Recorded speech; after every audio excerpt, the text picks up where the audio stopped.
And something new we're trying out, because Rockbusters... He's dead, thankfully, yes. Is it's gone for a bit. It's over. Crosswords.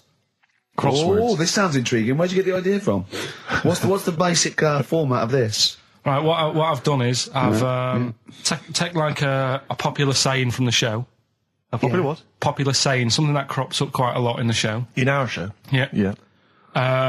First thing that sprang to mind was there's this hairy Chinese kid. Oh, okay. Classic. But more commonly, it would be something like, Carl, you're an idiot. Yeah, Carl, you idiot. You're a fool. Carl, you're a fool. Oh, what did you mean? You let us down again. Yeah, Carl, where have you been? Yeah, you've got a headache, have you, Carl? Yeah. You better lie down. Typical phrases like that, Yeah, sure. typical phrases like that, yeah. Carl, you're a loser. Yeah. Oh, yeah. Right. And what I've done, I've got a load of different songs and took words from the different songs and then joined them together to make There's This Hairy Chinese Kid. And then people have to email in and say what the 5 songs were. It sounds like the most complicated game ever. I'm looking forward to it. Have you heard any of this, Rick? Because I've not heard this at all. I'm not familiar with this. Well, all it is, it'd go like, Hairy Chinese Kid! And it's from sort of 4 different songs. Right. And you've got to identify the songs. Right. Wow. How many songs in this, Carl? 5. There's This Hairy Chinese Kid. Okay. Right. So... And what are the prizes for that? Are these the prizes? Yeah. All right, well, let me tell you what they are. They're not too bad, actually. We've got Live Forever, which I assume is a CD that ties in with this new film. Think of that! A well-known phrase from the show, and it's Hairy Chinese Kid. Yeah. What other... Where would you There hear is no that other radio show in the life? world. This is... Go on. If you've just tuned in, I mean, what are you thinking? Think if you've just tuned in? You're going, well-known phrase from Shaw, Hairy Chinese Kid. Oh, yeah, classic. They'll be playing that in charades this Christmas. So yeah, this is a CD that ties in with this new film Live Forever, which is all about Britpop, and so there's stuff on there from Oasis, Blur, Pulp, etc. We've also got another Red Dwarf DVD, Marion and Jeff, first series of that, excellent. That's on VHS, sadly, but never mind. And also the very best of Led Zeppelin, a 2 CD set there with all the classics on. So that's not bad prizes, actually. Carl, you've done yourself proud. We've upped it. We're getting serious now. We're playing in the the bigger league. We've upped the stakes. And we want Heat Magazine not to lose touch with us just because Rockbusters is gone. Yeah. I think they're still behind us. So we've got film. You appear in a film. We've got crosswords. How is that to do with the crossword? Because I've got words and sort of cross them. Okay. Right, you don't really cross them. But, good. So words. We're playing a game called Words. Word Song. Hello and welcome to Word Song. And obviously I imagine there'll be some more great music. The Thrills, One Horse Town on XFM 104.9, Ricky Gervais, Steve Merchant and Karl Pilkington. Now, Karl Pilkington is getting ready. It's the start of a new strand in the show, a new quiz, a new competition to replace Rockbusters. Now, that's quite a tall order, but what have you done? Right, like I said, right, if you've only just tuned in, what it is, I've took, and I'll be taking, a well-known saying every week from the show, something that crops up a lot. First one that sprang to mind was... There's a little gay fella standing next to me in the urinal? That's next week. Okay. This week, there's this hairy Chinese kid, right? Yeah. That crops up quite a lot. Sweeping the nation. Right. So what I've done, I've got 5 songs. Yeah. And I've edited them together to make that saying. You've got words... from songs where any part of that sentence occurs to recreate it. Yeah. Now, what do they need to do? Do they need to say what the song is? Just the 5 songs? I mean, I was going to say song and artist, but if you want, just a song. So there's 5 things there, and if someone doesn't get all 5, it's still worth emailing in because we might give it to the one who's got the most, and then... Yeah. Can I suggest we go for artist rather than song? Only because sometimes it's quite tricky to get a song title. Sometimes it's very odd, or it's not quite what you think it is. So maybe artist is an easier one. Are you happy with that, Carl? It's your competition. I mean, Steve always does this whenever I come up with an idea. Oh yeah. I'm just trying to make sure it's just the best it can be, Carl. Yeah, no, he came up with a few game shows, and Steve was going, "No, it's no good." And Carl said to me, he said, "It's the one of The Office ever got on telly." Yeah, but. Well, we shall see how Cheapest Chimps plays out, but frankly, the fact that you said to me, Steve, I've come up with the best game show ever, it's called Cheapest Chimps, what's the idea? I don't know, I just like the name. It's something to do with chimps. I thought, well, I'm not sure that's the best game show ever. And what was the other one you came up with that you told me about? I think a few people will be disagreeing with him, Carl. I think people will say that Cheapest Chimps could be the best game show ever. You know, when I was at school, people like you, I really didn't like. You're a stirrer, Gervais. He flits, doesn't he, from one side to the next, Karl. The one thing, we may argue, mate, but at least we're consistent. Ricky Gervais flipping from one side to the other. One day he's on Karl's side. When was the last time Steve wrestled you to the ground and got you in a leg clamp? No, you're right. Never. What, is that supposed to be a good thing? Well, did you see us? Yeah, I saw you struggling in Karl's office earlier. He was punching my legs to release me. We were on the floor, and I was squeezing him with my mighty legs, wasn't I, Karl? What? It was like, I imagine that's what a crab feels like when an octopus has got it. We were playing that, weren't we? So anyway... So, I'll play you this clip now. It's 10 seconds long. We'll play it a couple of times because you'll need to take it in. So here it is then. What are we saying? We're saying artists? Let's go with artists. Artists. So email in ricky.gervais@xfm.co.uk. Name the 5 artists it has taken to make up the saying, there's this hairy Chinese kid. Give that email address again. ricky.gervais@xfm.co.uk. There's this hairy Chinese kid. Here we go.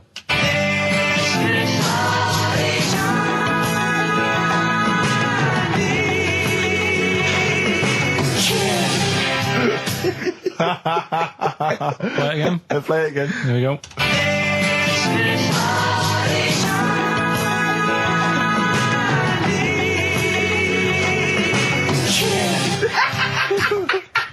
I think you better play it once more. Oh, I've got them. Have you got them all? Yeah. That's nice work. Here we go.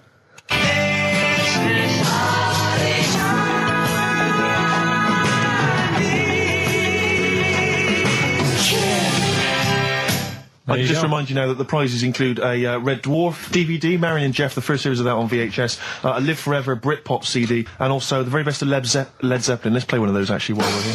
Brilliant. Rock and roll. One of the prizes on Karl's competition this week is the very best of Led Zeppelin. That's obviously rock and roll.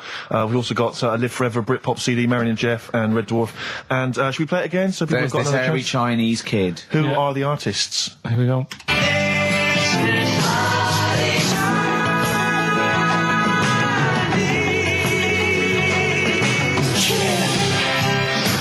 It's tricky. It's not very easy. Once more. One more.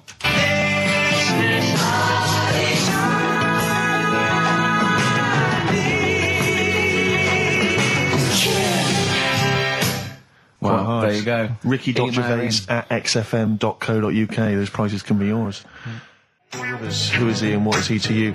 We have not had any successful answers on your quiz, Karl. We've had people who've got what you get a when you maximum put of 4. a duck in a microwave. Yeah. Bill Withers. Nice. All right. Cheers. So I'm not talking about cheapest chimps. That's safe. That's going to run and run. Yeah, that is going to run and run. That's really got legs. I'm going to check the press Monday. I can only assume it's a Triumph. Exactly, another Pilkington Triumph. Yeah. I'm going to give the prize, if you don't mind, Karl, to Karen and Jeff Gillian, because they were the only couple that got the second answer, which was very, very But tricky. they got 4 today. But they only got 4 right. 4 is the top answer, so should we give the answers play it, now? Karl, and then tell us who each one is. All right.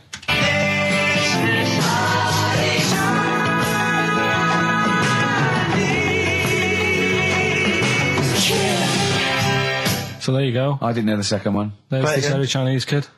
So the first one, the Lars. There she goes. Right. That's George Harrison. No. That's Philip Bailey. And that's Deacon Blue. Right. So it was the Lars. Yeah. What's the second one? Strokes. That was very tricky. That is hard. George Harrison for yeah. Airy. That's all I could get. It was Ari. Ari Christie, yeah. But Chinese, Phil Bailey. Chinese War is. Yeah. And Deacon Blue, Real Gone Kid. Real Gone Kid, yeah. There's this hairy Chinese kid. Very, very hard. I love the fact that the normal bit of that, like, the normal bit is like the well-known phrase, there's this hairy Chinese kid. Yeah, exactly. Like, nothing happened there. That's normal. There's this hairy Chinese kid. As a phrase that often... In fact, you're right. We must have said that phrase 20 times today. When was the last time that was said 20 times? Never. I don't think it's ever been said anywhere. There's this hairy Chinese kid. I mean... Even in China. I don't think it's... Well, it's very rare. Definitely not said in China. The prizes they've won. The prizes they won: Red Dwarf DVD, Live Forever, the best of Britpop, Marion and Jeff on VHS, and the best of Led Zeppelin. Well done to Karen and Jeff Gillian. I've also seen no proof of this hairy Chinese kid. None whatsoever. Do you know, I think, people don't want to hear about this today from us. They want to hear, the new features, the songs of phrase. What songs of phrase? It's the feature we started last week, where we take clips of songs, we make up a phrase from the show. I mean, a famous phrase, last week's world famous phrase was, "There's this airy Chinese kid." Yeah. You'll remember. Yes. Well, it was called Crosswords last week, but Phil emailed in a good suggestion and said call it Songs of Phrase. Brilliant. Songs of phrase, but perfect. So are we still going with Cheapest Chimps? We're persevering with that, aren't we? Got some Cheapest Chimps lined up. We'll be doing that before 3 o'clock. Yeah. Great. Again, who else can say that? So good. So for the next 2 hours, everyone should just bury their head in the sand, ignore the world's problems, and enjoy features such as Cheapest Chimps and songs of phrase. And a bit of Shearing Breaks. Oh, class. Trying to stop suddenly in Italy. TB. Cheering Breaks. It's like a rockbuster, Carl. They were the good old days. I know, yeah. Painkiller on XFM 104.9. But look, Rockbusters is gone. Forget Rockbusters. Long live Songs of Phrase. Over to you, Carl. All right, well... Rockbusters was one of the things they were protesting about last time. that was why I just had to listen to them. They just kept stopping me in the street as I was trying to get to the tube. You've got to stop Rockbusters, it's run out of steam, they said, and I'm glad. Yeah. That's why they always do it on a Saturday. Yeah. They make their way to Leicester Square for 3 o'clock. Yeah. Right. Songs of Phrase. What it is... Songs of Phrase. We took a phrase from the show last week. It was, "There's this airy Chinese kid," right? Today, we're going back to the good old line of, you never see an old man eating a Twix. Sure. Right? How long is that? No, you'll never see an old man eating a Twix. You'll never see an old man eating a Twix. It's not as many as you think, though. It's not that many. Well, how is it not that many? Right, well, first of all, anyway, don't worry about that. I think there's about 5, I think. Hang on a minute. Oh, God. Why do we leave him alone to do this, I don't understand. I mean, it's like, I'll tell you what, we were flying there. 6 different songs. 6 different songs? That's a lot to get, Carl. But what happened is, I couldn't find a song with Twix, so we've changed the chocolate.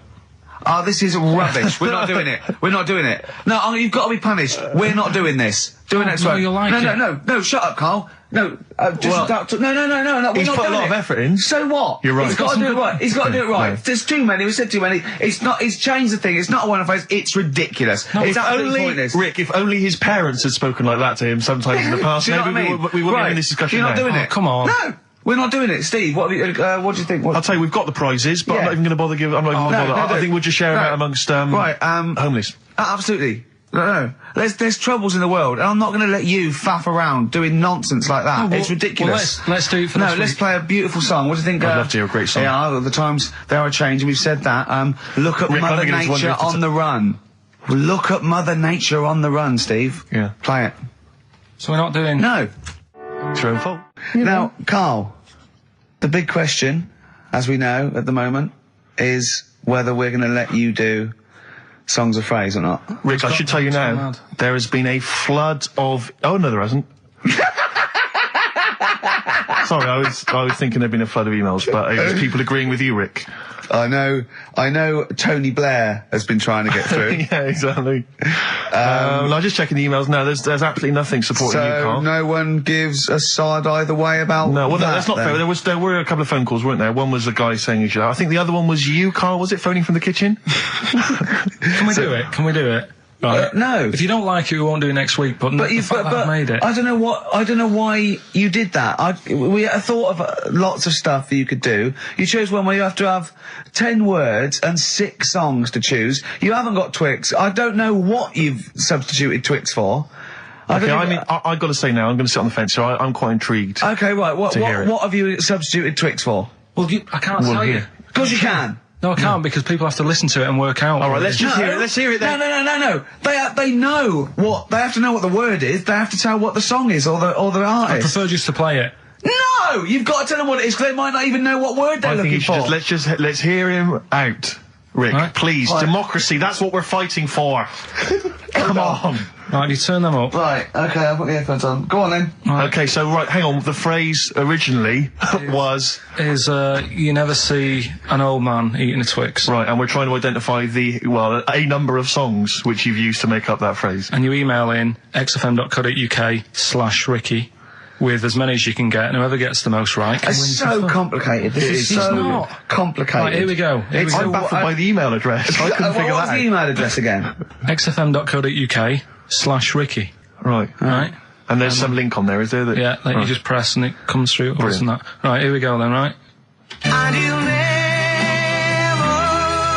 see an old man turn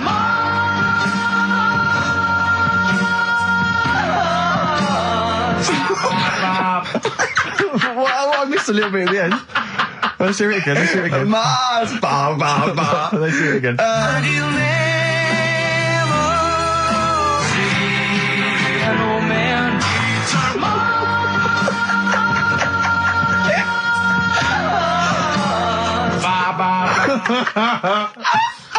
Oh, no.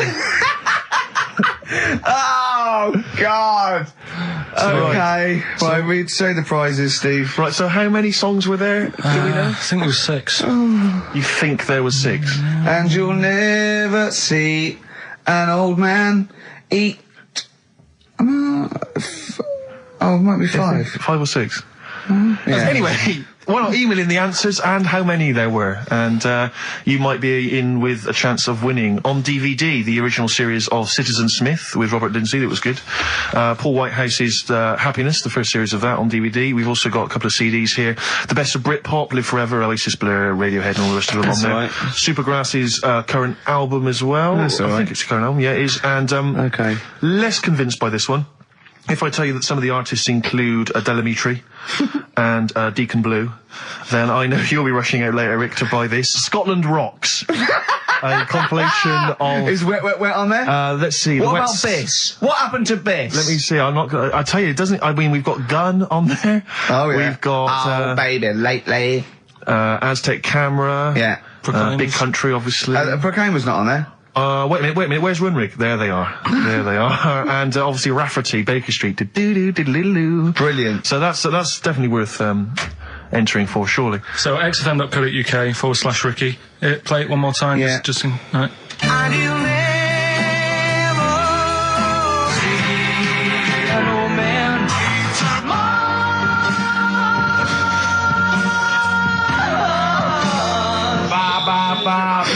Class. Pure class. Well done. Okay. Yeah. All right, later. Oasis. Stop Crying Your Heart Out on XFM 104.9. I'm Ricky Gervais, with me Stephen Merchant and Karl Pilkington. Karl's competition is in full swing now. I just will remind you, when playing songs of phrase and trying to guess the songs and artists, what do you want, songs or artists? I think songs is better. Yeah. All right. But that's ambiguous, isn't it, what a song title is? Where Yeah, if I you think know it should the be artist, artists, definitely. maybe the artist that cleans it up really. Yeah? Yeah. Should we do Artists. Okay, you know, if they know what it is, because that'll stop any ambiguity, won't it? And don't worry if you haven't got all of them, because the winner last week didn't have all of them, but it's the closest one. I understand when you're trying to guess what's in Karl's mind, you can only get so close. Yeah. Do you know what I mean? He wants us to bring in Darren Brown. Because he won't be able to read my mind. And Yeah. I think he's right. I think he might be. I think he's the one person that could outwit Darren Brown. Yeah. Now, moving on, Karl. As we have to. Should we just play it very quickly? Just play again. Just if Karl's you're in case you want to competition? join in. Go on then, one more time. Here it is, songs of phrase. and you'll never see an old man turn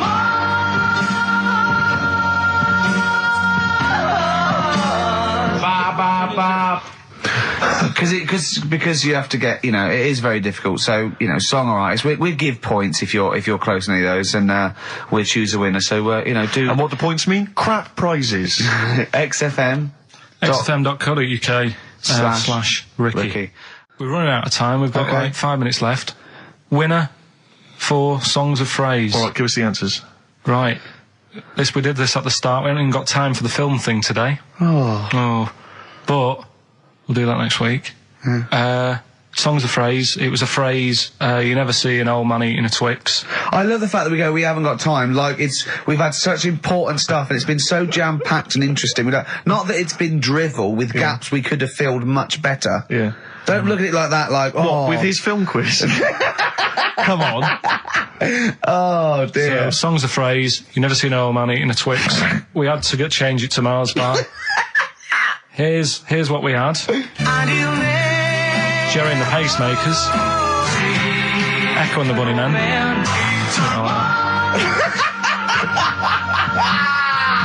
David Bowie. And the Beach Boys finished it. Oh, what do you mean? I thought that one was. What do you mean? Who's the winner? Oh, it doesn't matter. You got to give the answer. Who was that one you didn't know it was us? It was Neil Young, wasn't it? Jim Crochet, is it? Old Man River, it's called. Jim Crochet. Old Man River? Yeah. Jim Crochet sang Old Man River? I don't think so. What was it? Who cares? Right. Well, people... I can't believe this. Old Man River, it was. Let's give the prize to... Jim Crochet wouldn't have sung Old Man River. Well, let's give the... Paul Robeson. Let's give the prize to Mitchell Sterling, who has got some of the answers right. On XFM 104.9. How will we be playing that great quiz again next week? Next week. Ricky Gervais with it on XFM Sports. And if you want to send an email, it's rickygervais.co.uk or check out the website on XFM's All the Cons. Good night, 3:30. Coming up is Narrow Levine and Stoopy Nouns. So I'm just looking at, we have got Cheap as Chimps coming. Songs of Phrase. Oh, we haven't forgotten about some stuff. Why don't we kick off with that so we don't forget it? Cheapest Chimps or Songs of Phrase or the film thing. We didn't get the film done yesterday. We've also got a new feature, Cheeky Freak of the Week. Incidentally, I should just point out now that someone has, Ashley Phillips has emailed in, because obviously with Songs of Phrase, what Carl does, for those that have not heard it, he takes a phrase that you might hear commonly on the show, and then he uses various songs. There's this hairy Chinese kid. Was the one you never seen an old bloke eating a Mars bar. And, as I say, he uses different chunks of songs and he makes up that phrase. And so he has made some suggestions here, Carl, because he thinks that the more common Carl, you're an idiot, fool, etc., perhaps a little overheard, he'd like to maybe hear Carl, pause, I don't know where to start, which is a common one from Ricky. Carl, which bit of that do you actually think is true? And then there's the regular dialogue between the three of us. Carl, well, you know, it could happen. Me, sure. Ricky, no, Carl, it could never happen. Not now, not ever. You're an idiot, play a record. So maybe some of those you could use next time. Well, will we get it going then for today? Yeah. This week we're, do you remember the story about my auntie having wind for 5 minutes? Yeah? Your auntie, was it your auntie Nora? Auntie Nora. She was on a lot of medication and stuff. Sure. And I think that's a side effect comes with it. So, she had wind for 5 minutes. So I thought we'd dig that one out. Okay. Classic line. Me auntie had wind for 5 minutes. Okay. So I've got loads of songs here. How many is that? Me auntie had wind for 5 minutes. 7 tracks. Oh, that's tricky. Why do you learn? Okay, so you need to identify, if you can be bothered, the artists. Yeah, that's what we're after, isn't it? All right. Okay. Let's go. Wind.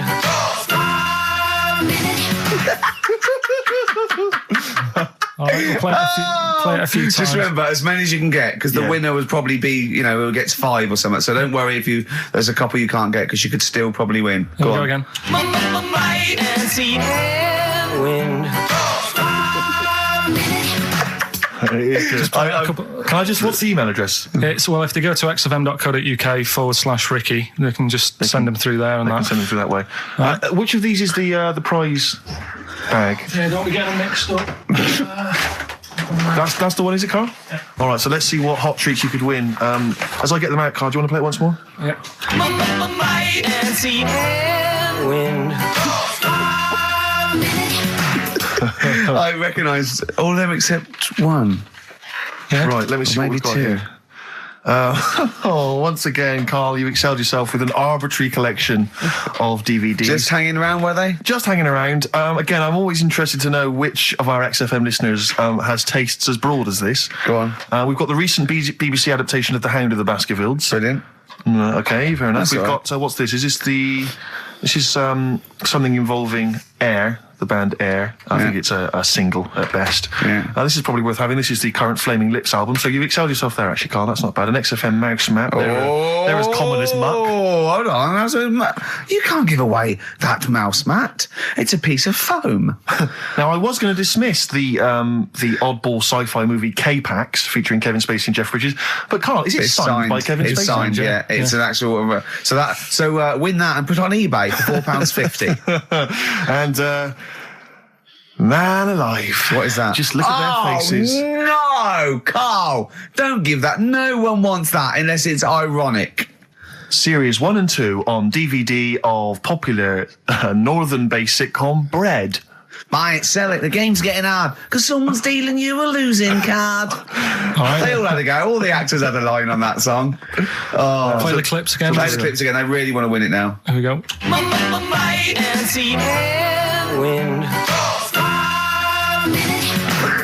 I can't believe this hasn't been done before. It's extraordinary. Because most of our ideas have.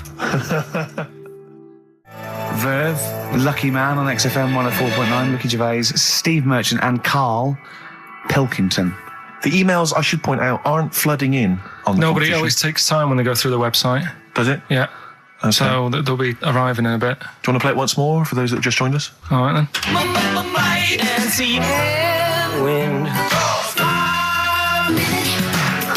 Brilliant. My auntie had wind for 5 minutes. Brilliant. Genius. Name the artists. Right, I'm going to play this thing again because it is a bit slow today, the email. Oh, because it's too hard. It's not too hard. There's just clips of songs. What are the artists? Email in.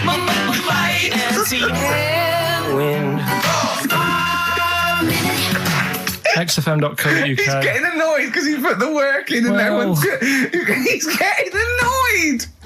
Oh. Remember, I think Kevin Spacey and the signed K-Pax DVD is probably the only incentive to try and have a go at that one. Do you just think you could win by getting one of them? Exactly. Coming in They're coming in now, okay. This is electronic. Anyway, competition, yeah? Right, let's get the answers. Let's get this out of the way. Songs of phrase. Songs of phrase. Just in case you just tuned in, it's a new feature we've been doing. We take songs and chop them up and that, and it's a phrase that's cropped up on the show a few times. This week we were going back to the classic "Me Auntie Had Wind" for 5 minutes. Let's go back to the classic. And let's have a. These are the answers, is it? Okay.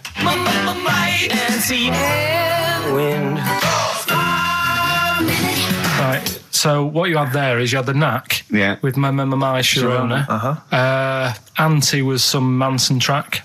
What, you don't even know what it was. Auntie Everything, I think it's called, some album track, right? Then you had Bill Medley, Jennifer Warnes, I've Had the Time of My Life. You had Bob Dylan. Wind. Idiot wind. Blowing in the Wind. Oh, Blowing in the Wind, was it? What was after that? 4 was 2468 Motorway. 2468 Motorway. Yeah. Tom Robinson. Tom Robinson, yeah. That was the 4. Then you had the 5 from Manfred Mann, 54321. We wrapped it up with a bit of 5-star for a minute. Something about... Can't wait. Can't wait another minute. Minute. So they're the answers. Yeah, we're looking for someone who... I don't think we got anyone who had them all right. But nobody got all 7, although in your little answer list then you only listed 6 because you got your numbers went out of sync in your own brain. Well done. Once again, smooth. I tell you what, Carl, why don't you next week at least write down the answers for yourself? Don't need to. Well, you clearly do because you just embarrassed yourself. Don't need to. You've proved that you do. Right, okay. Anyway, well done. I'm going to give it to Paul Tier. PJ Tier, because he got 5 of the 7 correct. Well done. So he gets... and he's getting that signed Kevin Spacey Yeah, DVD. if you can just email us your address as well and get them off to you today. All right. Brilliant. That's what you're dealing with. I think I do more than press the buttons. Right, see, this is it, right? Carl has had a little strop on since last night, okay? And it's... He's had a little strop on? Yeah. You said strop on. I just wanted to clarify. And, I don't know why. He says that I'm an annoying person. He says that I wound him up, right? Which I don't know. He says that you're winding up because you're sort of like negative about everything. Negative? Yeah. And, but what I think it is because we pointed out that his lateness is unacceptable. Yeah. He said, meet you at 6. He turned up at 20 past. He said, well, someone stopped me in the corridor. I don't care. I've got stuff to do. We had stuff to do. I think we're a bit busier than you, Carl. You've got one job. We've got loads of jobs. I keep telling you that. You've got one job in a little room, a 9 to 5 there, that you don't even get done in 9 to 5. That's why you're late and mucking around all the time. There's loads of work to do. Yeah, one job. No, cool. it's not. It's one job with a lot of other jobs in it. It's like those little Russian dolls you get. Right? Well, it's So not, don't is have it? to go, yeah, it is. Yeah. Everyone thinks, oh, he only sits in his studio messing about, making songs a phrase. That's what I do in my free time. Which we've got coming up later. Super slick. Songs a phrase, we're doing that, you can win some stuff. Yeah, we've got the film that we haven't done for the last 2 weeks. The final film, we won't be doing that. Let him down. It's 2 weeks. So you're 2 weeks late on that. Can I just ask, guys, is there going to be some great music? Yeah, well, what I've got about something from the only ones? Yeah, The classic, Another planet. Brilliant.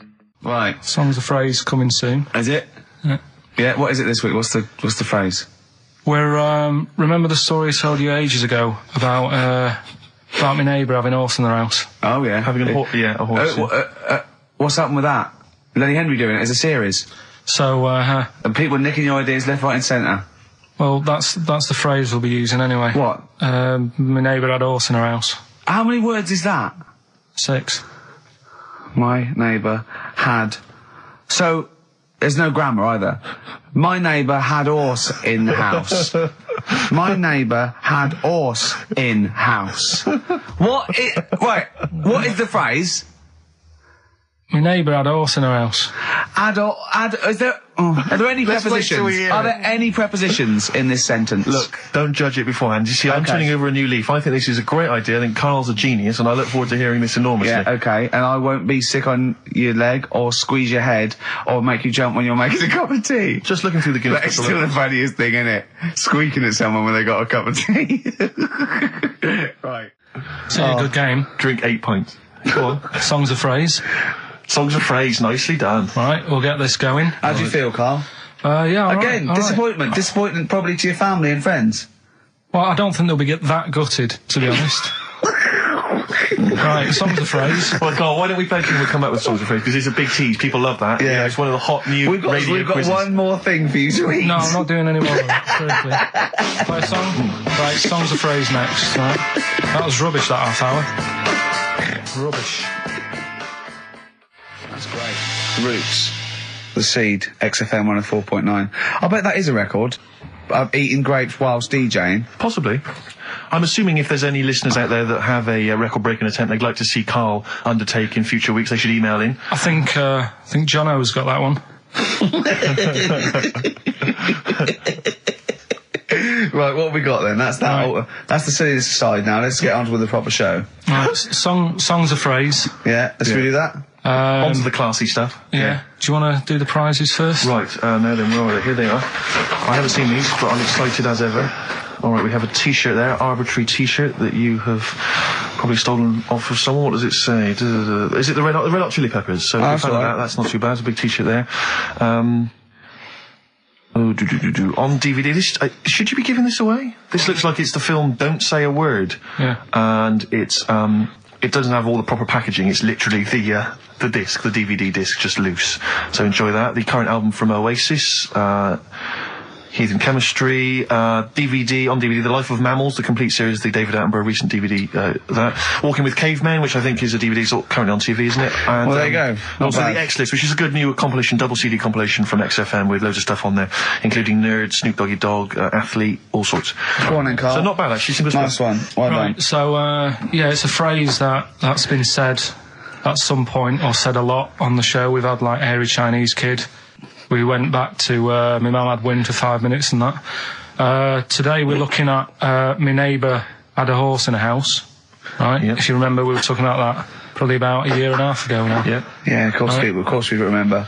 They've been talking about it ever since, Carl, I imagine. Yeah. Well, it's famous. It's a world famous phrase. My neighbour had a horse in her house.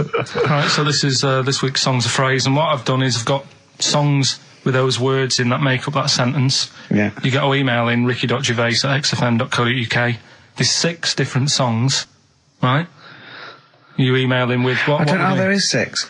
Me neighbour had horse in house. Is it really that sentence? My neighbour had a horse in her house. It does work, honestly, it works. Yeah, okay, don't bother explaining it, You just ready? play it. Right, Yeah. so here's the Here it is. We're just going to do it. Headboards in a house. Right? What in God's name was that? Yeah, name the 6 songs. Headboards in a house. Huh? Are we naming the artists or the songs? Either. Artists. Anyone who gets anything can get a prize. What's Jeez. more, Carl? Artists, here we go. Headboards in a house. That's tricky, Carl. That's very hard. Once more. Headboards in a house. Email in ricky.gervais@xfm.co.uk. I'll give it Another letdown. Another letdown. It's brilliant, this. No. How can you just say that after I've just been stuffing grapes in my face and that? Well, you failed. You didn't get one burger in, right? Even when you tried to chop it up, there's 3, right? So that's it. Well, Steve, out the goodness of his heart, went to McDonald's. Okay, I got some grapes. At 62. That's got nothing to do with this, though. This is my game show here. Bob Holness didn't say, yeah, Blockbusters is good, but I never see him eating grapes. So this is a different thing. Forget that. Right? Here's the clips again. Here's the clips. Headboards in a house. Oh, you know I said I was going to turn over a new leaf and not criticise your ideas? I think it's the end of this one, mate. Oh, he's done it again. It's atrocious. Ricky.gervais@xfm.co.uk if you've got any idea. So Whatever. ungrateful. Right, songs of phrase. Just give it a couple more plays. Just email in. We'll pick a winner soon. Ricky.gervais@xfm.co.uk. Well, this is rubbish this week. No one knows it because it's rubbish. Steve was right. Headboards in a house. There's 6 songs there, so if you know what they are, just That's the end of that, I think. That's the end of songs of phrase. email in. I think. We've got Headboards none there. No. house. That's the last week for that. That Okay, is well, rubbish. why don't you give us some monkey news? Is it monkey Yeah. news time? Come on, Monkey News. We'll play a song and we'll... No, No, do let's play a Monkey song, News. let's play a song. Oh, it's a great track. Cheer up, Carl. Is it new? Is this Waiting for an Alibi with Thin Lizzy. Oh, what year was Doesn't it have to be out? new. It's brilliant. What year was it out? Oh, Einstein wasn't new when he came up with the greatest theory ever. Oh, hold on. Hey, hold on. You're not new. You're not new. You know, we should give the prizes away. Yeah, well, Carl. this has been dreadful. This thing. We started off well with him trying to force burgers in his mouth, and then he come up with this tapped. I mean, this is the end of this because it's. I mean, it was shoddy to start with. No little Dio couple. Well, this is not only. Well, I'm just saying, this is what I was saying in the pub yesterday when you try to be sick on my leg. I was saying, come up with new ideas if you don't like them, but you diss them on air. well, it's just disappointing, isn't it? And Right. What's that? I was disappointed when I was choking before. We were disappointed as well. Yeah, you didn't try. You didn't try with the grapes. You were just like Right. chewing on that. You meant to just throw them in and swallow them. Songs of phrase, it was 6 songs, it sounded like this. Boring. Headboards in a house. Right, what are they? Just give There the were 6 answers. songs there. We had Lionel Richie, My Destiny, for my. Tricky. Neighbour, Oh, that's XFM. Ooh. my neighbour was Space. Space, Yeah. Neighbourhood. Had Harry Connick Jr. Had to be you. Right. Had a neighbour had a horse. Horse from America. America, yeah. We had a horse. In was Lisa Stansfield with Pathetic. In All the Right Places. Oh, pathetic. Did anyone get that? Did anyone get that? And no a one house got No one from got that. Animals. So that was pointless. All right. Well, the that's most anyone got was 3, Yeah. and so we're going to give it to Deborah, and that's Yeah. possibly Deborah and Kate. They got Right. at least 3 of those. So well done. Okay, well done. Yeah, there's prizes on the way. That's the end of that. Well, do you want to do some, give some stuff away? I suppose so, Carl. We could, yeah. Yeah, set it up, set What it do you rolling. think? What is it? Which of your many competitions is this?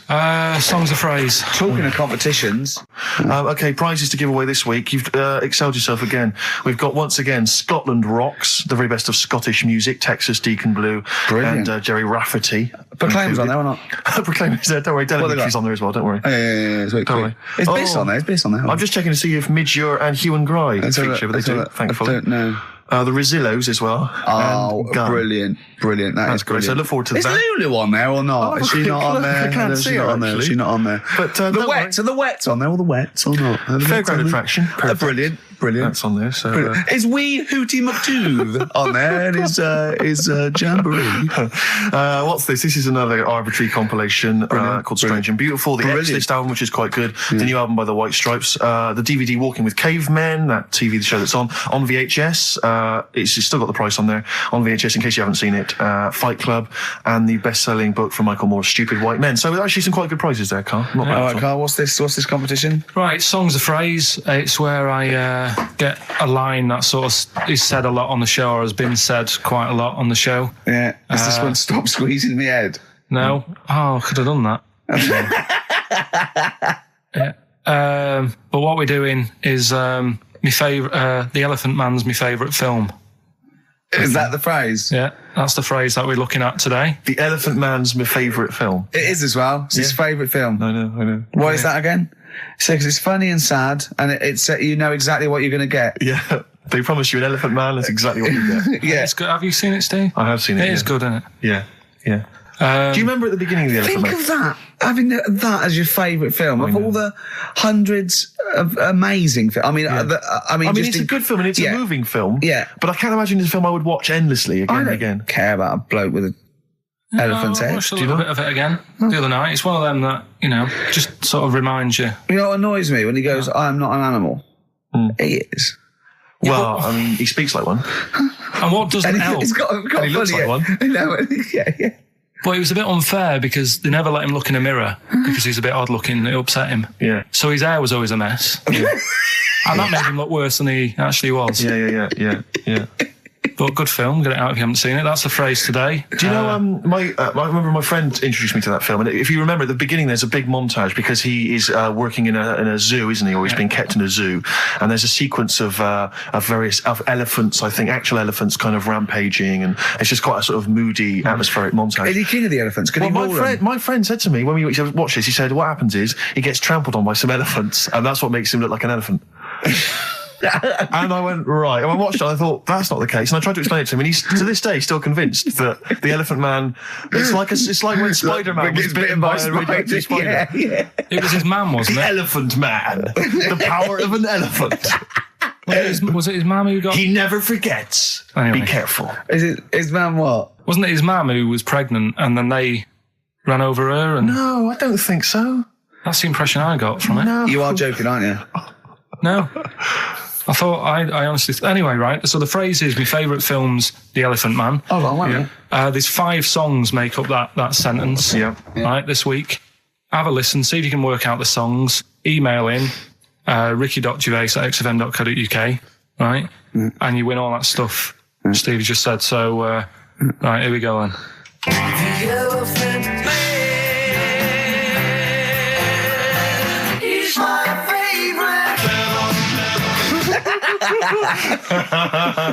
That was nicely done. Genius. All right. Let's hear it again. Here we go. The Elephant Man. He's my favorite. 5 songs there. The Elephant Man not is so hard this my week, which is favourite good. film. Well, I thought we'd make it a bit easier. Make it a bit easier. Yeah. All right. Just one more. The Elephant Man. He's my favorite. Email only ricky.gervais@xfm.co.uk. Brilliant. A bit of hip hop hooray, a bit of a rap classic. Although you may not have heard it before. Have we got the results of the quiz, Carl? Or? Yeah, I'll just play it one more time. It was Songs of Phrase. Is this the last time we're doing this? I thought so. I thought it worked better this week because it was actually doable. Yeah. I think that makes a difference, Carl. We haven't done Carl's an idiot, yeah? Carl, you're an idiot, have we? Oh, well, that's a reason to keep it. Maybe we can end with that one when you come back. Right, well, the 5 songs that made up this little thing here was Mystery's Beautiful Blues, Eels, Innocent Man, Billy Joel, and my favourite Waste of Time, Owen Paul, Brilliant. Bohemian Rhapsody, Queen, Girls on Film, Duran Duran. It sounded like this. The Elephant Man. He's my favorite. There you go. The Elephant Man is my favourite film. Hang on, was Bohemian Rhapsody in there? Yeah, it is. Is this the... Oh, right, yeah. Right. Well, we're winner? going to give that to Piley. He just calls himself Piley. Ian Pyle. Good work, Piley. What's happened to Anders? Well, I was just going to say, actually, we've not had correspondence from Richard Dickie Anders for some time. The Dickmeister General I with know. his naughty, insulting ways. Yeah, Anderson used to email regularly. if you're Anders, Get on your computer. Get in touch, mate. What Just do tell us what you think of the show. Hold on, though. To be fair, he was listening when we were pretty shoddy. If he's listened to the last 3 weeks, I think we're owed a little apology from you, Dickster. Exactly. Absolutely. Listen, Piley, we want to send you all those goodies, including Scottish rock, but we don't have your address, so email in your address and we can send that off to you. All right? Yeah. More adverts? Yeah. Listen, we're doing Songs of Phrase today because Rockbusters has gone. What songs of phrase again? I can't remember. I think I've blanked it out. Yeah. When we do something that's been said a few times on the show. Right. It's been said a few times. I'm scared of Andrew Phillips. I need my job on it. Go on, sorry, you were speaking, Carl. So we take a phrase from the show, right, and just get songs, like the words from the songs, edit them together so Something it says like that phrase. Yeah, something like that. Yeah, okay. Yeah, no, just go on. Sorry, go on, Carl. Come on. So are we doing it? Sorry, so what's the phrase you've come up with? Phrase is no more cheeky freak of the week. No more cheeky freak of the week. Is there not? We're not having that anymore. Well, no, because it's offensive, and if we're worried about offending people, to talk about people with disabilities, Well, yeah, like, but that's like what conjoined annoys me. twins and women who are born with like deformed legs, was and you call never- them dog woman. It So wasn't- it wasn't- you know, you've got to be careful. You've already insulted Christ. Let's not do disability. Let's do songs of phrase, shall we? Cheeky freak of the week was never out to offend anyone. No, it was to make you No, I realise swear, how we don't lucky. try and offend people. We try and entertain them. Right, do you know the funny thing is? Right, you're saying about, being cruel about people and stuff. It goes on all the time. On the news the other night, you know those Siamese twins that didn't make it through the operation? Yes, yeah. Right? And this is why I'm stopping it, because I don't want people to think we're having a go at disabled people and stuff, right? On the news, right? Yes. Before that operation, the doctors said, we're going to try and sort this out. All the doctors are going to get their heads together. Is that a good phrase to use? Yeah. Yeah. See what I'm saying? Carl, play a record. No, I'm Play a just... record. Are you offended, Rick? Are you?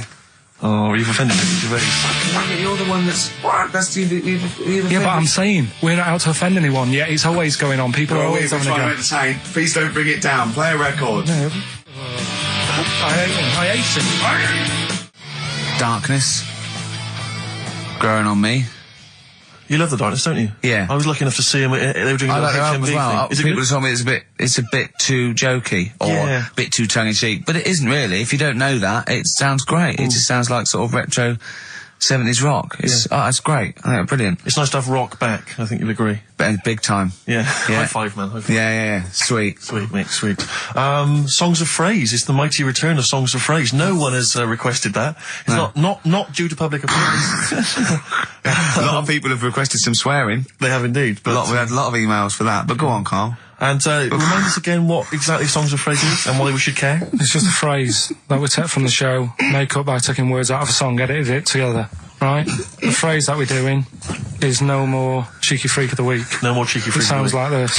No more cheeky freak of the week. Right, so... No, that's nigh on impossible. Play again. You got Play to again. I email didn't hear in. that. You got to email in with all the songs that you can hear there, right? I think there's 5 songs. And we in just total. want the names of the songs?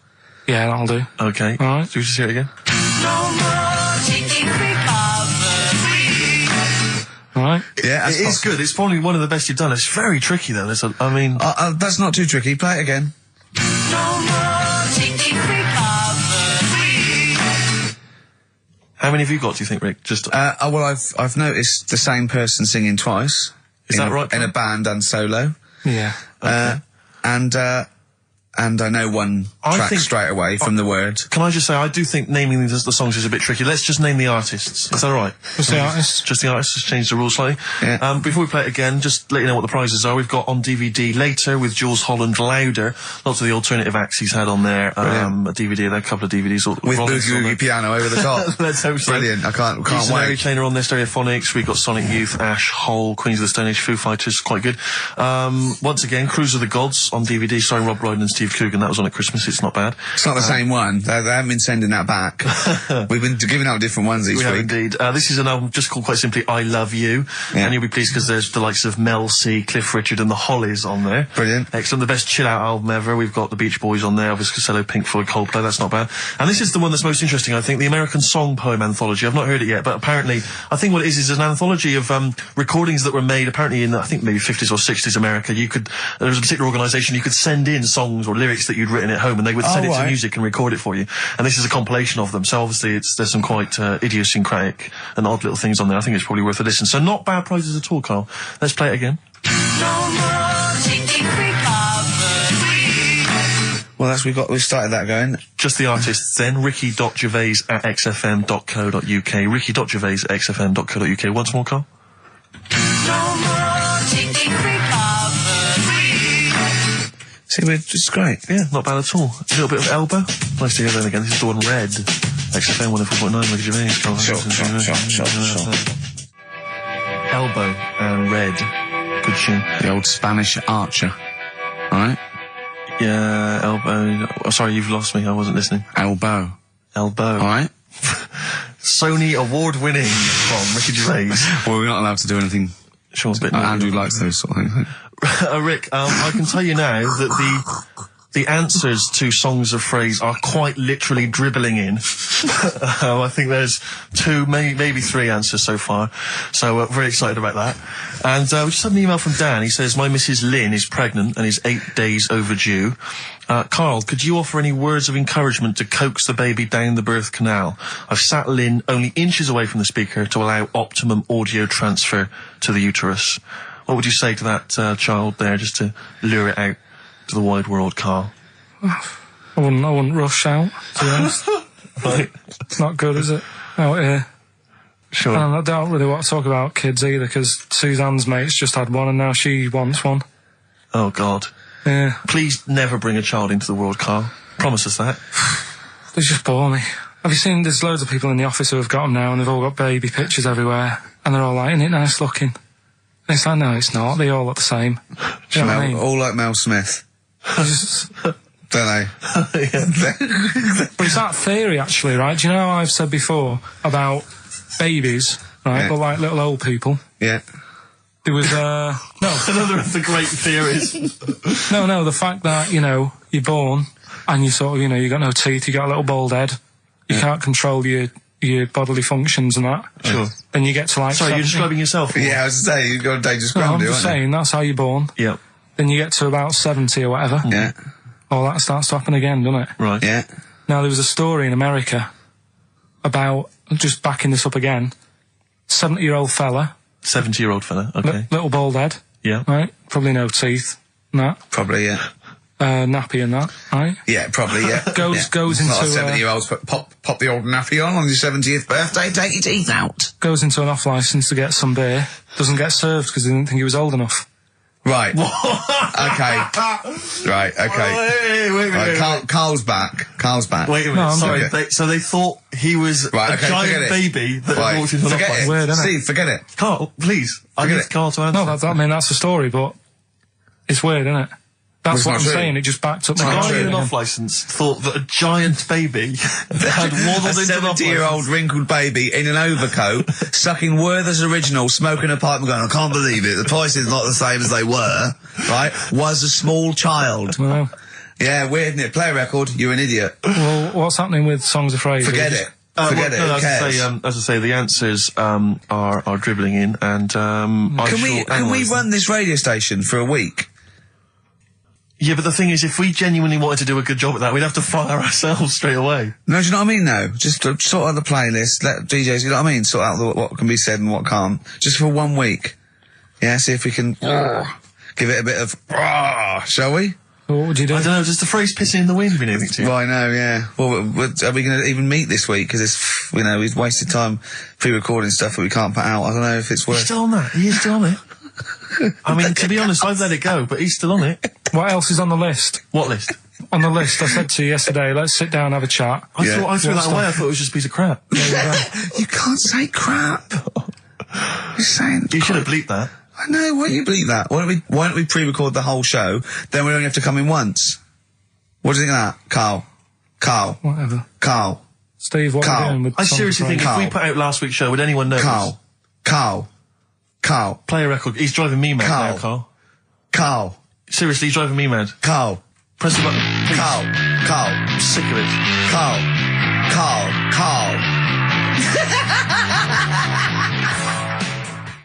Anyway, Hastings answers to soon. Rockbusters. It's going to Hastings in 10 minutes, isn't you? Can't wait. He's looking forward to it. Lovely day. Lovely town. Nice little trip. Chill out, come back refreshed. Monday. Let's do some work. Ooh, you'll sleep tonight. What does the boss want me to do? He's done you there, Carl. I was letting it lie, and he comes back with that after we were getting on. So, who's the winner? Answers. Well, let's give us the answers first. Right, well, This was this is how it sounded. No, it's not Rockbusters. I'm calling it Rockbusters because No more, It's all weird. they're all interchangeable in my mind. No more cheeky freak of the week. Right, Paul McCartney, Cheeky Girls, Sugar Babes, Space and Beatles. Okay. Well. Brilliant. You've really, I mean, if you're not interested in it, Carl, seriously, mate. Anyway, we're going to give the prizes, which were pretty good this week, to James Waters from Colchester. Well done to him. He's got them pretty much right. Where's Dickie Anderson? Not heard from Dickie Anders for a long, long Because time. I wanted to, if there's one show I'd wanted to hear, it's this one. Because we've pulled out some of the stops now, haven't we? He's excited because he's going away, so he's putting an extra bit of, Come on, let's play a record. Let's play a tune, then let's come back with Monkey News. We have some Monkey News to end with. He's excited. Right, bit of Songs of Phrase next then, yeah? Do you reckon? Really? What's that one?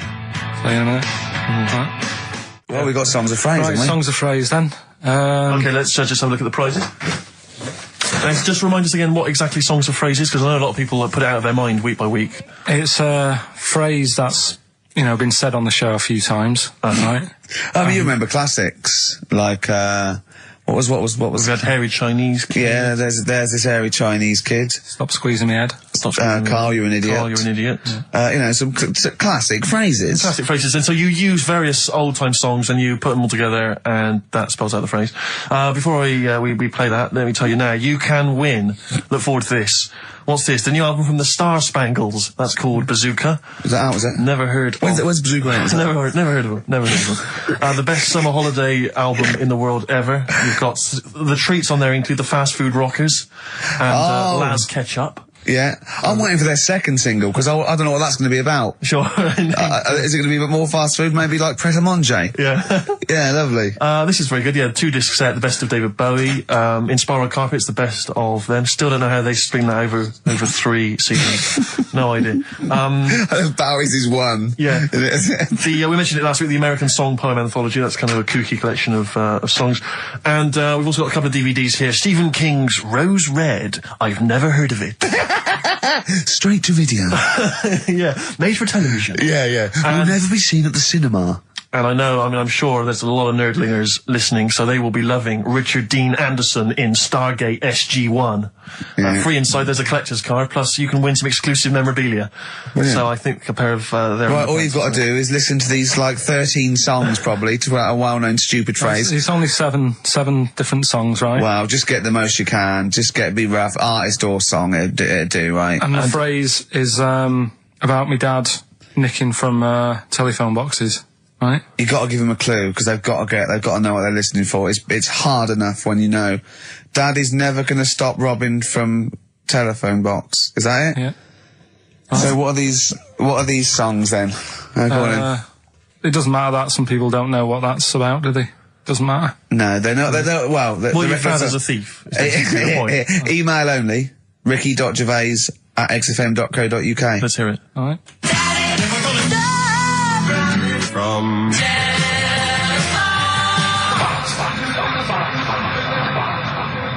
All right. Also not grammatically correct. No. But, so it's Daddy never gonna stop robbing from telephone box. Rubbish. Unbelievable. Play it again. I think we just need the song. That's all we're after. Yeah, just the songs. All right. From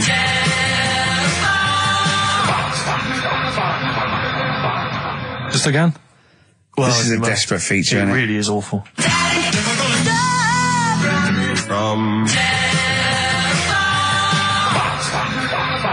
See, See, Rick, if we took more of an interest in this show, we'd have come in, listened to that, We'd and have said said we're not no going to play way. it. We'd have said no way. I don't we care doing how long that. you spent on it. We've got a reputation. Yeah. We've won awards. We've won major awards. We're not putting that tat out. But, Yeah, no. You know, that's what... But we're just giving the listener what they're used to. Exactly. So, I think more fool them for listening. Ricky.gervais@xfm.co.uk. Right, listen, songs of phrase answers next. We'll go out of the Well, way. I'll tell you what, play it once more so the people have got a chance to actually enter. Hang on, you keep can't be talking, bothered. keep talking. Oh, I can't be Should be ready, Carl. This is terrible. Here we go. From... Right. That is the well-known phrase, Daddy's never gonna stop robbing telephone box. The well-known phrase. And we're looking for the songs, I think. I don't care. All right. We were playing earlier songs of phrase. We have had... I mean, the answers I could literally count on the fingers of one hand. Now, the right answers, even less so. But, do you want to play it once more, Carl? Oh, God. From... There was 7 songs in there. Right. Read them out, go on. What are they? It was, Oh, have you got it written down? I can remember them. Daddy Cool. Boney M. Boney M. Yeah. Never Gonna was You from Up, Rick Astley. Yeah. Never Gonna. Write them down! Stop, Sam Brown. Right. Stop. Robin was Miss Robinson by Simon and Garfunkel. Mrs. Robinson. Yeah. Hang on a minute. That's not Robin. Oh. From Russia With Love, Matt Monro. Right. Telephone hanging on the telephone, Blondie. And then Box, Living in a Box. Living in a box. Well, listen, no, I don't think anyone got them all right. No. If you did get them all right, I'm sorry, but I gave up checking the emails a long, long time ago. So I'm going to give it to Michelle Flower because she got a few of them right. So well done, She got a lot right there, actually, well done. Good, well done. She got 5 out of 7, so well done, Michelle. And you get all those great prizes. Incidentally, we mentioned that Stargate SG-1, I'm sure you look forward to that, Michelle. That features Richard Dean Anderson. Had a lot of emails, people saying, is that the same Richard Dean Anderson or Dickie Anders that used to email in and said he loved the show? What's happened to Dickie No, Anders? I've not heard from Dickie for ages. So, Dickie, if you're listening, Richard Anderson, if anyone knows Richard Anderson, what's happened to him? Well, I think we know his top 3. Yeah, exactly. So, Dickie Anders, if you're still out there, get in touch with Anders. Little saucer. Oi. Yeah. So anyway. Anders.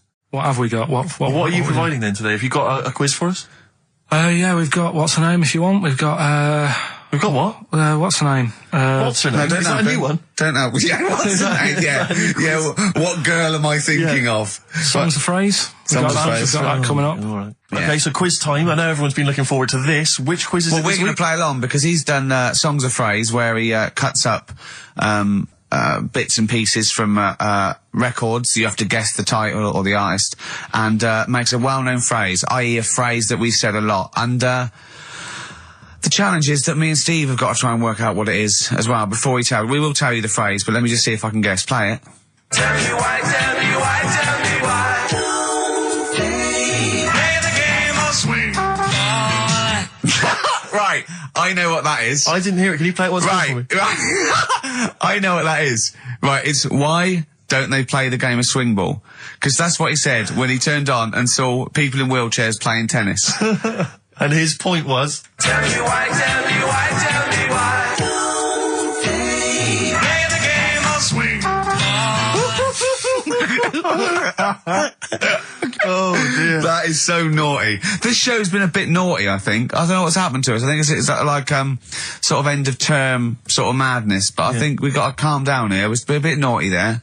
We said, bloke with 2 dicks. We said Chinese people don't talk properly, which is a little bit... Offensive. Yeah. Know what I mean, Carl? Well, they don't know. Right, okay, let's leave it now. Okay, stop there, Carl. Carl does not necessarily reflect the opinions of XFM or any other human being. If you think that me and Steve have been being offensive, we are strongly behind the guise of irony, satire, and ignorance. Carl only has ignorance and hate. Yes. No, but as long as you say something good about someone, you can also say something bad about Go on, them. then. How does that work? Go on, then, give us an example. Well, Chinese, Yeah. yeah, Yeah. great people, right?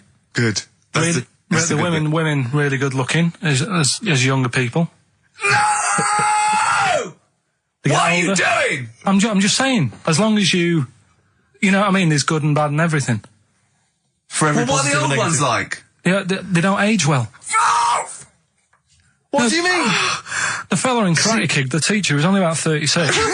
We started this. Oh. Fact. So, songs of praise, email in, ricky.gervais@xfm.co.uk, right? I mean, I have to say, Carl, this is very tricky this week. You've got some very obscure sounding songs there. Yeah, just all we want is the artists. I think just the song, Carl, mate. I think actually, that's hard. No, that's hard. Yeah, the artist. Just the artists, then. Okay, so these are the prizes this week. Well, let's play it again so they can hear it. Try and work out all the different artists. Yeah, why don't they play the game of swing ball? Right. Tell me why, tell me why, tell me why. Play the game of swing ball. Right.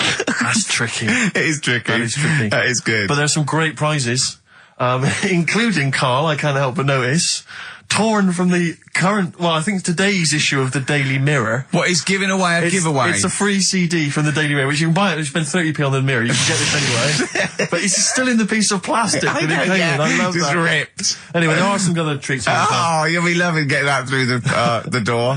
So there's the Jingly Jangly Sound of Summer, Good Vibes, a 2 CD set featuring music from Crowded House, R.E.M., Simon and Garfunkel and the Beach Boys. I'll tell you what, I've thought of another game. We can put Carl's into theory, right? I can tell him a sort of like a person or, a people or a place, right? Or a profession, and he's got to come up with a good and bad. A good and bad thing. It is dicing with death. Yeah. Are we ready to do this? Well, listen, if we're quitting in the next couple of weeks, then who cares? Okay. Good and bad, right? Well, hang on, let me just tell them, we're on the prizes here. Alright, okay. So now 55. I know there's a lot of XFM listeners who are going to be looking forward to the likes of S Club 8 and the Fast Food Rockers. They're all on there. I can't wait. What is their second single going to be about? The Smashing Pumpkins. This is quite a good little compilation of sort of B-sides and live performances and stuff like that, which is not bad. The best summer holiday album in the world ever. I think we've given that away in the past. All sorts of stuff on there. Plus the director's cut of True Romance on DVD, the Tarantino scripted. Oh, it's a great film. Tony Scott directed movie. So there's some quite good prizes. Just play it once more. So email in ricky.gervais@xfm.co.uk. Why don't they play the game of swing ball? Just the artist, yeah. That's all we're after. Yeah. Tell me why, tell me why, tell me why. Play the game of swing ball. Very tricky. Brilliant. Very That is tricky. brilliant.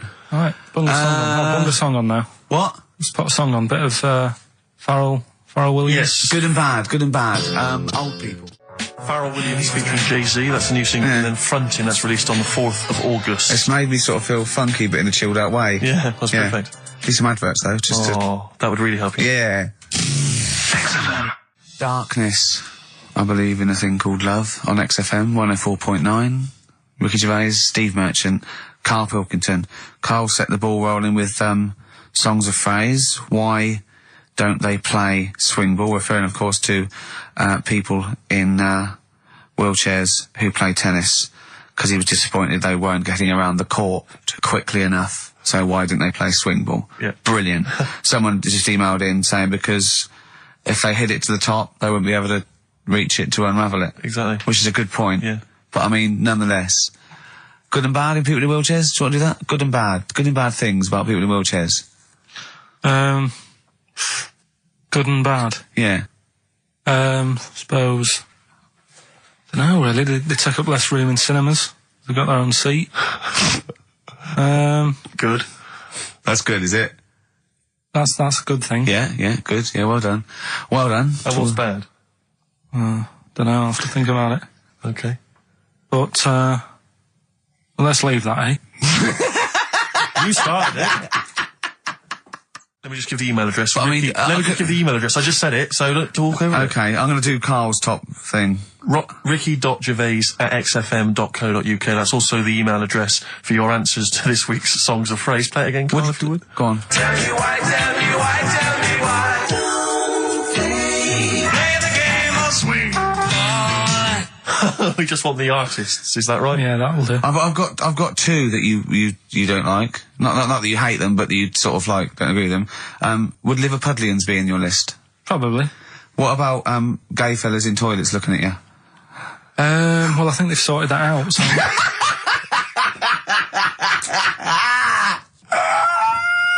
One of the prizes this week in Carl's goodie bag features this song. Play it, Carl. It's the Monkeys. Pleasant Valley Sunday. God. So we giving the answers out for what's the name? Oh, there you play a tune. I'm bored. Bit of Snoop Dogg. Oh, play Snoop Doggy Dogg from 1993. And What's My Name? Long time ago. It was indeed. 10 years ago. XFM 104.9, Ricky Gervais, Steve Merchant, Karl Pilkington. Songs of Phrase.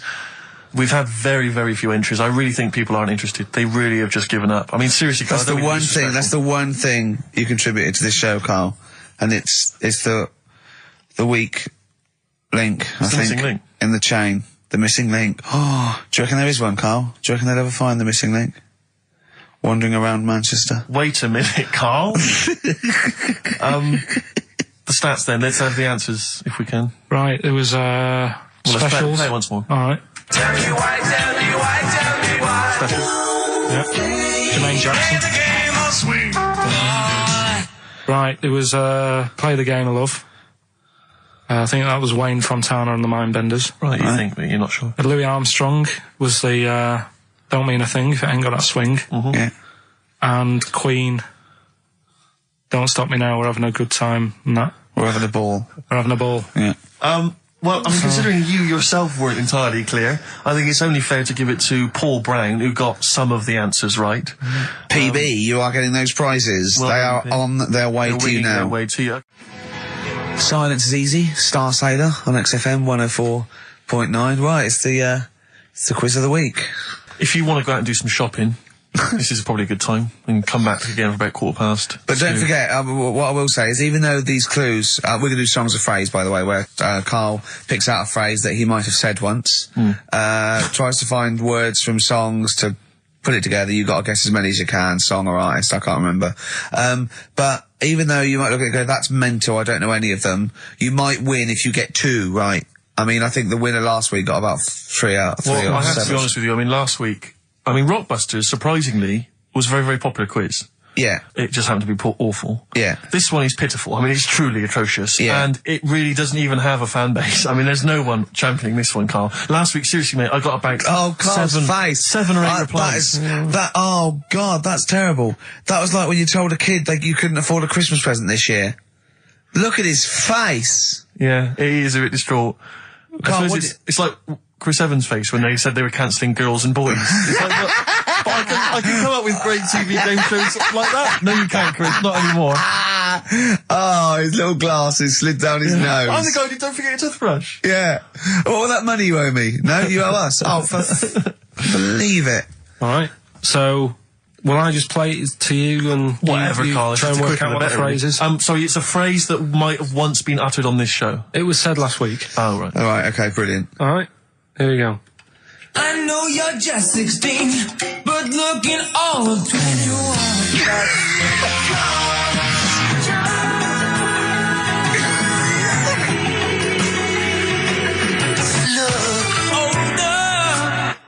Right, I didn't quite hear it. I know what that is. That's ridiculous. What was it? What it is it's something like, right, you're only 16, but you look 26, and the Chinese look older than they are or something, because he said that the Chinese don't age well. That is mental, Karl. It's the most convoluted, ridiculous, racist piece of material ever to be uttered on radio. Play it again. I know you're just 16, but looking all of 21. That's...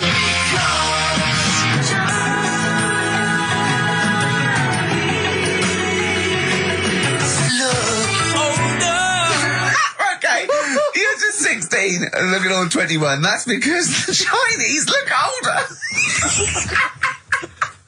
Carl, you've gone mental. All right. Oh, that is amazing. So, there you go, the well-known phrase, you're 16, looking all of 21, that's because the Chinese look older. Well-known phrase there, sweeping the nation. That'll be up there with "was up." And shut that door. If they do a poll, right.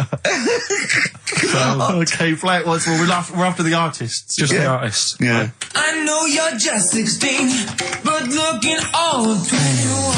That's...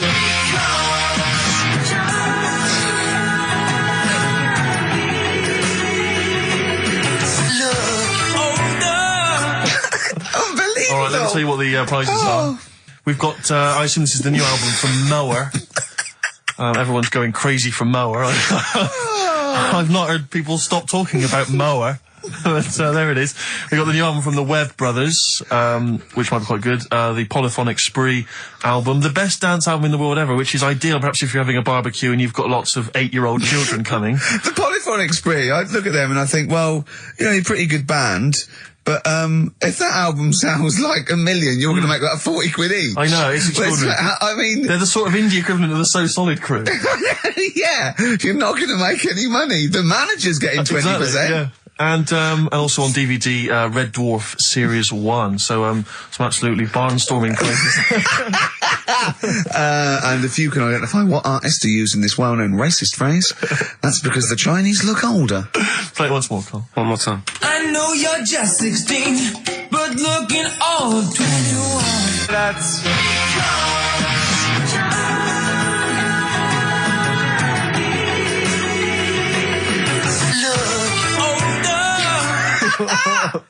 Oh, Ricky.Gervais at xfm.co.uk. Play a record. This is radio. Panic, the Smiths on XFM 104.9. Well, we've done the first half hour, which is mainly genital related. Then we've kicked in with some racism. You have to guess what artist. It seems just a couple of emails just to update you on what's coming in here. Go on. Natasha has emailed us. She says that she's of Chinese origin, and at 27 she often got mistaken for 24. So your notion that Chinese people don't age well is obviously factually incorrect. Yeah, well, we didn't need... Thank you for phoning, but I mean, honestly, trust us, Natasha, we didn't need you to tell us that. We know Carl is talking absolute nonsense. Wait till you get to 30. Oh dear, no, this is quite a nice email from Paul. He says, let Carl know that I have a Chinese friend called Oi. Imagine the confusing and amusing situations we get into. We're out and about in busy Soho. Does his surname come here? Or lightning wit from Carl. Wait That's nice. till you're 30. Yeah, I know. Brilliant. But no, actually, we've had a surprising response to Songs of Phrase this week, despite the fact everyone has agreed that it's racialist. They've nevertheless had a go. So keep your answers coming in, because we may as well. You're a hit, Carl. You're a hit. What, have we still got monkey news? Yeah, I don't want to go. Oh no, we got to do, oh look, play a record, we got to do the results. And then we got to do monkey news. Could we quickly do the results? Well, you say we've got to do the results. There's not people hanging on for them. Let's do it and just knock it out there before well, let's play a tune, let's come out and do it. Eddie Hot Rods, yeah, surely. Carl, quick, the results, then monkey news. I need some monkey news, but I need the results first. Right, play it again and give the answers. Here we go. Songs of Phrase. Songs of Phrase. Name the artist. Name the artist. I know you're just 16, but looking all of 21. Hue and Cry. That's... Who's that? Hang on. It's not our fault. Well, that's Philip Bailey again. That's too little. Right, it was... That was Roxette. The Look. Yeah. Right, we had, Hue and Cry started it off. Yeah. 16. That was Dean Martin. Because Jane's Addiction. Yeah.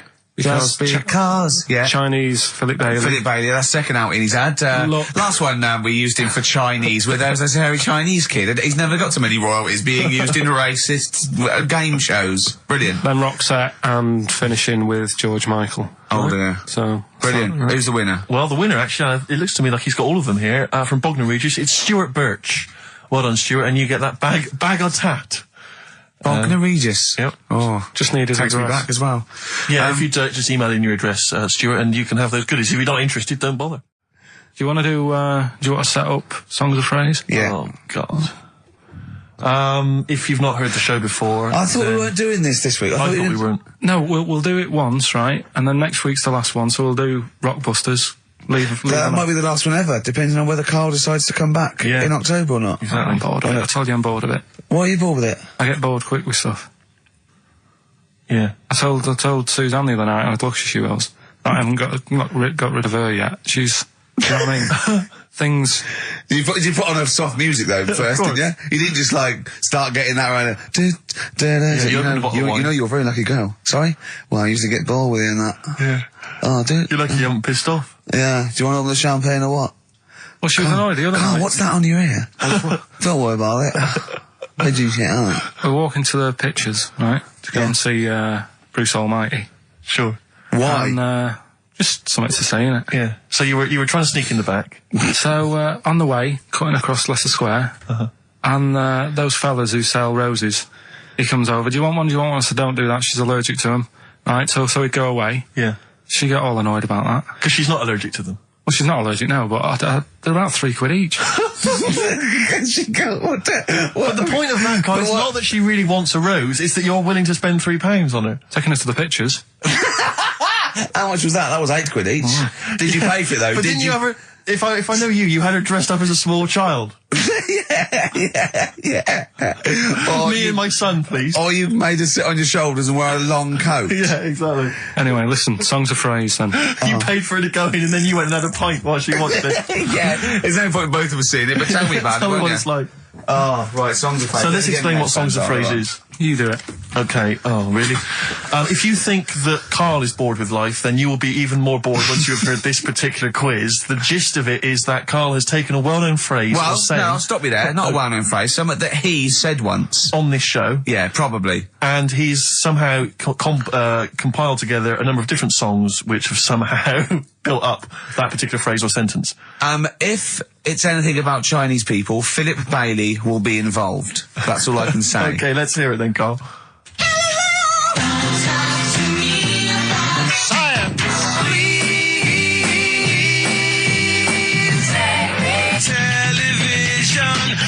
Right. Alright, I don't know what that is. I don't know what that was. This is appalling. I don't know This is what appalling. that is. Carl, I do not know what that is. What is the phrase? I just was saying last week about everyone's raving about Galileo. No, they're not. No, they're not. Raving about Galileo. No, they're not. No, That sounds they're like not. a sort of B-side from the Buggles. Everyone's raving about Beyonce and Robbie Williams. Yeah. They're not, people going, Pop what, idol. What are you into? Galileo's good. Yeah. Forget it. No! Placebo, song for Carl there. That's Special Needs on XFM 104.9. I'm Ricky Gervais with me, Steve Merchant, Karl Pilkington. We were doing songs of phrase. Oh yeah, I forgot about that. Yeah. Oh god. So what is this phrase? What is the phrase, Carl? Last week we were talking about Galileo. Right. And I just was saying, years ago, I can't remember now, when was it? When was he doing his thing? End of the 16th century, I think. Right. And he was messing about, trying to find out about speed of light or something, is it? No, he did lots of stuff, Galileo. All I was saying is, Gravity, back then, yeah, surely yeah. everyone was saying, stop messing with that, make us a telly. You know what I mean? There was other things that people would have been happier with. Sure. Back then. Like they didn't So have. the phrase exactly is what? The well-known phrase is what? Galileo, oh, it goes like this, doesn't it?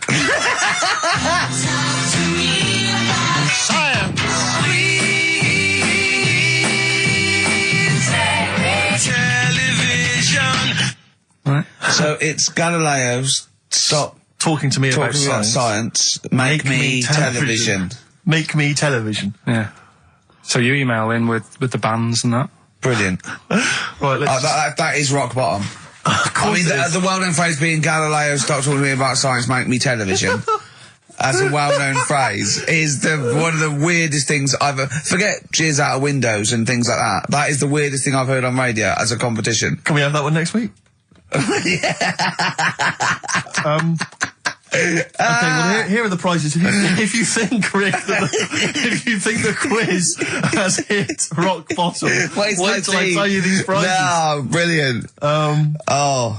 I know that we're very much pushing new music on XFM, and it's an alternative music station, so you'll be pleased that we're giving away now, that's what I call Music 55, featuring the likes of Busted and Daniel Bedingfield. Brilliant. You really know how to cater to our audience, don't you? The best dance album in the world, that includes DJ Sammy, Scooter, and Liberty X on there. So I look forward to that. Yeah. This is not so bad. Nick Cave and the Bad Seeds, a live DVD of a, a performance, and some, pardon me again, but Anyway. That basically sums up the prizes. So, I won't tell you the rest, they're all monotonous. But, anyway, I think those crisps, Rick, have gone down the wrong way. Although I was eating goulash earlier. Sorry. I'm fine. So anyway, yeah, that's some of the prizes. And you can win some tat. So, if you can identify these artists. The well-known phrase, Galileo, stop talking to me about science, make me television.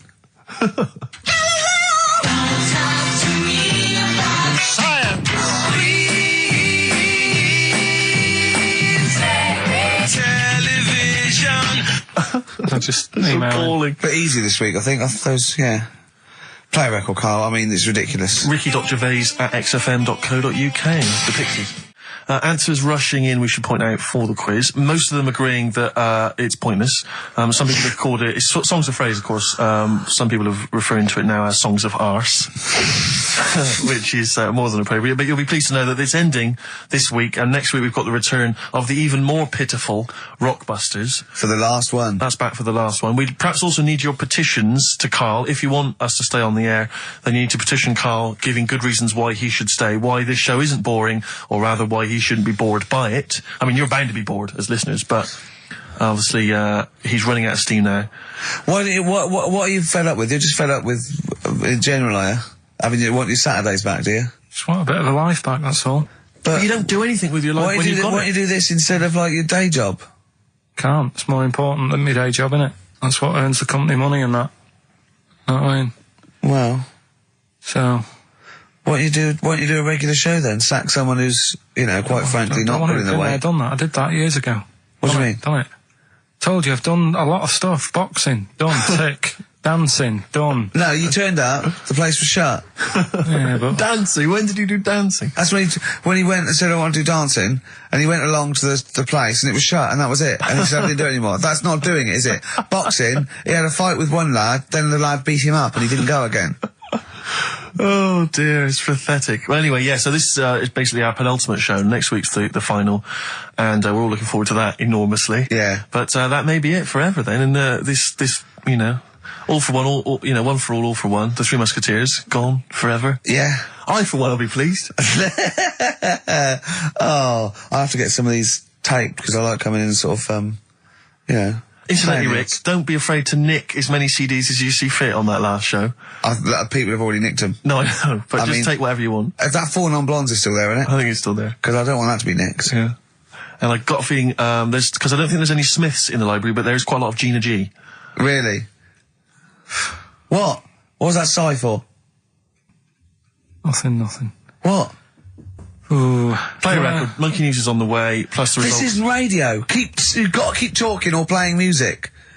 Play some music? Yeah.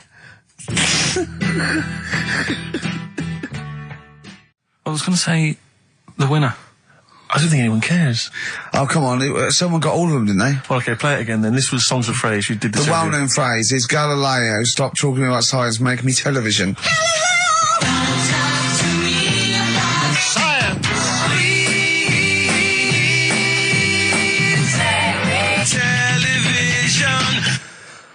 The most convoluted, banal quiz on any radio station ever. I mean, I'm including Moyles, Chris Evans, do you know what I mean? Simon Bates. That's worse than anything they ever did. Apparently, Channel 5 have bought the rights. Anyway, what were the answers, Carl? We had Queen in there, Altered Images, Thomas Dolby. Yeah.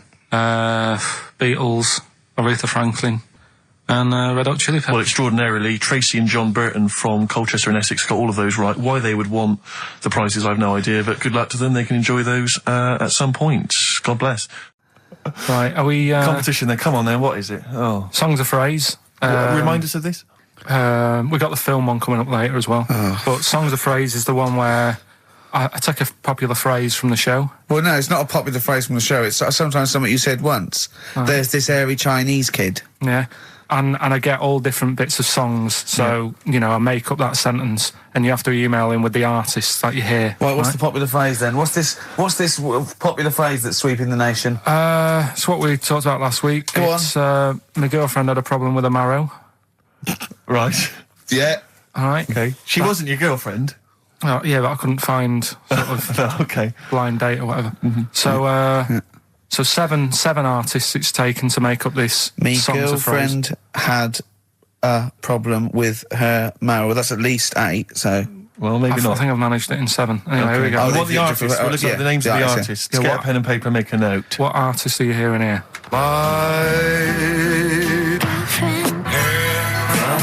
With her.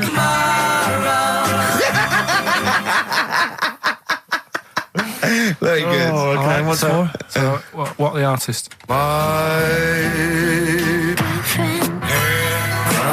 With her. My Very girlfriend good. had a problem with her marrow. We want the names of the artists. What can we win, Carl? Just can I just recap that story? Girl can't run a blind date. But when he found out that this girl had some sort of bone marrow problem, he said he didn't want to see her anymore. What's the point in getting to know someone that's going to die? Yeah. So that's what you're dealing with. That is what you're dealing with Karl Pilkington. Would you buy a car with a Duff engine? It's a fair point. Ricky.Gervais at xfm.co.uk. Don't steal our son. The Thrills on XFM 104.9. I'm Ricky Gervais, with me Steve Merchant. Over there, Karl Pilkington, the man who believes anything. Anyway, listen, we're sorry. We better get back to the competition. I'm worried that we've lost sight of that competition because I'm not going to lie to you. We've had no entries whatsoever so far. I can't believe that, because I actually got up most of those. That's actually a more accessible one. I think I know all the artists, and I'm stuck on Girlfriend, but I think I might know who that is. Let's hear it again. I'm surprised.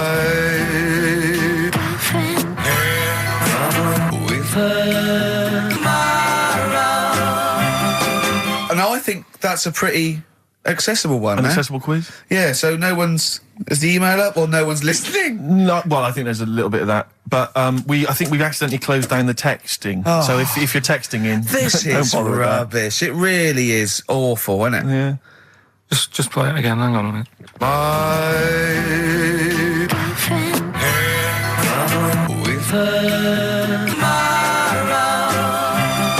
I'll tell you what it was. We didn't give out the prizes. We didn't say what the prizes were going to be. That's the reason. Yeah, I think the emails are going to go mental When they find out it's the first series of Open All Hours on VHS, they'll be Yeah. flooding in. Let's see what And we a got Bridget here. Nielsen video. Exactly. Right. Oh, dear. Oh, No, actually, it's not too bad. Go on. The best air guitar albums in the yeah, in the that's world. still going. That's Volumes that's 1 and evergreen. 2. That'll keep running and running. Some kind of anniversary box set of a Doctor Who episode with a small New model one car. wants that, baby. I'm Alan Partridge Series 2, that's Yeah. worth having, obviously, and Porridge Series 3. Okay, If good. you've not watched all of them on UK Gold, then get them on DVD. There's something wrong with you. All right. So, yeah, let's hear it again. All right.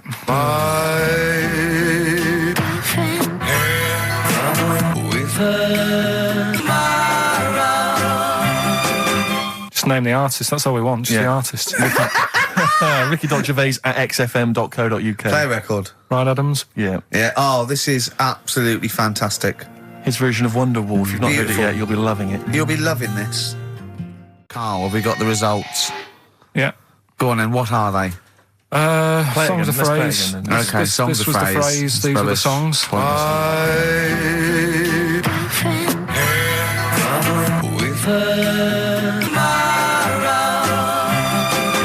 My girlfriend had a problem with a marrow. The answer's Sinatra, Prince, Bill Medley, U2, Shirelles. There was also Dub Pistols in there.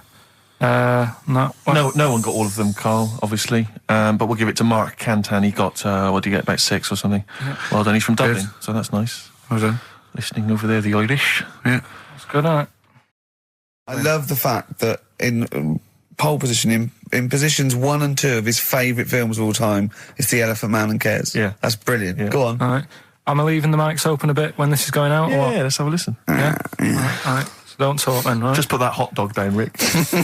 And this is the bit in Kes where it's the teacher and he gets up and he has to Glover. talk. What's his name? Is it Brian Glover? No. No, It's What's the other teacher. The other one. Anyway. All right, go on. All right. So here we go. Things that had actually happened. I've got yeah. another one. What about you, Casper? Casper! All right. All right? All right. You haven't been listening to a word I've said, have you? Yeah, I heard some of it. Yeah, you... Some of it? Just... Stand up. Always somebody, isn't there? Right, now you're going to tell us a story about yourself. What sort of story? I want you to think of an incident that happened to you sometime in the past that is true and that you think will interest the rest of the class. All right? Right. What about I work on a radio show at the weekend. Well, are you going to tell us about it? I'll just do. It's 2 hours, and it's with Ricky Gervais and Stephen Merchant, and just sort of play music and tell stories and stuff. What kind of stories? Well, whatever. Like last week, it was science. We were talking about this lad who was growing a knob on his arm. So it's weird. It's tricky, sir, because like with Ricky, he gets bored quick and he won't listen to the stories, and he'll start squeezing my head. All right. I'm not interested in what he does. That isn't normal, is it, sir? That. I mean, it sure is a bit gay. Is he?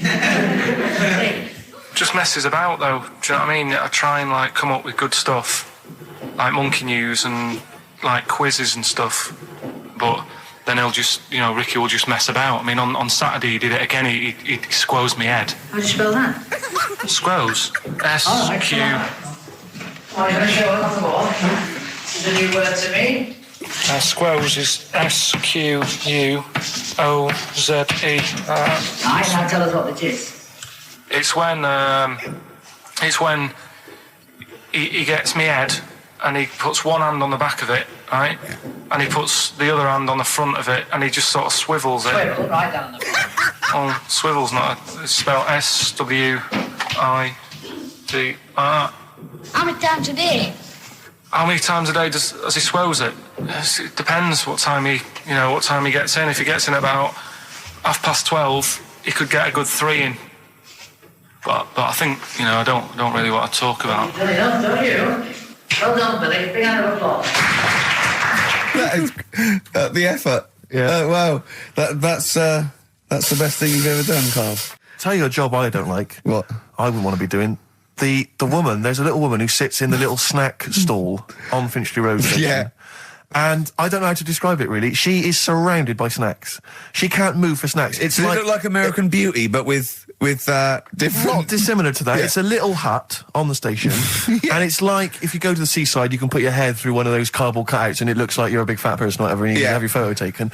It's like an equivalent of that, but it's just snacks everywhere. She's got bananas up to her chin.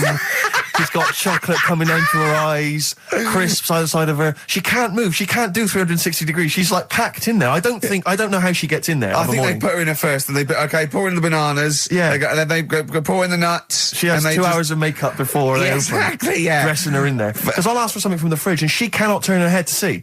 She has to go by feel alone, just to feel the fridge and get stuff out and pass it. And often I'll say, that's not what I wanted, but she can't. You've got to let her off. It's extraordinary. Dear. But there's no music playing. Does she have nothing. to sell her way out of it?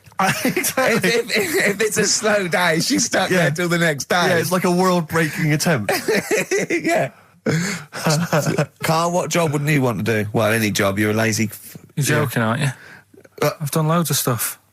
I'm quite happy now doing what I'm doing. Yeah? You look happy. Trying to think. You sound happy. Yeah, I mean, calm down. You on drugs?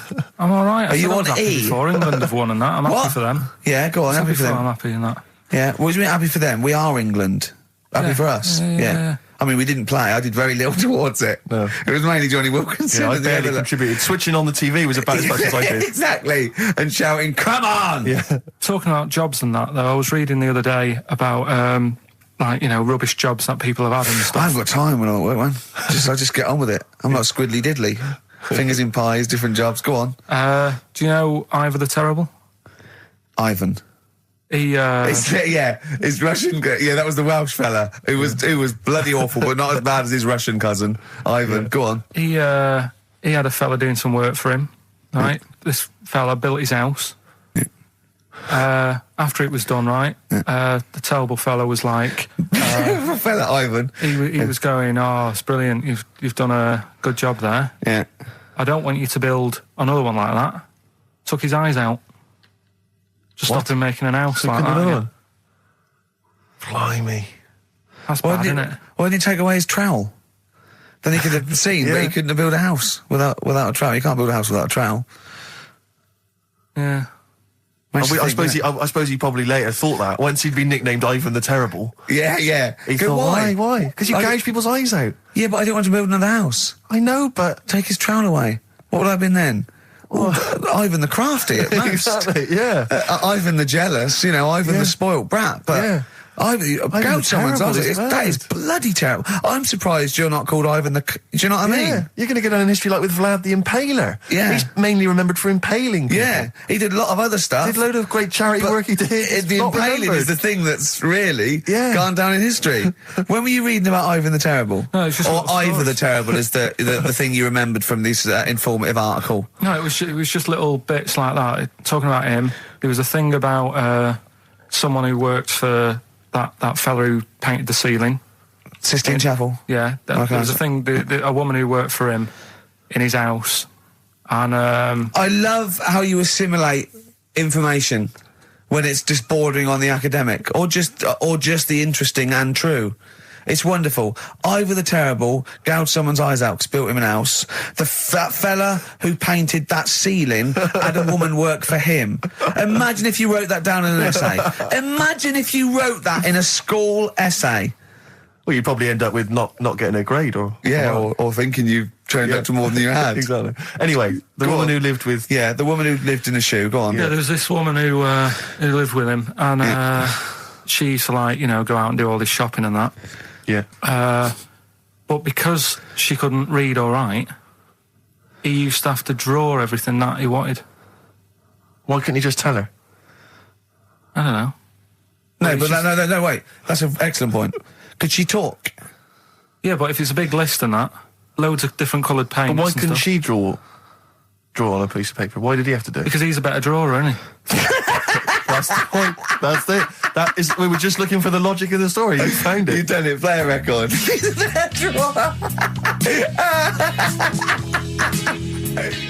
What's the best job you've ever had still, Carl? Talk like occupations. It is still Paper round. Is it still the paper round? Yeah. That's ridiculous. No, it was good though. If you look at it, what I liked about it, you're your own boss. No, you're not. You're not your own boss. No, The guy who runs news the agent agent. is your boss. All right. But then once you get out and you've got your papers and that, you're on your Do own. what you want can as long think as you about deliver the stuff. papers exactly to the places he said you are in the time he said. Yeah. It's and I do. freedom, isn't it? Any jobs you wouldn't do? Go I've just thought of one that you wouldn't do on. with your sort of mild homophobia. Well, I'm not. Proctologist. What's that? Basically sticking your finger at other people's arses. Right, well, no, I wouldn't do that, no. Why have you got to do that? What do you mean, why have you got to do Well, why that? does anyone need that doing?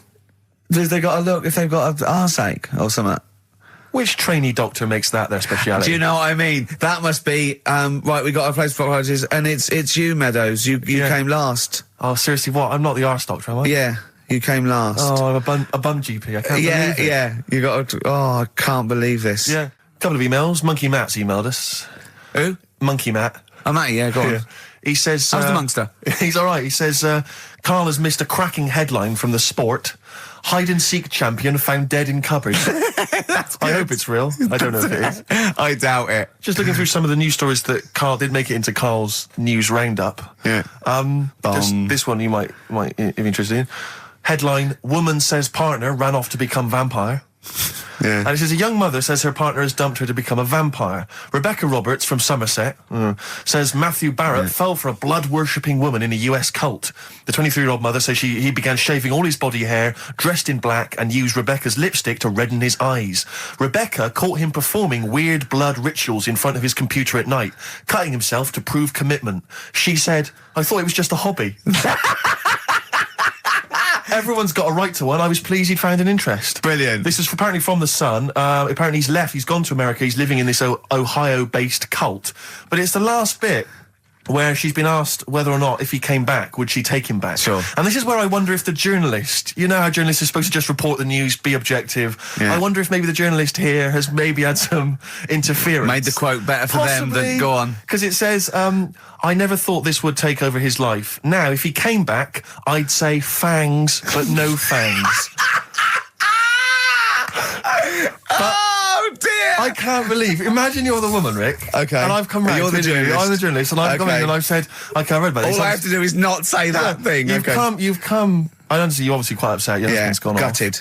off. If he came back, would you take him back? Definitely not. Right. What would you say to him then if he came Just back? get lost. Right, but I'm really pissed off with you. Would you perhaps say something a bit more pithy? Not in this situation, no. You're upset? He cuts himself, he drinks blood, he's left me. Sure, Sod off. I'm not interested, mate. Because I tell you what. Go on. I mean, I like what you said there, but I wonder if we could condense that a bit more. If he came back, would you say... Go away. Would you ever say something like, thanks, but no thanks? No, because it makes it flippant, because I'm really angry. I know you're annoyed. And I'm upset, so I wouldn't say... I certainly wouldn't say thanks. I might say no thanks. But what if you sort of said it like aggressively, like you're giving him the finger, thanks, but no thanks? Like you didn't really mean sort it. of sarcastically? Sarcastically, would you possibly say I that? might say thanks, but no thanks, and that'll be it. And that's Right. and I'd leave it there. I'd never change that. Sure. I'd never change those words. Can I ask you a question? Go on. Do you like puns? Hate them. Right. I don't like It's Countdown. interesting. I don't like QI. I don't like any of those posh Cambridge, Oxford types. I hate puns. If you had to say thanks, but no thanks in the form of a pun, what would you maybe say? I wouldn't. I never would. Right. I'd say thanks, but no thanks. I would. I mean, I feel embarrassed that I'd even say that because I don't think I would even say thanks, but no thanks. Okay. But if I did go that far, I'd leave it there. Sure.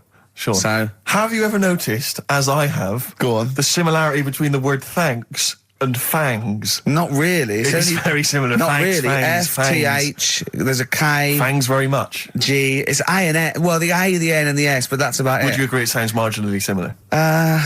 Is sort it of. possible you might one day say fangs but no fangs? I wouldn't know. Right. I could put that though, could I? But don't say I said it. Right. I mean, yeah. Fangs, but no fangs. Yeah. This is the thing. Just, if you ever read an article in The Sun, The Mirror, anything, do not believe it. Really seriously question and query it, because... If it ends with fangs, no fangs. If it ends with a pun, almost certainly they never said it. Just like, for example, that's why your balls are on the outside. Because the cells have to be a certain temperature to survive. I don't know if it's the sperm or Sertoli cells, but they have to be a couple of degrees below body temperature. Otherwise, they'd be in a nice cage and we wouldn't get kicked in the nads. What do you mean? That's why your testicles are on the outside of your body. They have to be a couple of degrees below body temperature. Yeah, but it's not... That isn't why they're there. You see, this is like the chat we had last week about the giraffe having a long neck. What do you mean? They're there because that's where they happen to be. They didn't go, right... Well, that's what evolution is. It's a selection process. It's not a will. The balls didn't say, look, I'm too hot, let's get us outside, let's get outside of here! All right, hang on a minute then. What? So a little man monkey, right? Theirs are in the same place as ours. Yeah. But they're walking around naked, so it could be anywhere. They could be, like, on the back. It doesn't matter where they are. They call it... Well, they could be on the back, yeah. So why aren't they? This is a completely different... Steve! You started it! I wash my hands of the whole affair. And we're not only back to balls, but we're back to monkey balls. Yes. In one thing from about parasites, we're back to monkey ball news. Yeah. How do we get back to chimp testicle news? All right, then. So this worm's in a fish. Yeah. It's like a little platyhelminth. I think it's some sort of... But what I mean is, why are they about? What do you mean? They Why? evolved. But why haven't they died out? Because they're very successful. Yeah.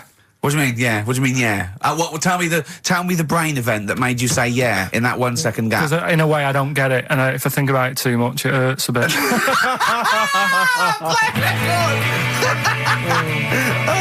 They've just been around for years, Carl. Yeah. Like Cliff Richard or something like that. Go on. Talking about this the other day. What was it now? Listen, the fella... Play a No, listen. record. Do you want, let's just, all right. All right, no, come on. All right, he's got it now. Go on. This fella goes to the doctors, right? Oh, right, okay. Right, if this is in any way apocryphal, stupid, illogical, impossible, right, you are never, ever speaking again on radio.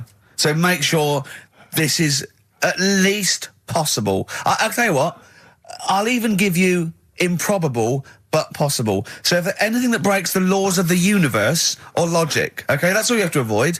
On you go. Right, so this fella, right, he goes to the doctors because he's got earache. Right. Okay, if a chimp's living in his brain... that he go on. So he's got earache, he's sat in the waiting room and his ear's all bunged up and it's hurting a lot and what have you. So the doctor comes out and he goes, right? And because his ear's all bunged up, he doesn't hear it that well, right? So he thinks it must have been me, right? So he wanders in. Keep going. Anyway, I'm going to hate this. I can just feel it in my bones. Steve, I'm going to let you take over. Okay, let's hear it. So the doctor says, sit yourself down there, right? So he sits himself down. He goes, right, take your pants off, right? So he's thinking that's a bit odd. Anyway, he heard that though. He apparently he took his tackle off. The doctor did some operation. What, there in the waiting room? No, in his office. In his office, yeah. What? Wait. So he removed what? His genitals? Yeah. In his office. Why, Carl? Because he hadn't called him in. Oh, he'd called in the bloke who wanted his testicles taken off, and he didn't hear it. What? So the doctor went out and said, Mr. Jones, who's here to whip off your cock and balls just here and now, right? Bloke comes in, didn't it? It must have been me. So the bloke who wanted his balls taken off didn't say, I think he said me. So he didn't interrupt then. So the bloke goes in, he starts taking his testicles off, and he doesn't say, I'm here for me ears. What are you doing? I'm Ricky Gervais, with me Steve Merchant. Over there, Karl Pilkington. The man who believes anything. I think it might be a condition due to his little round head. Mm-hmm. It's sort of it might be a new condition that we can call cranial sphericity, and because it presses on his lobes, and the only sort of upshot of that is he's normal everywhere, but he believes everything he reads or sees on Anna Nova. All right. Talking of which, Rick, I don't really follow the news. No. It's mainly boring, isn't it? Wars and stuff. Yeah. But I don't know. Well. Yeah, well, it is a war. It's all this nonsense before and after. When it's a war, it's it's in the middle of the war. You can watch it on telly. True. You get results. True. You know what I mean? You know what I mean? Yeah. Like a test match or something.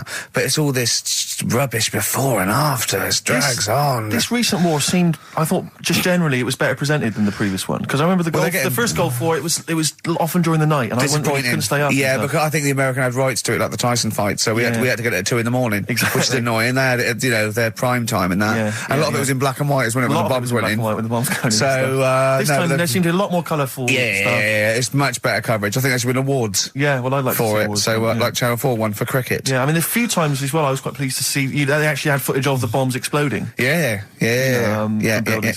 No, good. Well done. Generally, good on you. Well done. Good on you.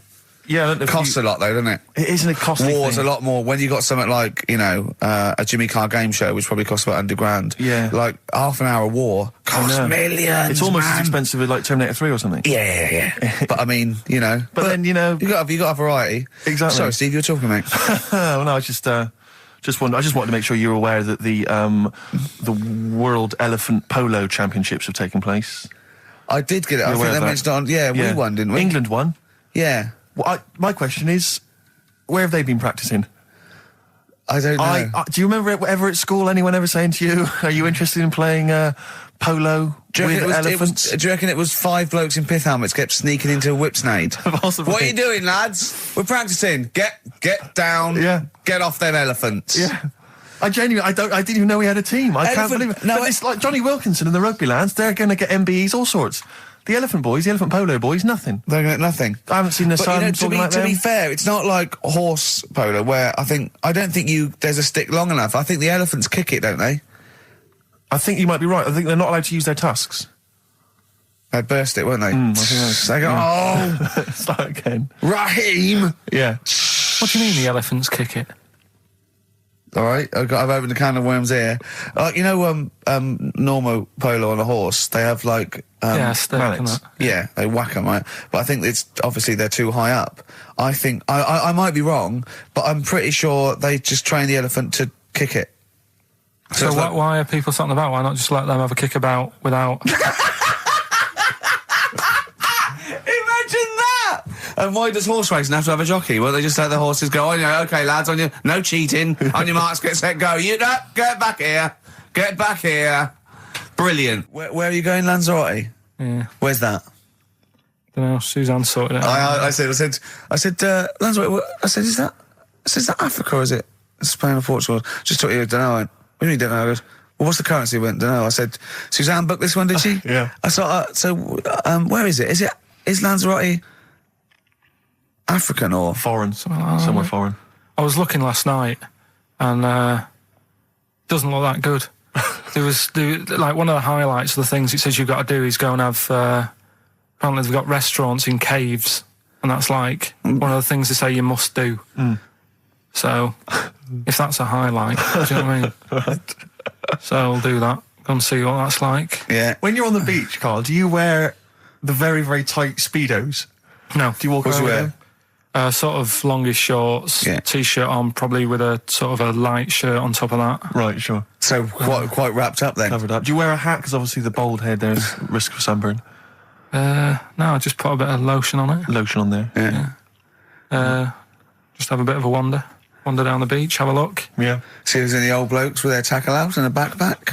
I'll have to look forward to, so Yeah. there you go. Yeah. Well, we're looking forward to finding out how you get on. Yeah, I'll let you And know. Interested to know what she gives you on Christmas Day. More scintillating chat after this next song. We've had a lot of emails, Carl. I don't want to sort of put a dampener on your Christmas, but a lot of people have been slagging off Lanzarote. One of them just said, well, one of them just, I don't know if I can find It is Canaria, isn't it? It's It is one of the Canaries, isn't it? It's a volcanic island covered in volcanic dust. It's very windy, so you have to dig a hole to sit in on the beach, and there's hardly anything to do. That's from Mike Godham, he says, unless you like quad biking. Well, you know, you've seen what happened to No, Ozzy don't Osbourne go this week, quad so don't do biking. that. Not with your little head. There's no protection at all, is there?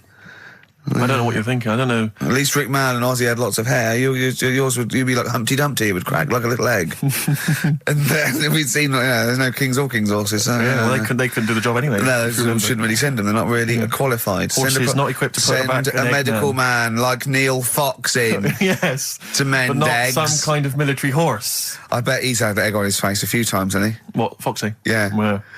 Most of the series are Pop Idol. Right, Carl. Lanzarote, good or bad?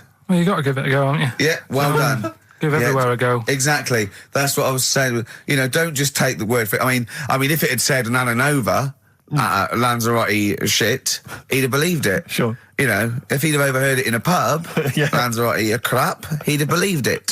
He'd have seen it on a website that was mainly concerned with monkeys and witches, he'd have believed it. Yeah. As it is. Everybody raves about New York, and when I went there, I thought it was rubbish. Well, you're an idiot then, because that is possibly though, the isn't it? greatest city in the world, Subjective. along with London. Subjective, though. That's why they have holiday programmes and that, innit? So you see it and you decide for yourself and that. Yeah, but you saw Venice on a holiday programme, as you put it. You went there and you went, it was rubbish, full of black bin liners. Well, it is. Right. Didn't they show them? It stunk. Didn't Judith Chalmers say that? Oh, it stinks here and there's loads of rubbish everywhere. No, she didn't. Did she mention that? Oh, that's what I mean. So it depends what you want from holiday, doesn't it? Well, yeah. But So, you're an idiot if you don't like New York, so next. Anyway, come on, break up, guys. Kiss and make up.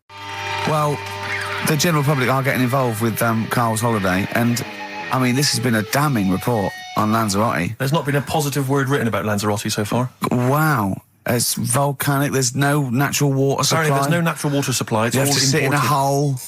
What do you think of this, Carl? What do you think of the people that want you to know that you're going to a rubbish place when you can't change it? What do you think of that? rubbish though, will it? What do you mean? Be all right. What do you mean it'll be right? Because I'm going to go there thinking, oh, there's no water and that, and there will be water. No, they didn't say there's no water. What did they say then? There's no natural water supply. Whatever. I'm not bothered. Doesn't bother me.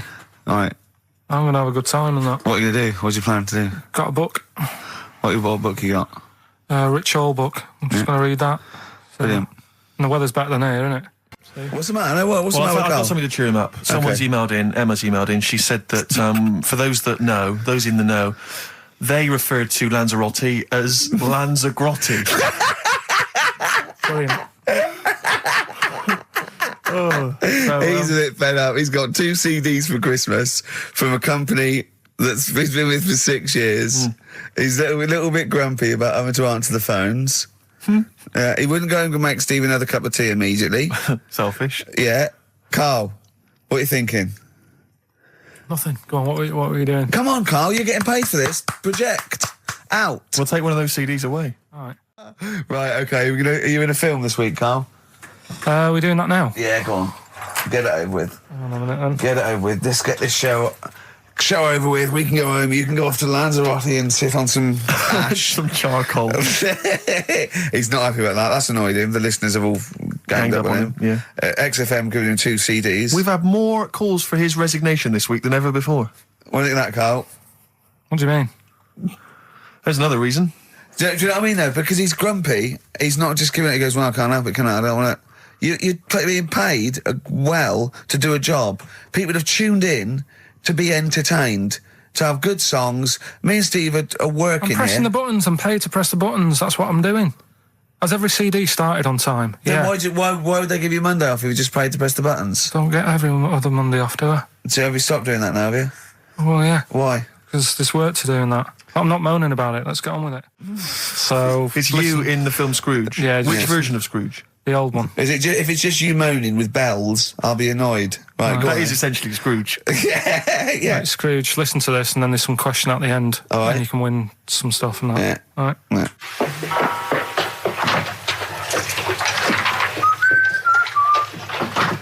You're late. Only 20 minutes. What do you mean by coming in here at this time of day? I've just been doing some Christmas shopping, haven't I? Probably do some more shopping on Monday because it's my day off, isn't it? Yes, I know it is. You don't have to tell me. Do you want to see what I've bought, Suzanne?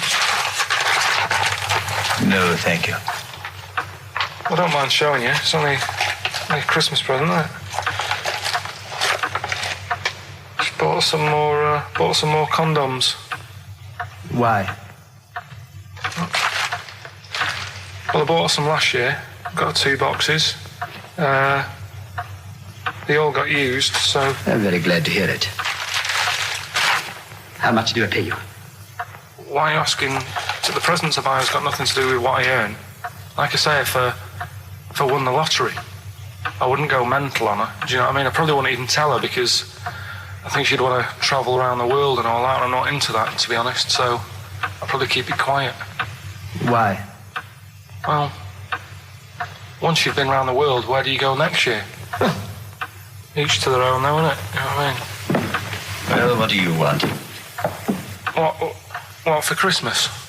Not that fussed, really. And you, it's just as well I'm not that fussed, because do you know I do some work at XFM? Do you know what they're giving me for Christmas present? Nothing. No, might as well have been nothing. 2 CDs. That's it. I was well fed up. I'm sure you will. They give you a list of about 30 albums and you get to pick 2 off the list. So I've gone through Kings of Leon album and the best of Bob Marley. Mr. Marley has been dead these 7 years. In fact, he died 7 years ago this very day. Did he? Do you know what sort of donuts Bob Marley likes? It's not my business. No, it's not a proper question. It's an old Peter Kay joke. He likes the ones with jam in. Do you get it? Garlic bread. It's good, isn't it? Excellent. Oh! Carl, well done. Carl in Scrooge there. The only man more mean and depressed generally than Ebenezer Scrooge. Oh, dear. 3 holidays Carl's had this year. Last year. Yeah. I'd love to have 3 holidays. You've got to start putting the work in there. I had 2 holidays, though. No, you had 3 holidays. You went away with Suzanne and her parents. Yeah, well, that doesn't count. It does count. If you book 2 weeks off the firm and you go away and you go, how was your holiday go? Well, I didn't really count. It wasn't a really good holiday. Can I have them days back, please? My New Year's resolution is to be nicer to you, but Well talk done, sense. you've already broken that. No, but talk sense. Talk sense. You've had 3 holidays this year. And I'm just saying, you're in your 30s now, and 30s is when you should be really putting the work in. That's true enough. To reap the benefits in your 40s, 50s, 60s, 70s, 80s, 90s, and 100. Carl, what's your New Year resolution? What about think before you speak? it's worth. I mean, See, I'm consider it. allowed to laugh. I'm allowed to laugh at things other people say, Carl. That one, that is a good suggestion. How was your holiday, Carl? It was all right. Right, brilliant. But that I don't see on the ratio of good to bad in Carl's mind. That might be amazing because we never It might hear be him amazing, singing the mightn't praises it? of anything. I'll tell you what. Can we have a cracking little tune and then come back and hear about Carl's holiday? I'd love to do that, Let's really. keep it tight. Love to Tear Us Apart by Joy Division. Now I can't put my finger on it, but that doesn't sound like the original, and it's off a compilation. It sounded a bit fast. I think the vocal was slightly different. If anyone can, put me out of misery, I think it might be in a session of the time or something. Carl, here's a little New Year resolution for you. Another one. Maybe when we ask you to get a song, get the original single version. I could be and wrong, not some but- obscure but- session. Yeah, it does seem different, doesn't it? Very odd. Yeah. Yeah. Maybe we just remember it wrongly. But anyway, that's XFM for you. 104.9, I'm Ricky Gervais with me, Steve Merchant. Karl Pilkington. Carl, you went to Lanzarote. Yeah. People said don't go to Lanzarote. They told you it was Lanzarote. They told you, were they right or We wrong? were right, yeah. Really? Yeah, it's a bit ropey, yeah.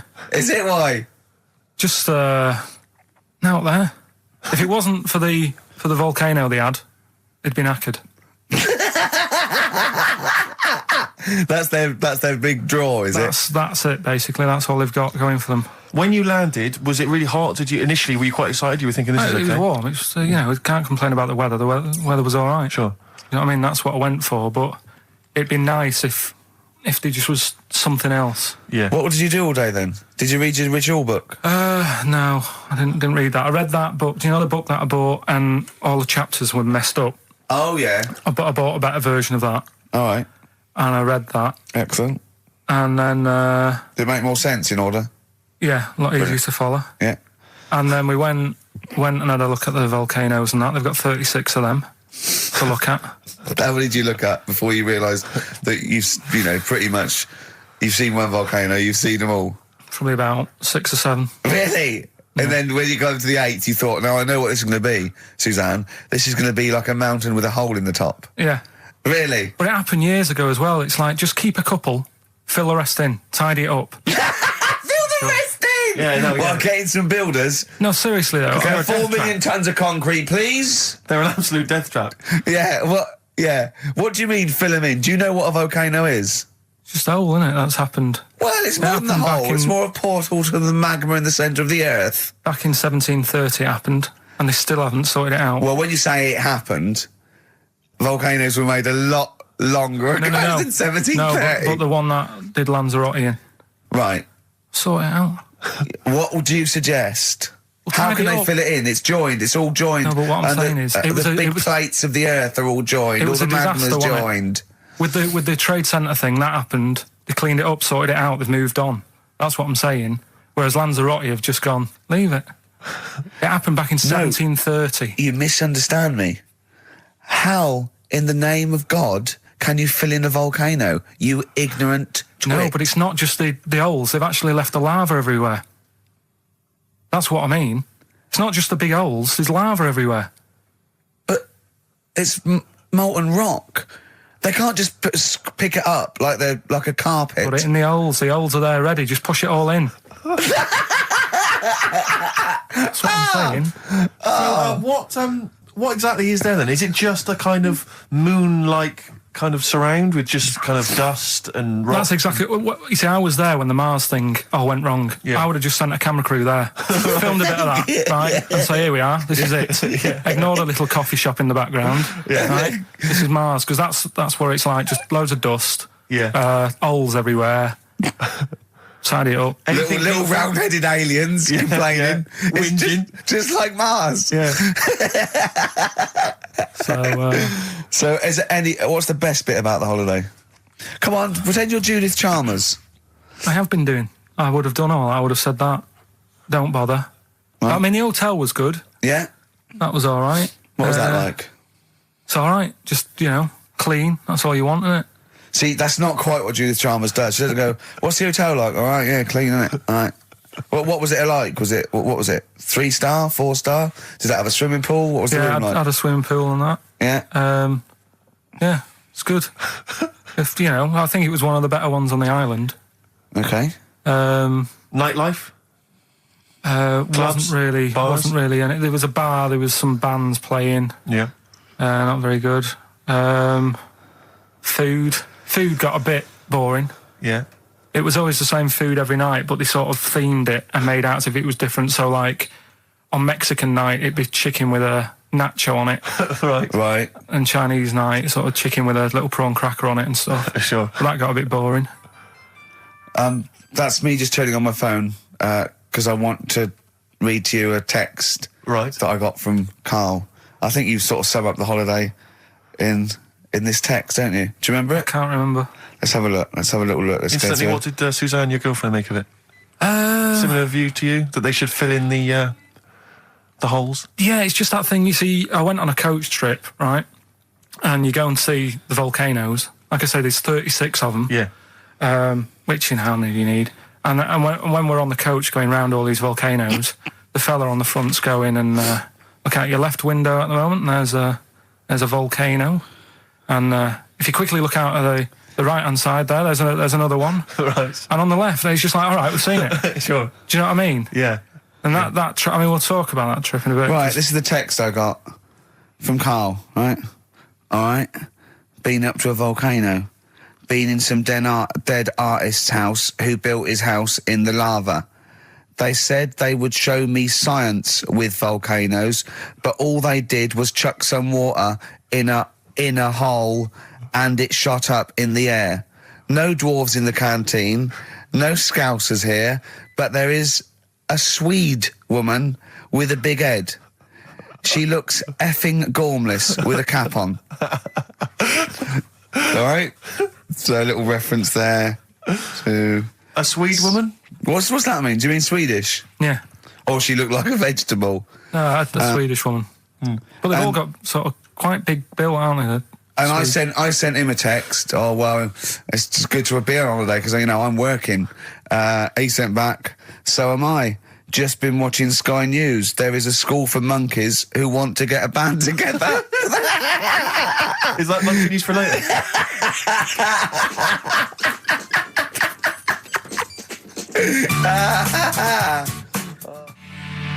Oh My Corazon by Tim Burgess. I can't get enough of that. I love that chorus. On XFM 104.9. Ricky Gervais, Steve Merchant and little Karl Pilkington. But it was a nice holiday.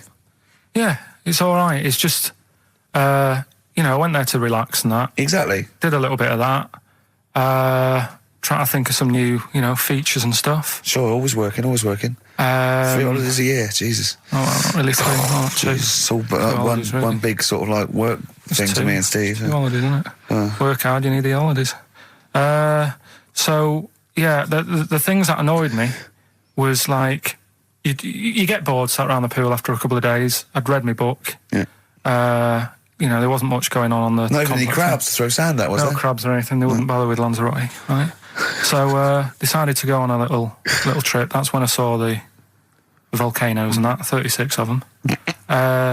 So, we go on the trip, and the thing that annoys me, it does happen every holiday that you go on. If you go on a sort of a package thing, they have these trips, right? And you pay about 40-odd quid, and they give you some wine, so it make it feel like you're getting your money's worth. But how many of these trips have you been on then? Loads. Probably about 12. More holidays than I've had. Go on. So anyway, so you're on the coach, right? And they take you for the volcanoes. They took us in the middle of nowhere. Yeah. Right. There's nothing else round there. Sure. It's like I say, it's like Mars, but with holes in the ground. Yeah. Right. And they sort of drop you off, and they go, right, everybody, see you back here in an hour. There's loads of volcanoes for you to look at, and a coffee shop over there.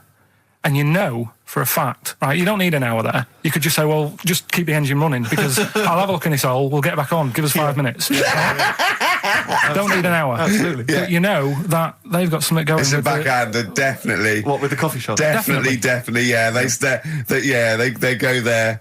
And they get everyone to have an ice cream and a coffee, and they sit down, have a fag, talking to the bloke. Yeah, and it's like, cousin. Yeah. How much was the coffee? Was it probably about 3 Each euro, so I think it was £3.50. Sure. Yeah. Which is, I don't know, what, that's about £2.50, isn't it? Yeah, they've stitched you up.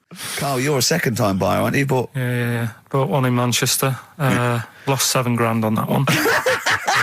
well, don't buy in Manchester. No, it's a good flat. It's just it wasn't. I didn't buy it to sort of make money. I thought I was going to be living there like all my life, and then a job came up here, and it was like, oh. You bought your first flat in Manchester. You assumed you would be living there for the rest of your life. Well, I wasn't in a rush. Play record. You're an idiot. Hang on a minute. So have you got a property portfolio? Have you got the 2 houses now? No, I've got rid of that one. Oh, you sold that one? Got this at flat. £7,000 Got loss. this flat. I'll tell you something that is interesting. Hold on, though. What? £7,000 lost. Yeah. It's a flat in Manchester, but it could only cost about £8,000 anyway. Right, Steve, something they do now, right, they've got to do by law when you're buying, right? I was looking at one in London, right? It's haunted. They've got to tell you now. Right, don't talk shit. I'm telling you now. Play a record. I'm telling you now. Yeah. There's no such thing as ghosts. That is ridiculous if that appears on a legal document. Right, if there's anyone who sells flats and does that for a living, yeah, right, email in, because I'm telling you now, that is a fact. She sort of dropped it in. I said, oh, nice feel here. And she said, yeah, well, that'll be the ghost. Just dropped it in, that's all they've got to do. And then I was like, what? And they went, oh, yeah. That's what I've got to do, is it? So that's the legal thing. Did you drop it in? So in court you go, did you drop it in? Yeah, I dropped it in. Play a record, you're an idiot. Now, Carl, you promised me that you were going to reintroduce Educating Ricky. Yeah, we can do that. Have you got it? Have you got something that will, that's something that I won't know that's correct and that will interest me? Yeah, there's loads of stuff. Is it anything to do with monkeys? No, we've got monkey news. We've got monkey news coming out. Of course we have. Yeah, monkey news people, and they're now over to XFM for monkey news with Karl Pilkington. No, we won't do that yet. We're not doing that yet. Educating Ricky is. Yeah. Well, let's do it. We did it ages ago. Educating Ricky. Oh, that's interesting, and it's correct. Hang on a minute, though. What I do is I tease you, don't I, with headlines. Oh, go on then. And then you have to sort of go, that one sounds good. Go on then. What are the headlines? I want to know more about that. Educate me. Yeah. Right? Okay. You've got, jeez. That Nelly died. That Nelly died. Oh, right, okay. Right. Could be about an elephant. Yeah. Go on. You've got that. You've got, I got well. Take well as red. So they all start with well. Okay. Knob body has been that lucky before. Brilliant. All right. Okay. You've got get a lobe of this court case. Right. Okay. Not bad. I'm going for knob body has been that lucky before. Right. It's a story about this kid who was born. Right. Was he? Yeah, he was popped out, and the dad and the mum saw the baby, and it was like, oh, that's a good-looking little kid. Sure. And they were proud and that. And then they're surprised that it's a good-looking little kid. It's theirs. Yeah. Like it could have been a frog, and they'd have gone, "Oh, he's got your eyes." And then the doctor goes, "Yeah, it is, but look at that." What? He said, "It's a boy and hasn't got a knob." I love the doctor saying that. I love this GP. Right. Oh, this midwife saying that. Oh, I love little boy. Yeah, but no knob, baby. Mr. and Mrs. I mean, think. Right. No, but I'm speeding it up a bit. All right, come on. So the baby's born. So the baby's like that, and the doctor baby says that, and the woman's like, oh, it's our first as well, and stuff, right? She's really gutted. What's the second going to be like? So, Go ahead. So just a knob. Doctor says, We'll call it Carl. All right, go on. Right, go on. So the doctor says, well, I'll leave it with you for a bit, get used to the idea, right? As opposed to throwing it away. So he wanders off. Yeah. He comes back with a smile on his face. Right? Found the knob. So the mum and dad are like, what are you smiling about? He said, you're not going to believe this. Baby's just been born. It's got 2. Right? You can have one of them. And they did a little operation. Where did you get this information from? That's in a book. What book? Is it the same as the book that you carry round with you? No. With the woman with 3 legs, the juggler with 9 arms, and the bloke who found shagging a chicken under a rock. Is it in that book? Weird though, isn't it? Well, it's not true. It is true. What, in the same hospital, there was a baby born without a knob. Luckily, Carl. What happened? You swear to God you're not making The this up. doctor came back smiling, because you won't believe it. There's a baby there with an excess of a knob. It happened, honestly. I'm not, all these things are not made up, the educating stuff. That's why I do it, innit? Teaching you stuff, always teaching you stuff. All right, if anyone can confirm the baby with no knob, they're going to confirm it because they're going to go to the same dubious website that Carl got it from. I always try to be level-headed and reasonable in these situations. And it's always Guatemala or Mexico. Rodriguez was born without a knob. Luckily, baby next door and was on 2 knobs. What a load of shite. Play a record. I should just confirm that we've had a number of emails that say the baby born without a knob and then having one transplanted from a baby that luckily enough had 2 knobs is apparently true. Listen. So, I don't question that you could be born with a deformity and get someone's, fingers, knobs. What I'm saying is, it didn't happen with the doctor goes, I'll leave with it. I don't believe it. That baby's got 2 knobs. Exactly. What a coincidence. I bet that little bit of information isn't in there, is it? Sure. That he went out the door, I'm going to get a coffee, came back, bloody hell, hold on, no, here's an extra knob, I found an extra knob. We can put that knob on there. Perfect. Yeah, you might want to try and you heard about the hanging one when the fella was... Sorry, mate, go on. When the fella was hung. Well hung? He was hung and... hung? Sorry, what's hung? He was hung by a rope. So, isn't that... No, I think it wasn't he a Chinese emperor? And wasn't he hung? Yeah. He was hung. Some fella who'd done something, they hung him. And, They wanted him, it's not a word anymore, he was hung. Look, don't be doing that again, because you said squoze wasn't a word, and then I shown you a menu today that someone sent, and it said fresh orange, squoze. Inadvertent commas, and next to it was the word colour, spelt C-O-L-O-R. So, presumably either the American menu, right, in which case there's loads of American words that we don't use, or it's just a badly typed piece of work. Anyway, there was a bloke that was hung. He was hung and that, but he didn't die. Hung on that, he was definitely a Chinese. Hung on that, yeah. I remember him now, yeah. He didn't die, and they said, just hang on a minute whilst we change the rope and that, and he stood there waiting, changed the rope. They tried to, do it again, and didn't work. It didn't work, right. So, they got another rope, right? Didn't work. And then they had to let him go, because it's like there's a well-known saying or something from this thing. Yeah. Chimpanzee that monkey news. Right, there's this monkey, right? Oh, yeah. I think his name was number 6 or number 7 or something, right? In this lab, right? Yeah. And anyway, it's in there with the rabbits and little mice and stuff like that. And the rabbit smoking. The nurse, right? Not the nurse. The woman who works in the lab. What would you call her? A nurse? Depends. Depends what her job was. If she was a lab assistant, you call her a lab assistant. All right. I mean, they probably call her by her name. All right, lab assistant, right? Kirsty. So she's... I think it's probably Kirsty. Right, Kirsty Morris. Well, she's in there, right? Yeah. And she don't work with many people and that. She's mainly on her own with, just putting lipstick on rabbits and stuff like that, right? Chimp fancies her. So, Chimp fancies her. He's putting on lipstick, chimp fancies her. She's got hairy legs. He gets pally, right, with this woman. Yeah. Because, he gets to a point when she sees him every day. It's the way he sort of tries to string out like it's a narrative love story. Did the chimp put its hand out and grabbed her, and then you thinking that he made a move on her? So right, come on, he's allowed out. He's allowed out. It's not a story, is it? He's allowed out the cage and what have you every day. So he's wandering about, and as time goes on, he's watching what she's doing more and more. Yeah. Right. So he notices like the code on the door. Right.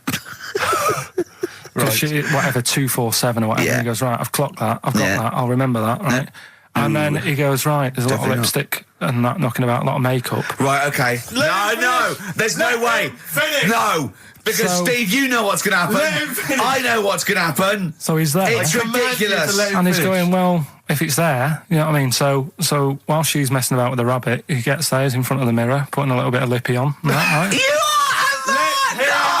It's gone too far. No, it's gone too far, Steve. Right, your mic's off, Rick. He's finishing the story. So, turn mine off as well. It's gone too far. Turn him off. Just let him finish. Right, so the thing is, right, it's this monkey wandering about. It's got lipstick, it's got mascara on, it's looking pretty good. I didn't mention the mascara! It's it's looking all right, right? So it knows the code on the door, 247, right? So when she's sort of messing about with the rabbit, right, he goes, right, here's my chance. He's looking good, 247, out the door, through the reception man's there. He's like, all right, Kirsty, right? Don't talk shit! I Feel Free from Cream, that's pretty much the last track, isn't it, guys? I imagine on XFM 104.9. Well, I mean, yeah, I've got nothing to say after that ridiculous story. I mean, that's worse than the bank robbery to me. Yeah. That he clocks out, and the bloke on the desk. All right, Kirsty. Oh, you're 2 foot shorter and hairy. She wasn't a looker anyway. So. She wasn't a looker anyway. Brilliant. Exactly. Carl you had to go to one of those well clinics, didn't you? No, I haven't gone. Why? Because I'm not happy with it. What? I'm not happy with the whole... Well, it's just... Do people know what them places are? We'll give you a whole... Have you heard of them? Yeah, I've had one, yeah. They check everything. Which, you know, Suzanne, my girlfriend, was like, you know, you're 30-odd now. When was the last time you went to the doctors? And I haven't been for ages, because I don't... No, I never go. Doctors. I never go. Unless I think I'm honestly going to die there on an agony. Think they can always find something. Jane made me go to one of those things, yeah, those boot things where they do it's, £200 and they give you a complete head to toe, don't they? But head to bottom is what it is. They do the old finger up the arse thing. Now, what is that testing for? Well, I like that he said it quietly, because he's on the radio. You can't say arse. Yeah. Well, say it quietly. Say it quietly. Yeah. Arse. Yeah, arse. That's what our mistake was, because we got a complaint upheld, didn't we, for saying... And I'm talking about a male chicken here, which is a cock, as you know. Yeah, and we said that word, right? So if we'd have gone, cock, we'd have probably gotten away with it. You can get away with murder. If you just, If you just whisper it very So go on then, So I'm not going, because I'm not having that done. I don't understand what they're going to find up there. That's... Your head? No, but why can't we just... I mean, it's the heart that I worry about the most. Do you mean that in a kind of romantic sense? No, I mean, like, you know... If they'd have to have a long finger, wouldn't they, to check that out? They go, it's something wrong with your left ventricle. Yeah. Now, this thing about the doctors, they hold your testicles and they make you cough. Yeah, they don't hold the testicles anymore. They just put it sort of like by the side of them. And what's that testing for? I don't know. I think it's something to do with if you got something wrong with your diaphragm or something like that. You can't do it when they press there. I don't know. It shows them something. So it's not doctors having a quick feel. Right, so you can't... well, that's good, because do you remember when Carl said he's going to die of cancer? And I said, why? He said, I don't check my balls. I said, why? He said, I don't like the feel. So they feel it for you. They feel them for you. And you can just relax, shut your eyes and think of England. But don't mess with them. What do you mean? You can do more damage messing about with them. Just leave them. And there's 2 anyway. You can afford to lose 1. Yeah, I don't think that's the point. I think the point is it sort of spreads, doesn't it? You know, you've got to check the... I mean, I'm not saying, you know, if don't do it, because they spend a lot of money saying to people, you know, have a quick feel if you've got the time, what have you. But I don't worry about it. Leave it alone. Why, out of interest, why do doctors stick fingers up your arse? Check the prostate. Check the prostate? Yeah, because if it's swollen, it could lead to all sorts of problems. Again, they're not having a laugh, Carl. They're not going, hang on, look at this bald little mank fella. But there's no nice way... I'll feel his balls, stick a finger up his arse and send him home. 300 quid, please, on you go. What about me art? It's fine. And they're all laughing. Roger, Jeff, stand behind that two-way mirror. yeah, what's this? I'm not going anyway. So. Really, you're not going because you don't want... No, I'm not happy with that. It doesn't even matter. It's not the fact he's a stranger. If it was someone who I knew, it'd be just as bad. That'd be worse! Imagine that! At a dinner party. Oh, God. Oh, look, hello, Roger and Selena. Do you mind, Roger, Would you allow any of the celebrity doctors to do it, though? Dr. Dre, Dr. Fox, any of those? Doctor Who? I just don't understand in this day and age. Would you allow Christopher Eccleston to stick his big northern finger up your... Do you want a song on anyway? Embrace. Glorious Day on XFM 104.9. Rick, there may be listeners tuning in thinking, they've got something better to do, for instance, switching off the radio and just staring blankly at the wall for the next half an hour. But no, because what they're going to miss is our grand finale to this, which is, of course, sponsored by Lindauer's, the sparkling wine solution to a hot summer's day. Yeah. That we're going to be firing a cork. Did you just make that up? Yeah. Pretty good. Pleased, yeah. Good. They're going to be firing a cork at Karl's head just for the sound. I just think it's sound. Huh? It's not happening. Yes, it is. You said no. We've said it is now. We've promised it to the listeners. Yeah, come on. I'm not happy with it. Why? Because the pain. Well, I've never had it done, so I don't know how painful it is. Well, what reason to do it then? Yeah, we've got to try it out, haven't you? You're perfect. It's like a little cowbell, a wood block. That's what I'm hoping for. Yeah. I'm hoping for pop. And I'm going to film it for my website. Brilliant. So go to that this week, rickygervais.com, and see Karl Pilkington getting hit. A high-powered cork coming out of Lindauer sparkling wine. Lindauer sparkling wine. And of course, if you want to send us anything in, and perhaps next week that you feel we could actually that'd be great. That's us to do. This is like interactive because a lot of people plan the show. Like Dr. Fox plans his show. We sort of come up, we riff on the. So that's a great idea. Send stuff in that we could harm Karl with. Yeah, we harm Karl. We do a jingle. Harm Karl. I've always wanted one of those George Foreman grills. I've always wanted one of them. I know, but that's too much, isn't it? What if we just pressed his head inside it? We'd have to put it on. Put it on. See, yeah. Just squeeze his head inside it. I've got to do that thing with a tea towel one day. You know that thing I did with a tea towel? You put a tea towel around his head, right, tie it. I put a wooden spoon in, and you only have to turn it like a couple of inches, and it kills you, doesn't it? Yeah, sure. It really is, yeah. So we'll be firing a cork at Karl's head. I'll be filming it for the website. So that's coming up about 10 to 3. Look forward to that. Yeah. Do you know what? I'm loving this. This is my. Just being in a room with him. I just can't. I want to squeeze his head. XFM 104.9 playing Green Day. The studio's falling apart. I know, his microphone broke. I don't know why Lindauer's, the sparkling wine, want to be associated with this shambles of a show. It is falling apart. This is awful, this studio. It's got to be fixed. Right now, Karl, come on here. It's the time where I'm going to let a cork off. Do you want to film this, Steve? Yeah, that'll be available on the website next week, rickygervais.com. So see Karl getting hit. One bloke suggested we leave the metal cap on because it's get a better pitch, but we take that. He's straight. It's dead now. Let's get the camera ready. Get the camera ready. Ready? So if you just joined us, we are using some Lindauer's sparkling wine to basically, what can I say? We fire a cork at Karl's round head. Hang on a sec. Let me just put the headphones on. All right, film this then. Okay. It's in position. Look. Just firing up. Okay, Karl, come on there so we can see your head a little bit. We want to get the noise, the microphone there. Right, ready? Hold on. Good. So you're just doing it. Hold on. Now it's in position. What if it? Oh. Ready? Yeah. Oh God! Oh no!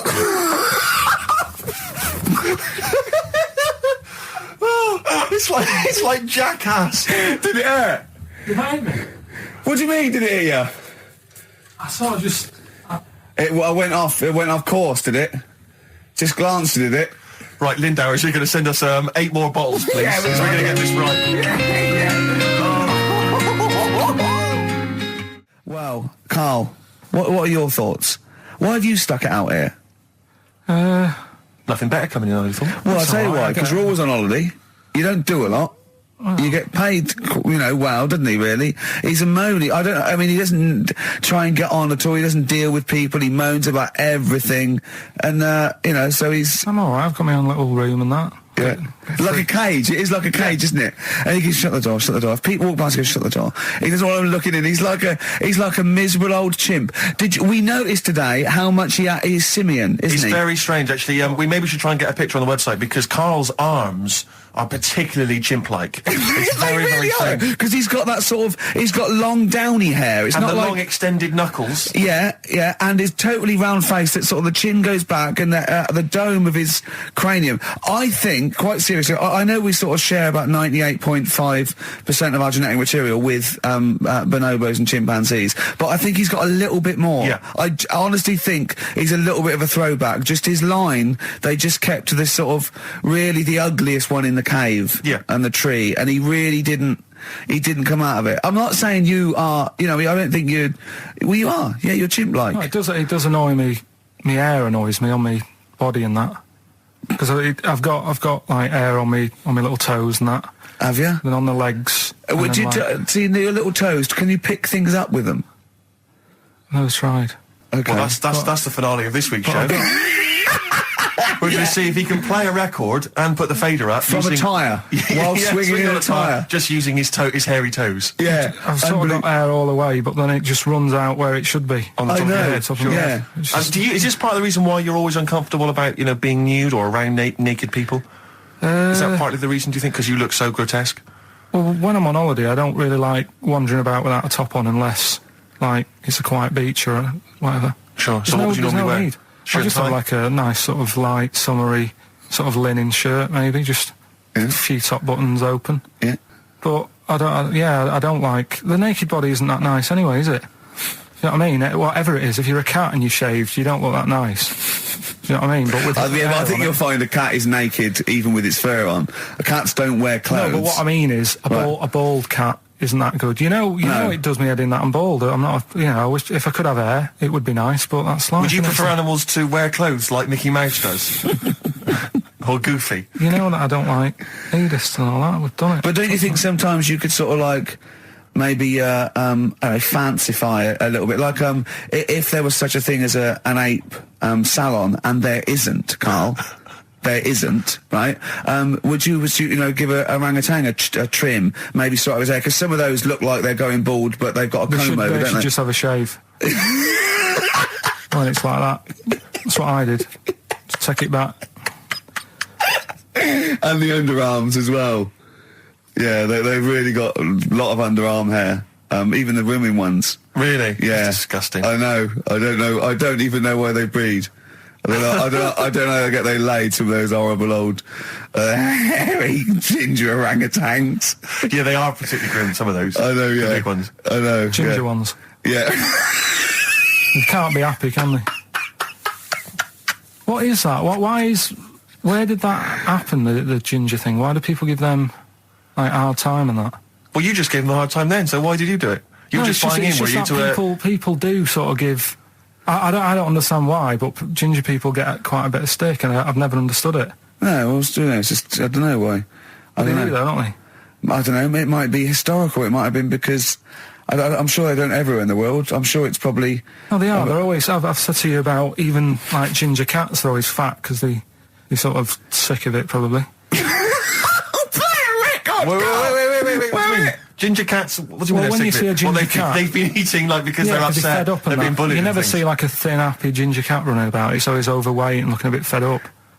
It's just a good point, isn't it? I wouldn't say it's a good point, Carl. It's a point. So last week, the Chinese don't age well. Now, anything ginger, including cats... Yeah. No, sick of it. No, but I'm just saying... Are you ginger? Would you like to take issue with any of Carl's points? 83 XFM is the text. You can text us. Maybe you've seen a thin ginger cat. I'm not having a go, though. That's what I'm saying. I'm just saying it's weird how people give them a hard time. And it's if I could have hair, I'd go for ginger hair rather than being bald. Really? No. Something I watched the other night, that was just good. Again, I learn stuff from the telly. I don't watch the news. Well, you don't learn stuff from the telly. You told us there's a fat baby in the world. Forget about them. There's a spider eats chickens and there was a fat kid. Forget them in Iceland, right? Yeah. We'll give them Rockbusters later to do, right? Iceland! But what's her name? I'll tell you what is interesting, Steve. I didn't know that much about it. Autism. Okay. Oh, good. With some more entertaining stuff on XFM 104.9. Just to cheer up people. Go on, then. What? Go on.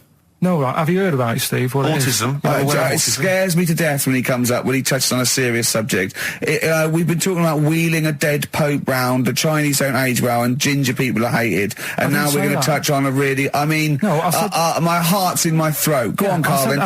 Tell me your insights to autism. Right, well, there was this... Again, Channel 4 coming up with some good stuff at the moment, right? It might have been Channel 5. But what's the name? It's the attention span I like.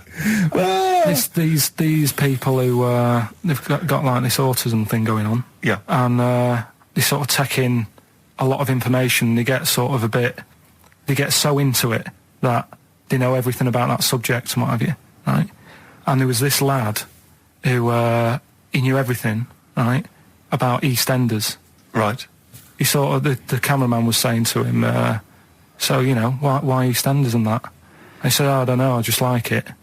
And he said, I remember when I first watched it was a Thursday, it was 5 to 8, Pauline Fowler walked in, she had a pink jumper on, she said, all right, love. And he remembers everything from that moment on. Yeah. Right, and everything, which is great, but then the way the programme was making out, it was almost like they were saying it's a disability. Right. When in a way, it's more like a superpower. Sure. Like Rain Man. But if you can take It's Rain Man. No, he has special autistic powers. Oh God! We must send for Rain Man. I don't know what to do. So I don't know what to do. So he would be a great contestant on Mastermind. Sort of autistic mastermind. He'd be what I'm dynamite. saying is, don't be watching EastEnders though. Sort of, why didn't they give him an encyclopedia and say, get into that? Sure. That'll be useful. Yeah. Keep him away from EastEnders. Wasting his time there. But I don't think it is a disability. No. Yeah, well, there are other things, and they're not. It's also autism is a matter of degrees. From what I know, and I'm sorry to have to do this, but I feel that I have to at least be the voice of reason, as ill-educated as I am on the subject. But I think there's degrees of autism. I think some are higher performance than others. There's other issues with it. It's not they're just got good memories. They don't go around doing tricks for people because they can remember stuff. There are other issues with it. Do you know what I mean? Right, well, I mean, they seemed a bit... But you watched the programme, what did you learn? That he knows when Pauline Fowler came in? Yeah, I mean, there was other bits where they couldn't control their emotions and stuff. Oh, that other little bit, yeah. But the main bit of it was he can soak up information and stuff, and I'm just saying, it didn't seem really bad. Do you know what I mean? There's disabilities where people say that's a bad disability. It's like how people say about... This is brilliant. This is just like this is amazing to be in a room with this man. It's incredible. You just wind him up and listen to what comes out. And I'm going to sit back now. I'm not going to defend you or explain anything. Just go on and tell me about the other disabilities that are worse. What I mean is how people can sometimes easily get mixed up. How people are scared of like a cyclop. When at the end of the day, he's got a disability. A bloke Who's scared of a cyclop? No, it's apart just from like Jason and his Argonauts. Where's this cyclop that you're scared of? No, I'm just saying in history and in books and that. No, not in history. History happened. Yeah. What are you thinking of? You're mixing history with Greek mythology and Roman mythology and every other type of mythology. What do you mean there wasn't really a giant cyclop that went round picking up ships and throwing them around? That's not history, Carl. Do you think Batman's history? No, but it was ages ago, wasn't it, when we were sort of forming... No, I'm not saying it didn't happen ages ago. I'm saying it didn't happen. Well, it might have done. I mean, what's so ridiculous about a fellow with one eye? In the middle of his head, and he's big and scary and lives in a cave. Why is he scary? Because if he had 8 eyes, I'd be scared of him. At the end of the day, he's got a disability... we'll talk about it in a bit. Right, we've got, who's that on the line? It's Rob. Rob, and, are you a doctor? I'm a final year medical student. I'll be a doctor in 2 months, touch wood. That's close enough, isn't it? Yeah. Excellent. So, where do you study? Do you want to give more details, or do you want to remain anonymous as you're calling in to I study at Barts Hospital. All right, great. So, why do GPs sometimes put their finger up a man's anus? To see what's there. You know, if you've got hemorrhoids, if you've got an enlarged prostate, you know, it's either that or they stick up a big tube and have a look up with a light. What? And it's easier to do that. Now, are you dumbing this down for us, or are you going to fail your medical exams by saying stick up a big tube with a light? I'm dumbing it down. Okay, come on then. We're all intelligent people here, and Carl. So you tell us what's that called? It's called a sigmoidoscope. Right. Nice. That was a clever test, wasn't it, Rick? 12 inch long. Yeah. 12 inch long tube they can put up there. So, Carl, would you prefer that or a finger? Well, so do they sort of do the finger first, and then, I mean, at what point do they say, hang on, we need a light here? I mean... It's normally if there's something wrong. But... So if I go then, say if I go to this Wellman clinic, right, and they go, yeah, the art's good and that, yeah, finger, there you go, and then they go, hang on, I'm going to go and get me light and tube. I could start worrying then because they've sort of found something. And they're not likely to go straight in with the tube. They'll probably send you off some tests first. But Carl, there's nothing. But you go to these places to put your mind at rest and to know where you are with your health. I mean, it's not that you go along. That's what most people worry about. They think that because I'll go along and they'll find something. Well, one, that's illogical. It doesn't heighten the fact they'll find something because you go along. And two, if they do find something, it's a good job you went along. I mean, I'm a hypocrite because I don't go to the doctor, but you know, I've had that done. You should be concerned if when they shine the little light in your ear, it comes out the other side of your ear. No, the other ear comes right out the other side. That's when you should be worried. But Rob, right, you said then, if they find something, they send me off for some tests. Why can't I just have the test without that and cut out the middleman? Do you know what I mean? Because you're wasting lots of money. There's hundreds of tests they could do, and they could do every test, and they could all come back with nothing, or they could do the finger up there and send you for the 3 tests you need to find out what's wrong with you. But in this day and age, with all the technology and that, and like brainy doctors and all that, the only way to find out is sticking a finger up there. What are you worried about, Carl? Is it fundamentally that this doctor who's has done 6 years medical training, is it embarrassing to have a man's finger up your ass? I just don't understand how you can get round to that without... But what don't you like? Is it fundamentally you don't like anything up your ass, or is it the fact that it's a man's finger up there? I don't like going to the doctors. It makes me nervous, because I think if anyone searches you long enough, they're going to find a fault with you, right? And especially if they're going that far into you. They're going to find something. And probably not. Well, you never... I just don't... I don't know how to get round to that sort of... that point where you get a... What do you talk to the doctor about? He's like, all right, nice day. Strap your trousers. He goes, he says, I'm gonna just, Most people just shut up and let you do it, and then breathe a sigh of relief when you say there's nothing there. Yeah. But is that at the end of the test, or is that the first thing he does? It's the last thing. So that trousers up out the door. Because he knows it ends conversation. He knows it's a bit of a faux pas. The doctor says, I better not kick off with the finger up the arse. Well, what I do is I'll start on with the, the head, and then we're down and go, one final thing, Mr. Pilkington. So Rob... He drops his keys and he goes, pick them up. And as you bend over... Will you be doing this, Rob? Is this what you're, like, open to do? You do all these... I'll have to do it at some point.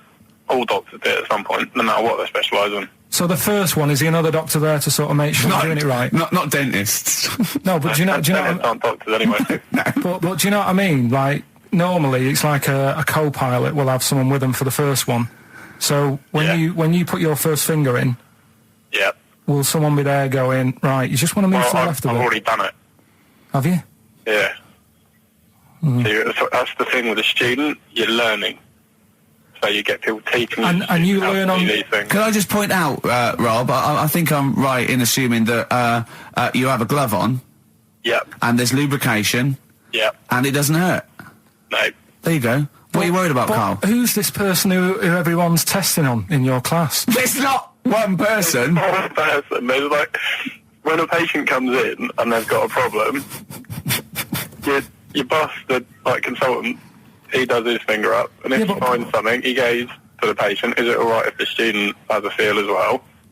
Then the student puts on a glove, puts the sleeve on the glove, and sticks his finger up and sees what he comes out with. Rob, I wish you could see Carl's face. I mean, his face when you said, and he says, can this fella have a go as well? He looked horrified. That he thought it was a free-for-all, like there's a queue of people trying on gloves and going, let's have a go. That looks good up there. What have you found?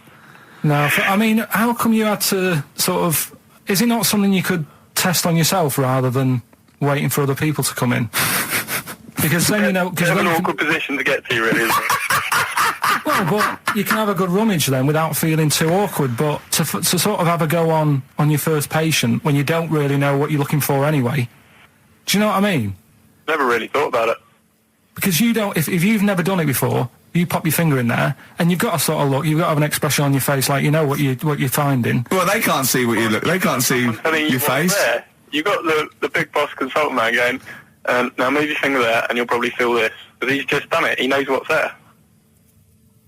Well, what? Oh, so he's already had a go. He's had a feel, and he's going right. If you feel to the right, that's the conglomerate or whatever. The conglomerate, yeah. Its conglomerate is in perfect working order. Well, that's... I'm still... Thank you, Rob. I'm sorry you had to go through this. Carl is probably the worst patient you'll ever encounter in your medical career. Good luck with your finals, and thanks very much. And do you know any female doctors who do this? Or? Thank you, XFM 104.9. Thank you. Well, we've run out of time. We've got to get on with the show. It's near the end. I hope you've enjoyed it. I hope the scientists stuck in a big, I don't know, hut in the middle of nowhere in pitch darkness, 10 of them. Well, I imagine they've been fascinated, Rick, by the finger up the arse discussion. We had Chinese don't age well, gingers, all that. The big fat kid. Well, actually, they're probably secure in the knowledge that if they want to kill some time and it's dark, there's nothing better than stick your finger up someone else's arse. Exactly. So enjoy that. But they've been hanging on for Rockbusters clues, I imagine. There's the answer. So give us the clue again quickly. All right. So the first one was the fella let his wife know how he got the bruise on his legs. Go on. Right. That was Courtney Love. Yeah. Courtney Love. So that's Courtney Love. So that's the first one. CL. So that one's fine. The second one. That Potter lad. What am I doing? Letting that one go? Just let it go. Am I just letting that go? Annoyingly, we haven't got time to take issue with it, Rick. Okay. That Potter lad, he's got a lot of bottle, hasn't he, doing all that stuff with the wizards and that. Go on. That's Brave Harry, the Bravery, current sort of XFM band, the Brave Harry, that works as well. No, it doesn't. And the last one. No, it doesn't. No, it doesn't work. The Buddhists. It doesn't work. Won't be able to get in their temple without Doesn't these. work. Brave Harry. Doesn't work. Brave Harry. The Brave Harry. Buddhists won't be able to get in their temple without these. TM. That's the monk keys, right?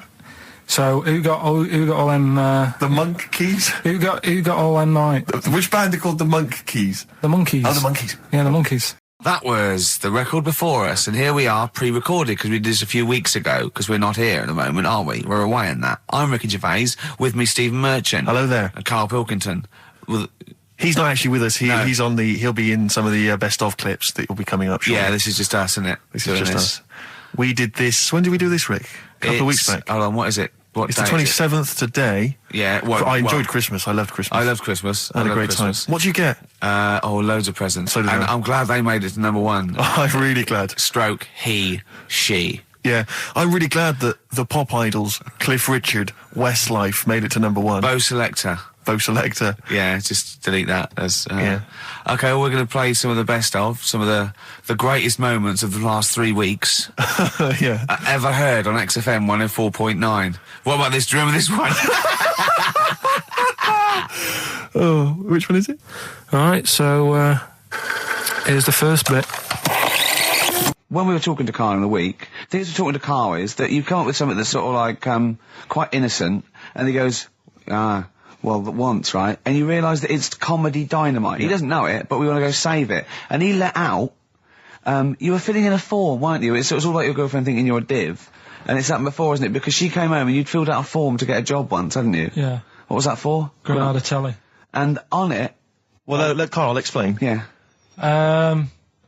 You see, this is what annoys me with job applications, because rather than just saying, do you want the job and what can you bring to this business? Yeah. Do you want the job is a good one. Because the thing is... That's sort of the one for the boys. No, listen, right? Because if they say no, I don't think they want the job. Yeah, but listen. Go on. I mean, I presume with what you do, you have to take people on and stuff. What, in a fight, you mean? You know what I mean? Yeah. And I think it's more important that you're willing to graft and put the hours in. Sure. Than say that, you did well at school. Yes. Sure. Because if I wanted to, I could have done well at school. Of course. I just didn't want to. Yeah. So where's this going? So you had the application form. So when it came to the qualifications bit and that, I couldn't fill them in because I didn't have any qualifications. And it was also asking about your languages. And I put down English quite good. English quite good. And his girlfriend came over and seen the form that he'd sent off. This was a copy of it. Yeah.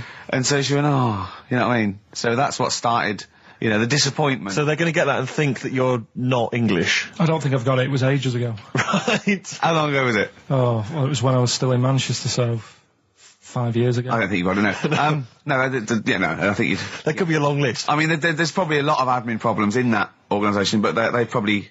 But what I meant by it is that I can speak English, but I don't know all these long words that people use all the time. Yeah. Oh, God. Oh, can I just tell this quickly? In the week, I'm talking to you now, the listener. Usually I don't. Yeah. Karl said, about embarrassing him on air and that, and he's worried about his education, and he was worried about not knowing long words. Like, we come up with any long words. And he said, no, I was scared, you were going to ask me something about someone, and he's a Eastern European leader. His surname is Milosevic. And Karl said, so I learnt it this week, and learnt it so you can't catch me out in case you start. I said, what? And he said, he thought about it, and he went, Flobodan Milosevic. Got the surname right, though, didn't he? So what's his name? Right? What's his name? That's how Bill and Ben would address this leader. How would they have said it? Flobodan Milosevic. What's his name? Slobodan Yeah. Milosevic. Yeah. Well done. Chris Campling did a review of the show. Right. And basically said that Karl Pilkington is a creation of Gervais and Merchant. Well, if only that were the case. He said, he started off saying he liked the show. Yeah. He was excited. Said it was a good show.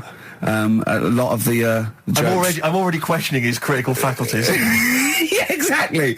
And basically said that we didn't contribute much, or seemingly didn't seem to contribute much, and we couldn't sort of like ad lib or anything. We just laughed at, particularly me, laughed at Karl Pilkington, who was coming up with some, quite funny stuff. Yeah. Right? But then he does a twist on it. He goes, but the thing is, we're the puppet masters. He's a created person. We've created the persona Karl Pilkington for our own amusement. Right. He bases this on simply that we talked about... What was it we talked about? The Chinese not aging well, and Right. he heard him talk about that on my DVD.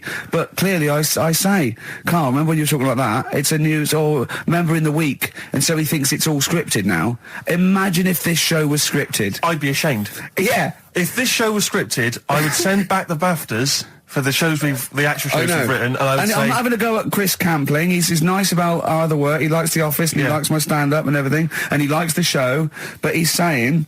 Because we're not spontaneous, we scripted this and invented Karl. So he's like, we've invented another Gareth. If we had created Karl, I would not have squandered a character that good on this poxy radio station. Absolutely. Also, does he know that we spend about 3 months on half an hour script? So how long does 2 hours of drivel? But the main thing is, as if this could be scripted, it's dreadful. It's just shocking. Or maybe this is scripted.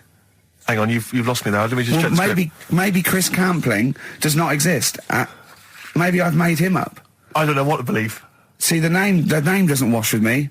What was his name? Chris Campling. Sounds odd. That's something that I made up, isn't it? Campling's almost like a joke. It's almost like a gay name, isn't it? Oh, he's a Campling. So I think this is scripted. Yeah. I think I've probably made this whole link up, and Karl is a creation. Campling, that's not a real name. No. I made it up. I should have come up with something better. Yeah. Sorry.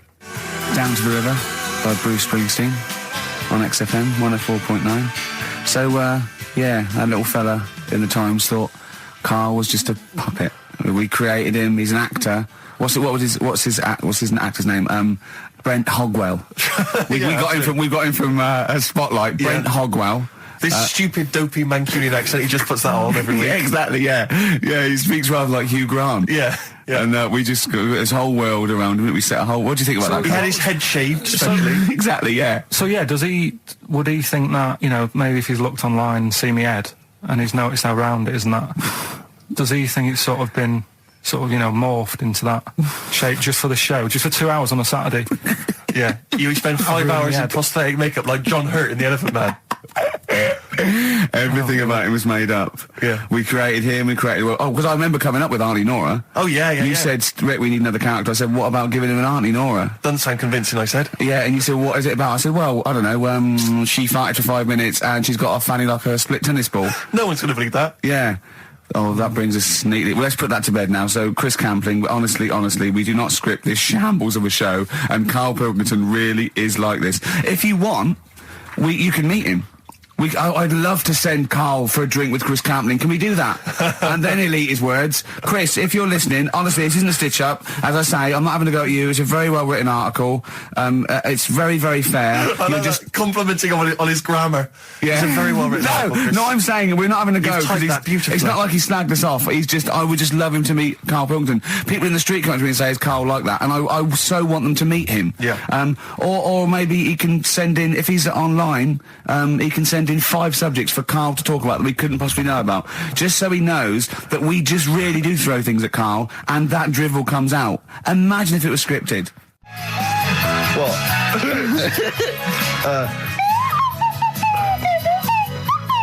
Someone's left one of those little things in here. It's brilliant, isn't it? It's amazing. What are they called, those things? I imagine that just then I was thinking of being in the front row at a Morrissey concert and going, can I just play along? They are brilliant. I don't know what kind of sound that is. I don't know. It's only used for when Kenneth Williams sees someone undressing. Yeah. That's the only time that is used, that noise. Exactly. That is brilliant. But it's like it was specially created for the Carry On films. Yeah, we need, I don't know what it is, but we need something when I walk in and see someone changing. Well, what about this? There is a Light That Never Goes Out by the Smiths. I phoned Karl up in the week, and I said, what are you doing? He went, well, even though it's one of my days off, I'm just doing some research on the web. Found anything that said, I'm doing science. And then he said, you can get wigs for dogs in Tokyo. That's his scientific fact. And I went, what do you mean? Dogs, if they need a wig? I said, if they need a wig, what? Dogs going bald? And he went, like, this is fine to him. He went, it's a stressful city, Tokyo. The world's all right with Karl. He's always got an explanation. I've only ever seen him confused once. When in Edinburgh, he looked out of his window one day and he saw a bloke putting a parking ticket on some rubbish. Yeah. And that genuinely confused him. Yeah. He couldn't work out, could you? It's a bit weird, isn't it? And the woman breastfeeding her 8-year-old child, you didn't like, did you? I don't like that.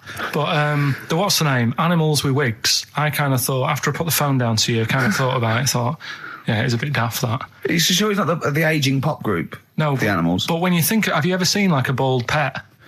No. It's weird. What do you mean? Because my mum, we had a cat, we used to get through loads of cats because we lived on a... Oh, God, it started early today, innit? What do you mean you got through a lot of cats? What are you doing? Running a restaurant? We lived on... Oh, God, what do you mean? No, we lived on, like, a main road. Oh, yeah. Right? So we used to get through a lot of them. My dad kept saying, risk. Stop wasting money, it's not Stop good. wasting money, not wasting cats. Right, so anyway, we had this cat that was ill all the time. And it's just bag of news, probably. Yeah, malingerer. Yeah, I'm terrified. I'm going to which house? Rome. Oh, God, bloody hell. Rome. Don't let me go to the Pilkingtons. And it, for some reason, it kept being sick all the time. Right? Yeah, that is news. That's definitely news. So my mum kind of thought, I've had enough of this, and she shaved it. Whoa. Whoa.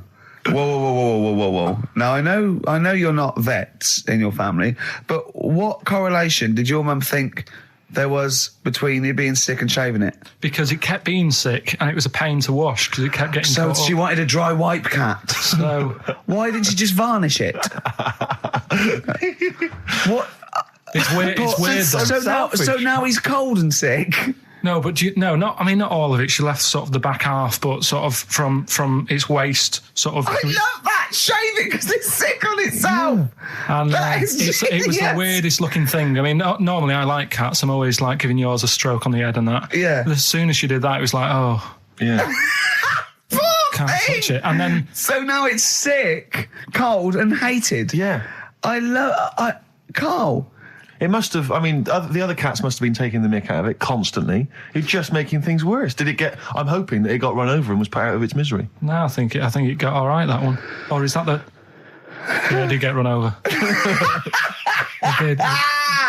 Oh, God. Oh, dear. How many cats do you say you've got through? I'd say whilst I was living at home, it's still on the increase even though I'm not there. So whilst I was there, probably 5. God. Oh. Yeah. And were you upset each time, or you just got used to it? It's one of them things, isn't it? Like I've said before, when you first see something, it's a bit of a shock. Do you know what I mean? It's like the Elephant Man or whatever. Yeah. First time you see him, it's that sort of, oh, look at that. Yeah. Do you remember the first time you saw Steve? No, I'm not being funny. Do you remember the first? Yeah, but I've said this before. It's always, then you get used to how people look and you don't... No. I'm going to burst. You have to play a record. No, but... Because I just see Steve's face. No, but I've got used to it. Shut up. This is XFM 104.9. I'm Ricky Gervais with me, Stephen Merchant. You're listening to the best of, basically, Karl Pilkington. Just check, because there are rules in place, aren't there? Yeah. There was a big bust up in the week. I'm only allowed to wind him up. I'm not allowed to wind him up socially now. I'm not allowed to. What am I not allowed to do socially? I think squeezing the head.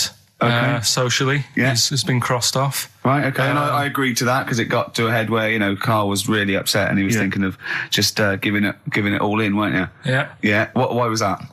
Because you were just winding me up too much. Yeah. I mean, do you want to bring it all up again? I don't mind. What was I doing? It was just. I mean, I should say now that there was a conversation where we were all sort of really walking on eggshells. It was frosty. It was a conference call, and Karl was on one end. And I'll tell you, it was. I was very much a media. I was very much a UN mediator. What is it that? It was difficult to sort of keep it serious when I'm saying stuff like, "I'm sick of you putting a Burger King bag on my head." Do you know what I mean? Yeah. There's a part of me that's like, I can't believe we're doing this. What I like about it is that I'm laughing and going, well, I won't do that anymore. And he's going, you can still do it on air. And like today, I came in, I went to squeeze Eddie, went at 1 o'clock. I love those rules. Yeah. I love those rules. Well, between the hours of 1 and 3 on a Saturday, you can squeeze his head, you can put a Burger King back on his... I can't wait. It's terrible. Oh, dear. That all started last week as well, really, because I got in a bit earlier to do an edit for you on some track that had swearing in it, right? Yeah. So I get in early, he comes in, first thing he does is go to sort of squeeze me head. And my reaction was, not now, do it later. As if it's all right to do it later. Yeah. So that's kind of what made me think this isn't normal. We should just point out, when we say squeezing your head, what exactly does that mean? I put my hand on the front. I do 2 experiments, right? Yeah. One is the side, because you can crush an egg sideways, so I think that's more dangerous. Right. And I actually put my elbows out, and I pressed like a vice, and I really go for it until it really hurts. And the front one it shouldn't hurt so much, if my experiment's right. I don't know. Well, it was all this that sort of, built up. Sure. And the research that you're doing there, Rick, is that going to be available online at some point? Well, that was the problem. That's what I was saying to him, because it kind of started last week. Well, it's been going on since we've known you. Yeah, but I just upped it last week. It got out of hand a bit. I upped it to when I think it got to ahead on Thursday when I filmed it. That was it, yeah. That's right, I brought in a cameraman to film me torturing him. And there was some people from the 6th floor being shown round. Yeah, some management and that, showing probably clients round.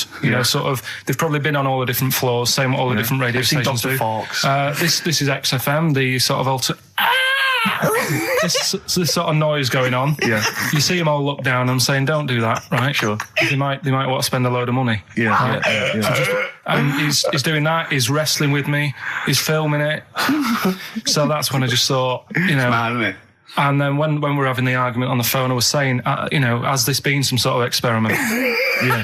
He did. He said that, and of course I lost it. Yeah, but it's all good now. Do you want to squeeze his head before we play the next? I won't at the moment because we've got to get on. It's not right, and that annoyed me as well because I was trying to find out where he was going. I was filming him. I was going on waiting for Karl. Told Johnny he's meeting a mate at 6, which annoys me on 2 counts. And I'm just doing it to the camera, So I'm gonna follow him and just turn up and go. All right, where you been? But then when I came in, he went, "I'm meeting a mate," and he told me where it was. So I told him that spoils my fun. Of course.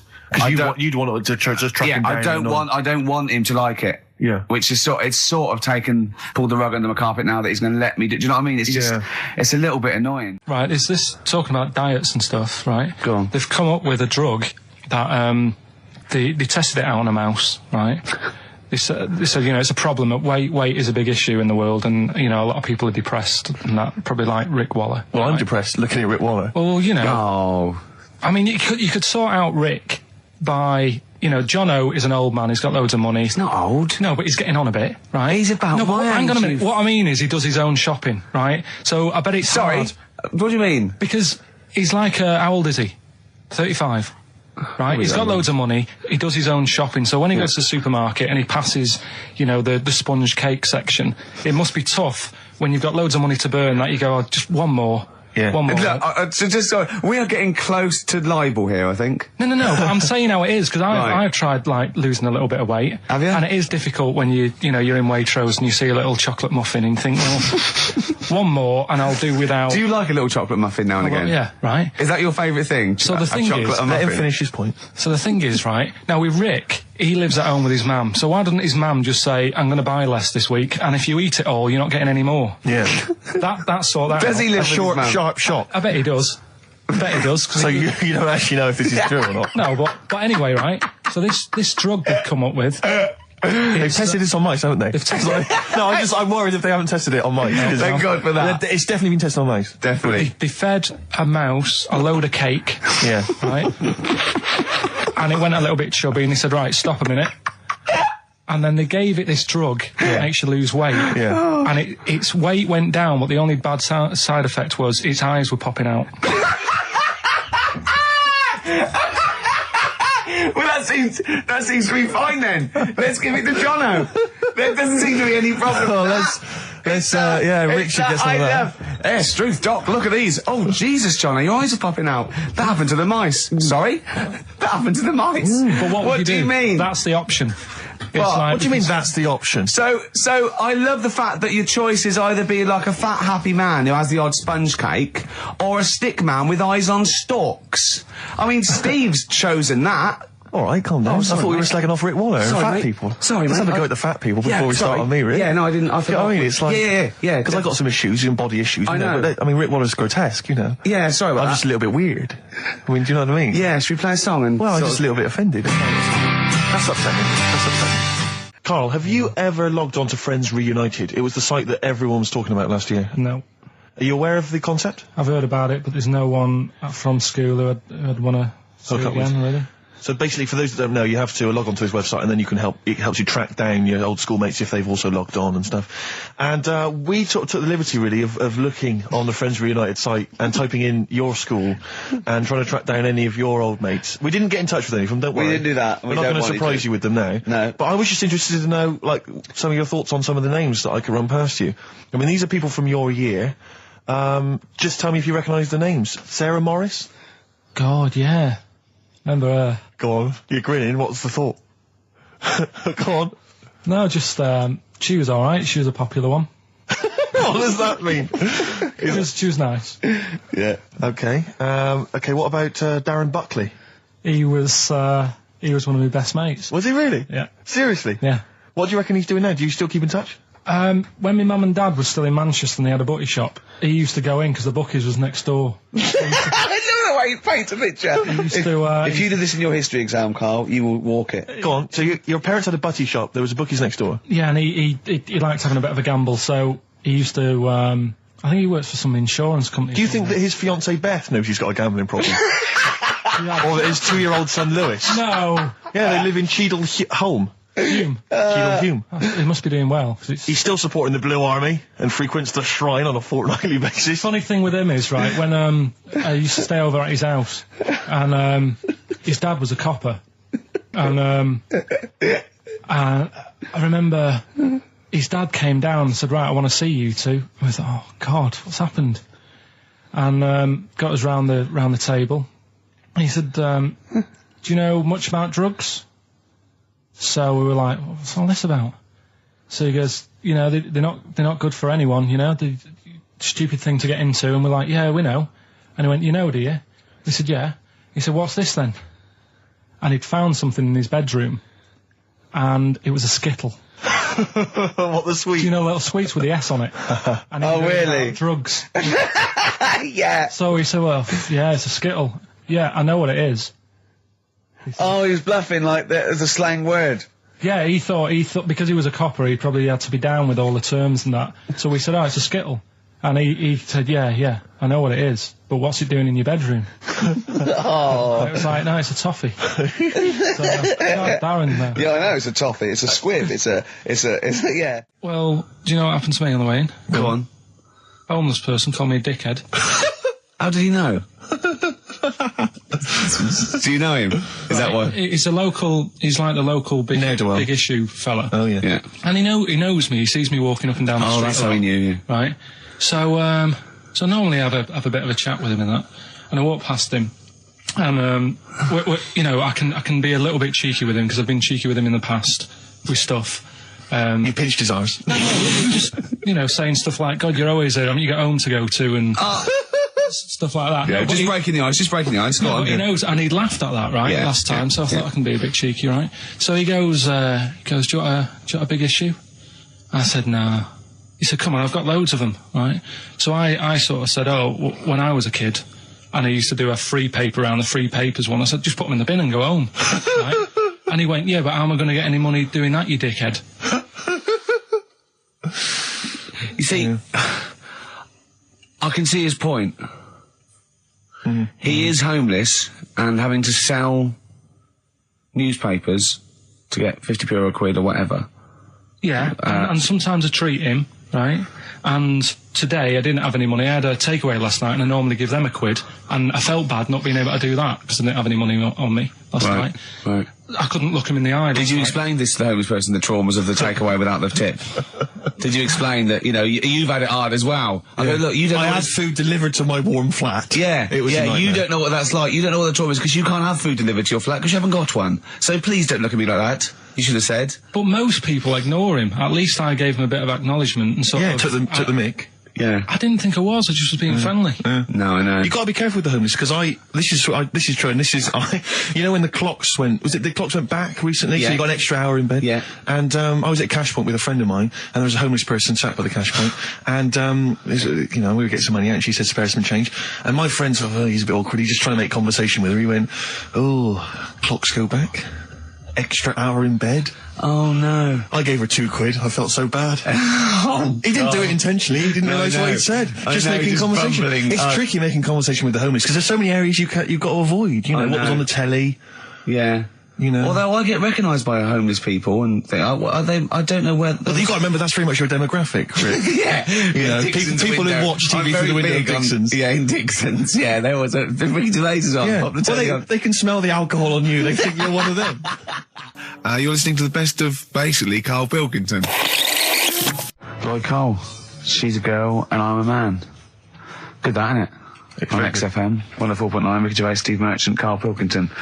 As ever, Rick, there's always someone who steps in to defend Karl. Okay, what is the defence? Here's an email from Scott Coomer. He says, Karl is actually right. I've got an A-level in statistics and probability. It doesn't matter how long they have and how many monkeys you have. You cannot guarantee they would type the complete works of Shakespeare. Infinity makes it probable they would get it right, but not definite. Yeah. Well, yeah. Yeah. That's what I was saying. No, you weren't saying, Karl. You don't understand it. Infinity sort of sorts it out. That if they do anything, they nearly do everything, won't they? No, I mean they'll give it a good shot. No, that's not the point. But the I'd point be is surprised if they did one page right. Right, listen. It's not to do with consciousness. It's not to do with them aiming. They are just bashing away at the keyboard. It's like they're used to show that there isn't consciousness. They chose the chimpanzee because it can type, presumably, hit the keyboard. It's because they hadn't come across you at the time. Yeah. It's to take out thought out of it. It's to take out reason and trying, right? It's just random. They're saying that if you typed enough things, if the computer was left typing everything, if you left it for an infinite amount of time, and they chose Shakespeare because there is meaning behind it, and it's difficult to get it exactly right, to show you that Infinity would come up with it's not just Shakespeare, it's every novel. It's everything. Fairly eloquent there from Gervais. A quick riposte, please, from Karl Pilkington. No, I'm just saying, what I don't understand, if it hasn't read it, then how does it know where it's going? Listen, right, listen, right, Can I just explain to people, right? Some people have said, why are you cruel to Karl? He drives me mental with things like that. What do you mean, let me just take a breather. How do I do your editing? He keeps coming in the week. You know that I work here properly, in the week, don't I? Yeah. I've got a proper job, should be 9 to 5, but I normally get in at about 8 o'clock and work. A lot of people getting 8 o'clock. Working hard, trying to do my job. 3 times this week, I've been rushing around. I walked past my little studio. He's sat in there, all right? Now, because I've got this sort of job, I can get away with it. I said to him, if I was a doctor, would he keep coming to me practice? If you were a doctor, there'd be severe problems with the NHS. Imagine that. The standards would have lowered so much if you can arrive at the hospital you're a doctor. Pop in, I'll go to lunch, don't we? We have a little lunch break, don't we? I go, come on, let's go now. He goes, I'm busy. I go, come on, let's go now. He's going, you're doing me head in. Well, when I was talking about the monkey conundrum with Karl, he said to me, right, if I had a day off work, and I was, say, watching the TV, and with one hand I was typing a typewriter, would I type Shakespeare? I mean... Yeah, but you see, there's certain things. We were talking a little bit about this stuff the other week, weren't we? When we said you were going on about Einstein, and I said he's not that good. You know, E equals MC squared. You know, it sounds good, but I've never used it. And that. I've never used it. You haven't used 2 and 2 equals 4, Carl. The fella with an apple fell on his head. You know. It could have been anyone sat under that tree. Do you know what I mean? It's just annoying. Lucky. And Newton gets all the credit for his laws of the universe. Well, other people were working whilst he was having a lunch break under the tree. So in a way, it's like he didn't deserve to have that success story. Again, forget the apple and the tree and whether he was sitting down having a lunch break. It's totally irrelevant. Yeah, but what I'm saying is there's certain things that will just happen. You know, it's like, I think we were talking when we were out eating the other week. We were talking about Noel Gallagher. Well, this is the reason the monkey discussion came up, right? Noel Gallagher. I don't know what to say. I don't know what to say. Rick, I don't want to misquote Noel. I'll be like Herbert Lom in Clouseau. I'm going to get a twitch whenever he opens his mouth. I don't know where to start with some of his statements. Well, as I say, this discussion began because we were talking about a quote that Noel Gallagher supposedly gave. Now, I don't want to misquote Gallagher, but the gist of it was that he said, had I written Wonderwall or whatever, instead of the Beatles writing Strawberry Fields or whatever, I'd be the one that was considered the great songwriter and it wouldn't be the Beatles. You know, it's just the fact that they came first that meant that they get all the credit as being the greatest band. I don't know where to start with that statement either. I mean, that's Gallagher's thing, and he's, you know, well, whatever. We know what we think of that. What was your point, Carl? You agreed with him, didn't you? Yeah, I reckon. Right? Do you know we've talked about putting a baby in a room before and it'll know what colour it is and stuff? If you got a room that's painted red. Right, but forget that, because that's going to confuse Hear him out. Listen to me. Say if they did some new TV show, right? Like, what's that film with Jim Carrey in, where The Truman Show. The Truman Show, right? So they make up a little room, and some woman has some kids, and you say, right, let's put the kids in this room, and they don't know what's going on outside. They don't know anything about, like, EastEnders and that. It's like their little world, right? They don't know anything that's gone on. How could a child survive without EastEnders? Right, listen. So he's sat in the room, right? And then when they're all asleep, right, wait for this bit. Someone have you heard this? Yeah, bit? Wait for this bit. They're all in a room. Yeah. They're asleep. Yeah. Someone pops in, puts a guitar next to the bed, right? Nips off out again. They wake up in the morning, and one of them goes, "What's this?" They don't even know it's a guitar because they've never seen one, right? They're talking English though. Yeah. We just left guitar out of the vocabulary. Right, so... There's plenty more to come. So, one of them will pick it up, and they'll go, I don't know what it is, and they'll start strumming, they'll go, that sounds good, doesn't it? Give them a few weeks, they could come up with Hey Jude. Whereas, typing Shakespeare, a monkey that can't even spell... I see that. Listen, I'll call you can't answer it. I might come with you, Rick, if that's all right. We've got to sort out that Christmas special as well. Yeah, no, sure. All right, I'll see you later. I'm shooting off then as well. Cheers, Carl. In the week... I called Carl up. I said, how are you, mate? He went, not too bad. Now, as you know, his girlfriend's been away for ages, hasn't she? Covering the World Cup, the African Nations Cup. She's a sports journalist. Well, yeah. All right, okay. I love the fact you're thinking, what does that mean? Like, well, she's not much of a journalist, Rick, to be honest. I've read some of her stuff. No, but she's not on air. She does stuff, you know. Yeah. Behind the scenes. Yeah. Sure. A lot of journalists do. You always want to make clear that you're not going out with Kate Adie. That's what you want to make clear, isn't it? Yeah. Now, so she'd seen none of the meteoric rise of Carl as a broadcaster. She's been away for the whole time since you've sort of become a wit, a cult figure, to be honest. And he hadn't told her this, so apparently he went home and she was sitting there, looking a bit grumpy. He went, all right, so yeah. She went, should we go out then? She went, I'm not sure I want to go out with an idiot. Right? Oh no! Yeah. And she went, Loch Ness Monster. Why don't you just think, of course the Loch Ness Monster lives in Loch Ness. And she was giving a bit of a hard time. And she went, that's why I didn't tell her. I didn't tell her really. Same thing happened when I was at school and I had to play drums in Little Donkey. I didn't tell my parents, right? But my dad turned up anyway. And what happened? He, How old were you, Carl? Well, it was the school that I used to go to. Oh, yeah. Like, You went, you used to go to the school you used to go to? No, but what I mean is, I didn't go to secondary, did I? So I missed a lot of that. Sure. But primary I liked. Oh, it was all colouring in and stuff. Yep. And it was a Christmas play, and I managed to get a part in it. And, did you audition? No. Got a part in it, and I should have been playing the drums to the one about Kings. We Three Kings. Yeah. I was meant to be doing that. but Little Donkey came on, and it was one of the... What do you mean came on? That was like next up on the next song. Right. And it's one of them songs that you can't help sort of tapping along to. Yeah. Do you know, like if I was to go yeah, you'd have to finish it with... Yeah. Do you know that they actually send that into space? Do they? And... What, hoping the aliens will respond with that? Yeah. They do that, because apparently it is one of them things that you can't help. What, even if you're an alien life form? Yeah. They know that, do they? Yeah. But anyway... What, because they watch Star Trek or something? Hello. Knock, knock. Yeah.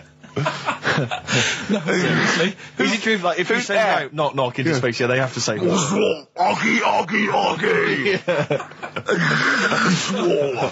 Ah, that is great. Seriously. Oh, hold on, what's something out there? What's a little green fella? That is great. Yeah, so anyway, that is Little Donkey is like one of them tunes that you can't... And I was there, and I had the drumstick, and I thought, oh, God. The drumstick! I could feel myself. And anyway... Just wanted to do it, yeah. I started going along and playing Little Donkey, which I wasn't meant to do. But it went down such a storm. What, were there people like parents and that dozing off, and then suddenly they heard your version of Little Donkey, they thought, wait a minute, now it's really picking up. What do you mean? I'm glad we paid £1.50 for this. What do you mean it went down such a storm? I'm going, hold on, was it like when People have Ringo... lighters in the air. You know, like when Ringo joined the Beatles, now going, boo, Pete Best, but he went... Yeah, and they went, whoa! Oh, God. No, but the teacher just said, it went down really well, you can do that again tonight. Right. When you're in it again. But anyway, so my dad was there, and you hadn't told him about this performance, so he just turned up off his own back? I never took the letters home and stuff to show my mum and dad, because it just put me off. So, anyway, he turned up, don't know why, he must have heard from someone else's dad. Yeah. He turned up, and he swore about me, which... Did he? I don't... Could you use a word that's... allowed to be said? The word? Of course it is. Right. If you got a kid in the car or anything, you can turn it down now. Yeah. Right? But he said... there was a guy stood next to him with a camera, big video camera, filming it. And he said, yeah, film it, but try and avoid getting the twat in the hat in the shot. Because I had one of those porters, you know, the little round pork pie hats on. Right. This is so sad. What, was this a nativity play? It was about Jesus and stuff. Yeah, well, there was a porter there helping him with his bags. Of course it was, I forgot. I mean, Mary and Joseph, they got there. Yeah, because it was the hope, you know, because the inn was full. Yeah. But I think the porter doubled up with the inn and the stable. Right, that was nice. So he carry bags over, yeah. Yeah, no, so yeah. You're right, though. I don't know why I was wearing one of them. But I was.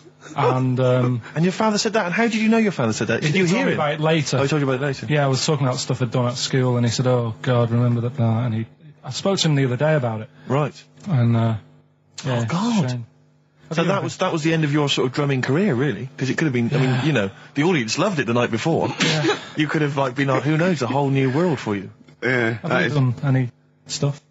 I've never drummed. I wish I had, man. That's a movie story, but... Is that, and that's why you don't tell, your mum and dad don't know you on the radio, do they? I think when they were down the other weekend, they had to come in here, I just said, I'll just go in and press the buttons. Because they could listen on Sky Digital, couldn't they? They could do. But you wouldn't want that, would you? I don't want that.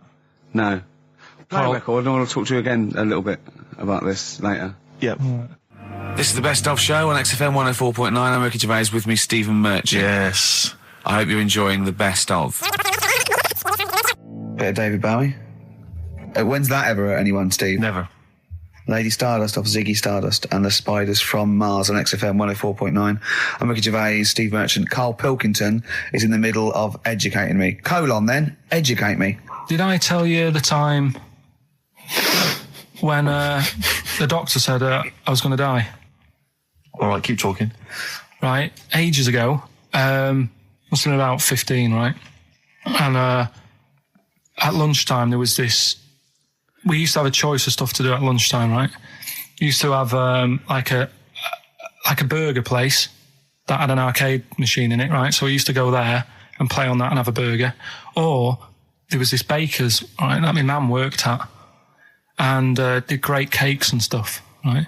So she used to like bring some home and that, but she couldn't always bring them home every night because, you know, they'd cost money, and she used to get them for free. And they used to say they'd rather chuck them away than give them to the staff because there's a chance that the cream might be off. Right. Right, so they used to chuck them round the back. So I used to go around the back with my mate and eat a load. Brilliant. Eating out of bins. No, it wasn't out of bins. They were still in trays, but they just stacked them up near the bins, right? So this got out. I mean, it used to be chocker. Once the school found out, everybody used to go there and it'd be like, well, have a cake. The headmaster crawling through, fighting the kids off. Right, so I'd have, you just eat, I don't know, 6 jam donuts or something, and then you'd spend your dinner money on the arcade machine. Brilliant. Right? So it was a good afternoon, really, right? So you'd do that, and this one day I must have had 6 or 7 jam donuts, a few Congress tarts. What's the Congress tart? I love them. I can't get them in London, right? So I'd have some of them. And if anyone can get a Congress tart for Karl in London, please let him know. So anyway, this day, that was just a normal day. Do you know what I mean? Twice a week, you'd have a load of cake. In your life, yeah. Yeah, so normal anyway, day in your life. Were the frog boys there with the webbed hands and the big heads? And the horse in the settee? But the day after one of these days, I had really bad cramp in my belly. Right? Yeah. I was like in agony, could hardly walk. So I said to my mum, you could hardly stagger to the free cakes. So I was in absolute agony. I said, I don't like doctors, but you'll have to get a doctor in because I don't know what it is. I can't walk. She gets the doctor round. I won't say his name, but he said, well, doesn't look like he's got long left. Blimey. So I was a bit like, hang on a minute, I've only had a few cream donuts. Yeah. My mum was panicking. Sure. He went. My dad came in from work. She said, something's really bad with Karl. I think it's serious. The doctor said he ain't got long left. So he said, what? He said that and just left. So she said, yeah. He said, I'll have to call him then. So he called him up, said, what's all this about? Karl hasn't got long left. How long's he got? So he goes, I was only messing. It's just had some bad cream. Can you believe that? Well, the thing is, I like the fact your mum didn't ask any questions. I know. She didn't go into detail. Can you explain more, doctor? No, I got to show off. But she doesn't. I don't want to diss you or your family, but I imagine if I was there, I'd have known the doctor was joking. Yeah. That's all I'm saying. I mean, I sound very arrogant there, but I imagine he went, what's he been doing? Yeah, I had about 6 cream cones. Oh, right. Oh, wow. He hasn't got long to live then. I'll see you later. Yeah. That's what I think the doctor did. Yeah. I just like the idea your mum just let him go. Yeah. Terrified, thinking, well, I'm not going to probe him. He's that's it then. Dad comes in. Hi, honey, I'm home. Anything happened? The doctor said Karl's going to die and then left. Did he? I'll call him. But anyway, that's why these sort of things fascinate me. Rockbusters. Yes. I don't want you to have monkey news right now because we've just had a little story there. Sure. You don't want to, don't want to go too far. Yeah, go on. So we'll get Rockbusters out of the way. Have we got a winner? Come on then. See, it worries me that we've had very few entries. I think that even your mental fans aren't getting these, which is really worrying. They must be terrible clues this week. All right, well... has anyone got them right, Steve? I think there's just one guy, who I suspect has won in the past. Well, so what? Right, the first one. If you go out of France by boat, you might as well buy your fags when you're on that, because you'll get them a lot cheaper. Brilliant. Right? Yeah. BF. Yeah. Buy it ferry. Right? That's like... What? Buy on ferry. What? Buy on ferry? What's that? Is that a band? What is it? I don't know what it is. Brian Ferry. Brian Ferry? What's that got to do with buying on a ferry, though? Just because it's quite close to it. Buy on ferry. What? Buy on ferry. Sorry, what's your first language? The second one. That's rubbish. That doesn't count. No, Brian Ferry. Brian Ferry, buy on ferry. There's this little foreign cafe. It's growing its own steak. That's Delamitri. The third one. What? Sorry, what? What is that? What is that? Delamitri. Delhi is a little foreign cafe. Yeah. And a meat tree and that. A meat tree? A meat tree? What were the initials for that? Just D for that. Just D for that? Yeah. So not DA?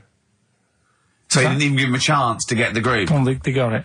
Well, no. No, they didn't. Right, it's the end. Go on, right. Go on. Delhi meat tree? Delhi meat tree. One word. D. Or any letter. They're growing their own M. M's in it. Right. Go on. Okay, so Bayern, I love Byron Ferry.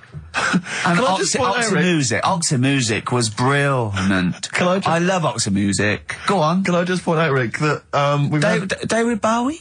Deli Meat Tree. Yeah. I don't see why necessarily Aidan, who emailed in, why he doesn't get to win, because he emailed in dire steaks. Seems to me just as valid, as far as I can tell, but Deli Meat Tree it is.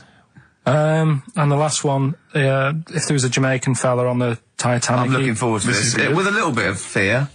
Jamaican fella, if he was on the Titanic, he probably would have screamed this. Yeah. That's Christ de Berg. Oh, I don't know what to do. Stunning. So who's the winner? I'm not going to give it to anyone. I just don't... what's the Jamaican bit got to do with it? Just the D. Just Christ de Berg. Say it again? No, I think they've worked it out now. What's... Say it again? Christ de Berg. And who's that? What? Who's that? Who's what? Who's Christ de Berg? Chris de Berg. Who's the winner, Steve? Do you know what? I'm going to give it to Aidan, because he just treated you with nothing but contempt. Steve Martin emailed in again. He got the first two, and then the last one he just emailed, I neither know nor care about this answer. I'm tempted to give him each one. Do you know what you've done there, don't you? Go on. You've put the nail in the coffin of Rockbusters. I warned you for 3 weeks, and you sort of bucked your ideas up for a little while. But Christ de Berg... Those are the worst you've ever done. The worst... Delimitri, and... Didn't it just put D, and then Byron Ferry. Byron Ferry. Byron Ferry. So, is that it then? Aren't we doing it anymore? Play record. Aren't we doing it anymore? I'm ashamed. You're an idiot. Are we doing it anymore? I'm just going to keep saying you're an idiot. Play a record. Carl, have you learnt nothing from Dr. Fox? Yeah. That's not a Sony out the window. Aren't we doing it anymore? What, you need to start working on it now, because they're so good. You need to start working now for next Saturday. Aren't we doing it anymore? Just, I don't know. Aren't we doing it? Me and Carl went out, right? With me and Jane, Carl and Johnny and Gigi, wasn't it? Gigi, is it important to win? No. Okay. But we're walking down the street. Carl was there, though, and he can back me up on this. We had a curry. We were walking back, and this little funny homeless fella, didn't he? Mm. He, I got to tell it before I go, didn't he? Yes. He came up to me, right? And he recognised it. And he came up to me and he went, he said, I've just nicked 5 of your DVDs from HMV. And he shook my hand. He was so happy with it. And I went, right, excellent. He went, all I do is I just swing the bag over the top. Like that when I'm going out. And he had a bag full of DVDs, didn't he? And he was so pleased to tell me that he'd stolen. That great. He said they're going like hotcakes. Yeah, he said they're going up. Of course they are. Yeah, you're nicking them. Yeah. I know. We get paid for them, though, don't we? So not the stolen ones, don't we? No. What do you mean? Did you sign them for him? I know you were, you idiot. What? So he just nicked 5. Yeah. Well, yeah. And you say he was homeless, was he? Well, he don't know. Maybe. No. Surely, how would he have seen the show? He'd just walked past Curry's one Dixon's. morning. Yeah, that's any idea. Seen a trailer for it. I thought, interesting. I don't know if he was homeless. I didn't go into his home life. He shook his hand though, but he made Carl look smart. Do you know what I mean? So, how does he sell them? Where does he sell them? Does he go to people and go, do you want an Office DVD? They're not nicked. Yeah. £4. Yeah, exactly. Are these stolen? No. They've still got the tags on them. Buy it in bottles. Richard Ashcroft on XFM 104.9. I'm Ricky Gervais with me, Steve Merchant and Karl Pilkington. Now listen up, right? It's the Sony Awards this Thursday. Now, for those who don't know, the Sony Awards are like the Oscars for radio presenters and producers and everything, right? So, and as you know, me and Steve, we love to win. We want to win this one. This is the last time the panel will be listening, so I want a good, clean, tight show, okay. Right? So no swearing, joking aside, no swearing, nothing controversial and nothing in bad taste, all right? Good luck out there. Aren't we a little bit buggered then? Well, yeah. So, all right, Carl? Yeah, that's all right. It's just when you say things like, make it a good one. Sometimes it sort of puts a bit of pressure on and things slip out that you shouldn't say and stuff like that. Do you know what I mean? Have you ever had that? What, when you can't It's like, I'll tell They you can't laugh at a one funeral. story, right? I'll tell you a couple, actually. That one's just come to mind right now, right? There was a fella who my dad was going to meet. I don't know if I told you this before, right? But I have told you, when it was a party and everyone was saying, Dave's coming, he looks like Ken Dodd, but don't say anything. Have I told you? yeah, go on, what is it again? And everyone's like, right, and my dad's like, I've never met him, I wonder if he does look like Ken Dodd. And everyone's saying, yeah, but don't say anything. Yeah. Because you'll accidentally, say it. And Young Bunctious, you might go, Young Bunctious to meet you. so the thing is, when this fella turns up, he did look like Ken. My dad couldn't believe it. First thing he said, nice to meet you, Ken. Oh, no. His name's Dave. And that's the sort of thing. There was another one, right, at a station that I worked at in Manchester, right? There was this girl who worked in the newsroom, right, and she had a plastic arm, right? Right. And this presenter, nice bloke, he didn't, he's not out to hurt anyone, went up to her, sat down, was chatting for a bit, touched the arm, said, what lovely skin you've got. What did she say? I mean, she's probably used to it, so she wasn't bothered. And then, right, this is brilliant. This is a sort of gaff he made on air, right? And like I say, he's a nice bloke, so he meant nothing by it, right? But he does this competition on the air, gets a caller on, right? And he's talking to the woman saying, thanks for calling in and to play, I don't know, what have I got in my pocket or whatever they used to play on the show, right? And talking to the woman, in the background there's this noise, right? Like that, right? So he's talking, and he goes, have you got a pet parrot? She said, no, it's my Down syndrome kid. Oh, dear. Oh. The thing is, awards don't matter. No, I don't think so. Play record? I don't think so. So we're not out to offend or annoy. Appropriate words there. That's the Smiths and Panic. Don't worry about it, Carl. People know that you haven't got a malicious bone in your body. So, they know it's confusion. Don't worry. No, it did happen. So it's I know, yeah. So, what have you been doing this week, Steve? Well, I'll tell you what, at the beginning of the week I was incredibly annoyed by Karl. Why? No, because I remember you had a little discussion with Karl a while back saying that you thought he was lazy at times. Yeah. And, you had various criticisms of his work. Yeah. And I got a call from him. He said, oh yeah, I should have told you, I had a phone call. Someone said that they were trying to get hold of Steve Merchant to offer him some lucrative voiceover work. Now, that is money for old rope. It's money for old rope. That's you're in there for about 20 minutes and it's thousands of pounds. If there are children listening who are still at school, they should definitely, when the careers guy says, what do you want to do? Try and get voiceover work. Just become a voiceover artist. It's money for old rope. Yeah. So I can't believe my luck, because, I love money for old rope. Yeah. And I said, well, what's the information? He said, I don't know. I deleted the message. It was on his answer, and he deleted the message. I said, right, when did the message come? He said, last week. So he took a week to tell me that he had deleted the message. Why, just because it wasn't for you? I mean, I don't know how selfish that is, Karl. No, what happened is, right, I got back off holiday. I was at home. Yeah.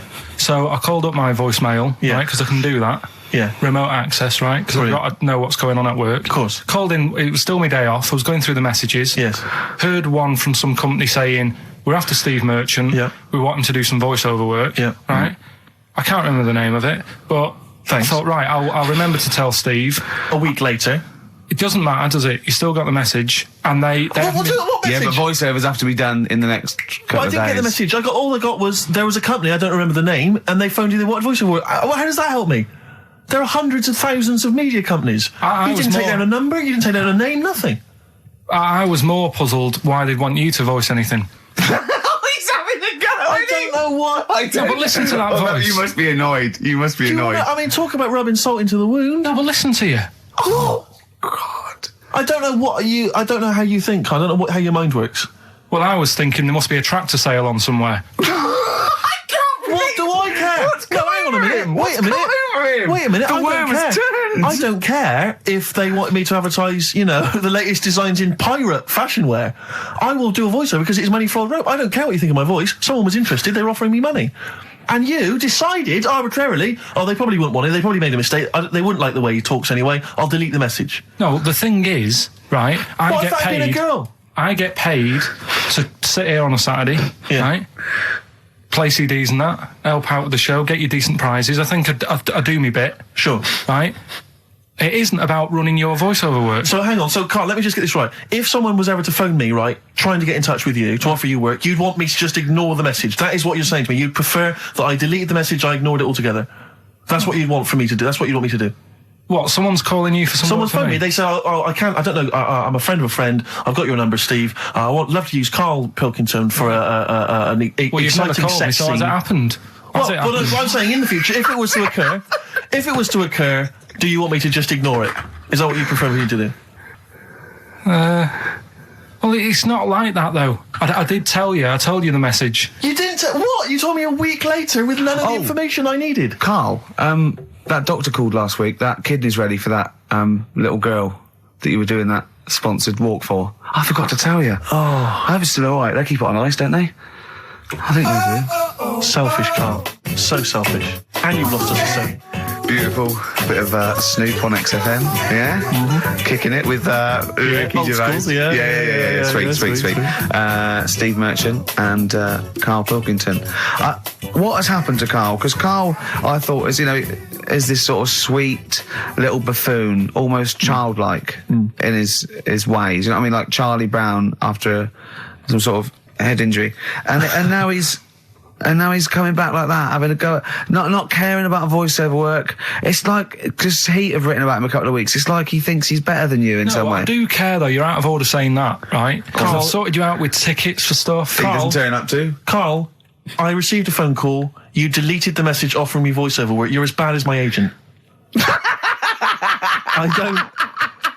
I'm appalled by it. And I thought we were friends. At least his agent, when he does it, is losing himself money as well. Yeah, exactly. You've got no comeback. You're still sweet. And to have a go is you've got a mank whine. Right? For a voice. Like a cartoon Gallagher brother on Coronation Street. I mean, and yes, Steve does sound like a Wurzel, but that doesn't, do you know what I mean? What about Jethro? Jethro does well. Jethro gets on Des O'Connor anytime he wants. Just has to phone Des up. And he's on there. Straight on and there. He's whining like a Wurzel as well. So, to say that is a rubbish... All right, apart from that then, what else have I done that's wound you up? Well, that's a good starting point, because you haven't even apologised. No, it's a shock, because that's the first time I've let you down. And I didn't really let you down, because I passed on the message. You didn't? Well, we've been through it. You didn't pass on the message. Saying I deleted a message for you is not passing on the message. Yeah. I mean, I just think what's happened is that you've got a little bit of celebrity now from the show. I mean, I've seen you being recognised in pubs and stuff, or people have come up and they said, are you Karl? Because they've seen Ricky. Now, it just seems to me that you are not keeping yourself grounded. You are just, you cannot deal with fame. You've not got the intelligence to cope with the celebrity, and you're just becoming this kind of ego-driven monster. Now it's getting. It scares me, Karl. You're not the man I remember. Look, I put a lot of work into this on Saturday. This isn't even my proper job, right? Where were you in the week?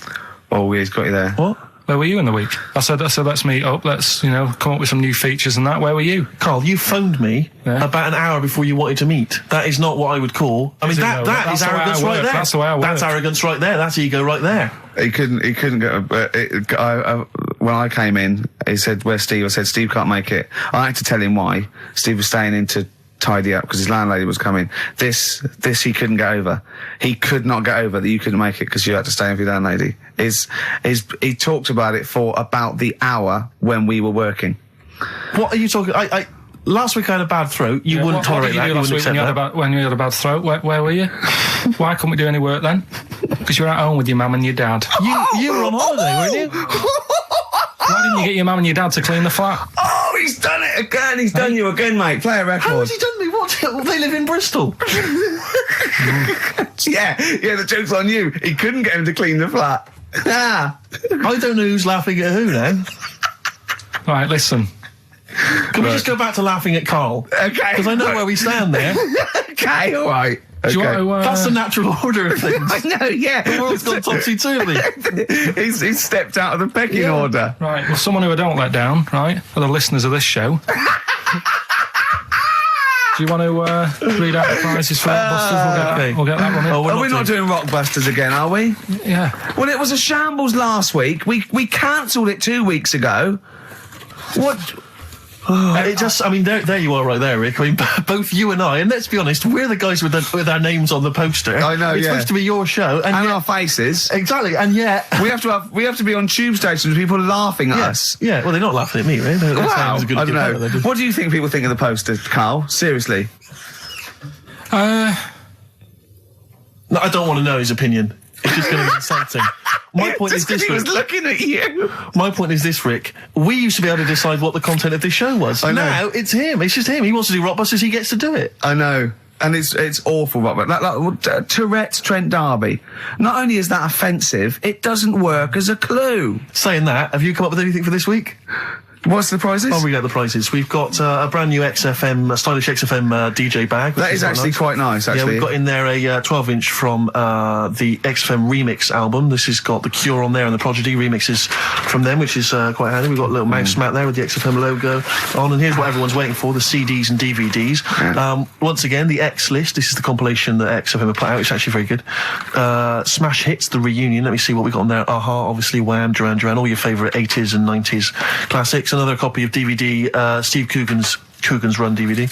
What else is this here? Low Fidelity All Stars, blah, blah, blah. There's Voodoo House and Ghost Funk on there, Rick. I'm sure that'd be right up your street. And also on DVD, Man Is that Child. with or without Wrecked Train? So yeah, not a bad little selection there, Carl. You've done well there. So go on and do the clues then. Let's do Rockbusters now. Well, I'll bung a song on. And wow, yeah. I love the fact that he was taking the piss out of your voice. I'll bung a song on. Hey, it's Tripe and Cowheels tonight. Not as griddling as gravy. To be honest, Carl, let's be honest. If Ricky Gervais can get voiceover work, do you know what I mean? There's got to be a place for me. Where do you think the place for him is? Well, look, right, you were talking about your face on the poster. It's not all bad, because I read something last night that can help you out. Right? And it's amazing. So we're talking about that. Play a record, Carl. Warren Zevon, Ain't That Pretty at All on XFM. 104.9. I'm Ricky Gervais with me, Steve Merchant and Karl Pilkington. Right, Carl, calm now. The Sonys, they're listening. We've got to win this award. We're just bickering. Right, what's this thing that can help Steve out? What are you talking about? No, we'll talk about that in a bit. What are we doing now? We'll do Rockbusters, get that up and running. Yes, sir. Get the email busy. Thank you, sir. Yeah, right. Okay. Go on then. Right, so... You know how it works. Cryptic clues, initials. Well, as I say every week, they're not strictly cryptic. It's more, what am I thinking that starts with these letters? Sometimes. Is craptic a word? Is that a word? Craptic? Because... Oh. Anyway. Oh, God. So last week, one of them was, these people from the East Midlands can't help swearing. Yeah, so. Tourette's Trent D'Arby. Tourette's Trent D'Arby. D'Arby. That's the sort of shite we're dealing with to try and get a Sony. Right, so here's the clues and that. First one. And that. What are we after here? The artist? Yeah. The band name or solo artist? It's, I'll tell you in a minute. Okay. Right. Go on. So the first one, the hitchhiker needs a lift, but in something bigger than a car. Go on, what's the initials? VH, right? The hitchhiker needs a lift, but in something bigger than a car. Yeah. Right? Second one, don't be selfish, hand some of it out to your mates.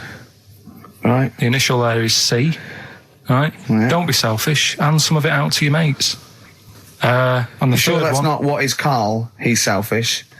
No. Begins with C. Right? And the third one, the Scottish fellas can't get into their emails. Right, okay. The Scottish fellas can't get into their emails. Go on then. Right, the initials there, KL. Right, so quickly again, the hitchhiker needs a lift, but in something bigger than a car, VH. Yeah. Don't be selfish, hand some of that out to your mates, right. C. This is your last chance, Carl. And the Scottish fellas can't get into their emails. If KL. I hear anything like Wet Knee Houston or D Trout Spinners or Tourette's Trent D'Arby coming out of this, we're never doing it again. Okay? Have you got monkey news for this week? Don't know if I want to do it this week. So... Just because breakfast do it and that, and just leave it maybe this week. See what happens. See if we need it. We'll see. Sometimes I don't know. Play a record a minute, Carl. I'll talk to you off air. Play a record. Or what? What's the email address again? ricky.gervais@xfm.co.uk. Okay. Right? That's where the email the answers in. So we've got to remind you whose show it is. Play a record.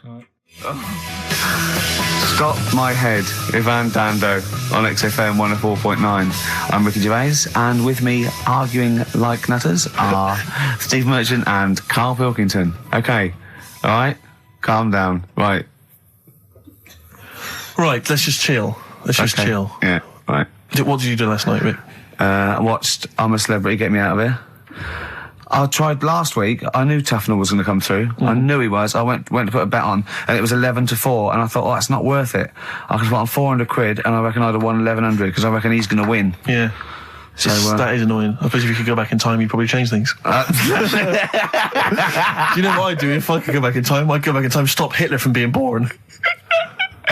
But then it might be worse because someone else might have come along and he'd been even better. It's like a novel. Yeah, you're right. Ben Alton would write a novel like that or something, wouldn't he? Yeah. Well, our things would be different. Yeah.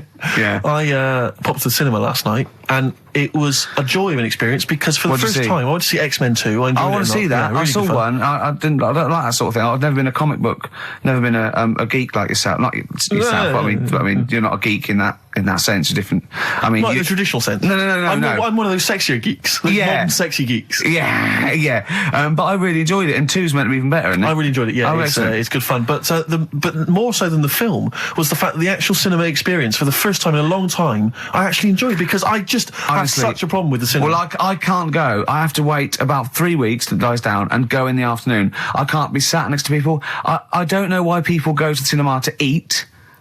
Have something before you go in there. Yeah. Rattling, crunching. Why is this experience? This film has cost £50 million. It's meant to be an emotional, artistic experience. It's not meant to be something that's on while you're chowing down. Yeah. I don't know. But people leave their mobile on. I want it when someone answers it, go, I can't talk now. I want to go, don't smack them on their face with it. Yeah.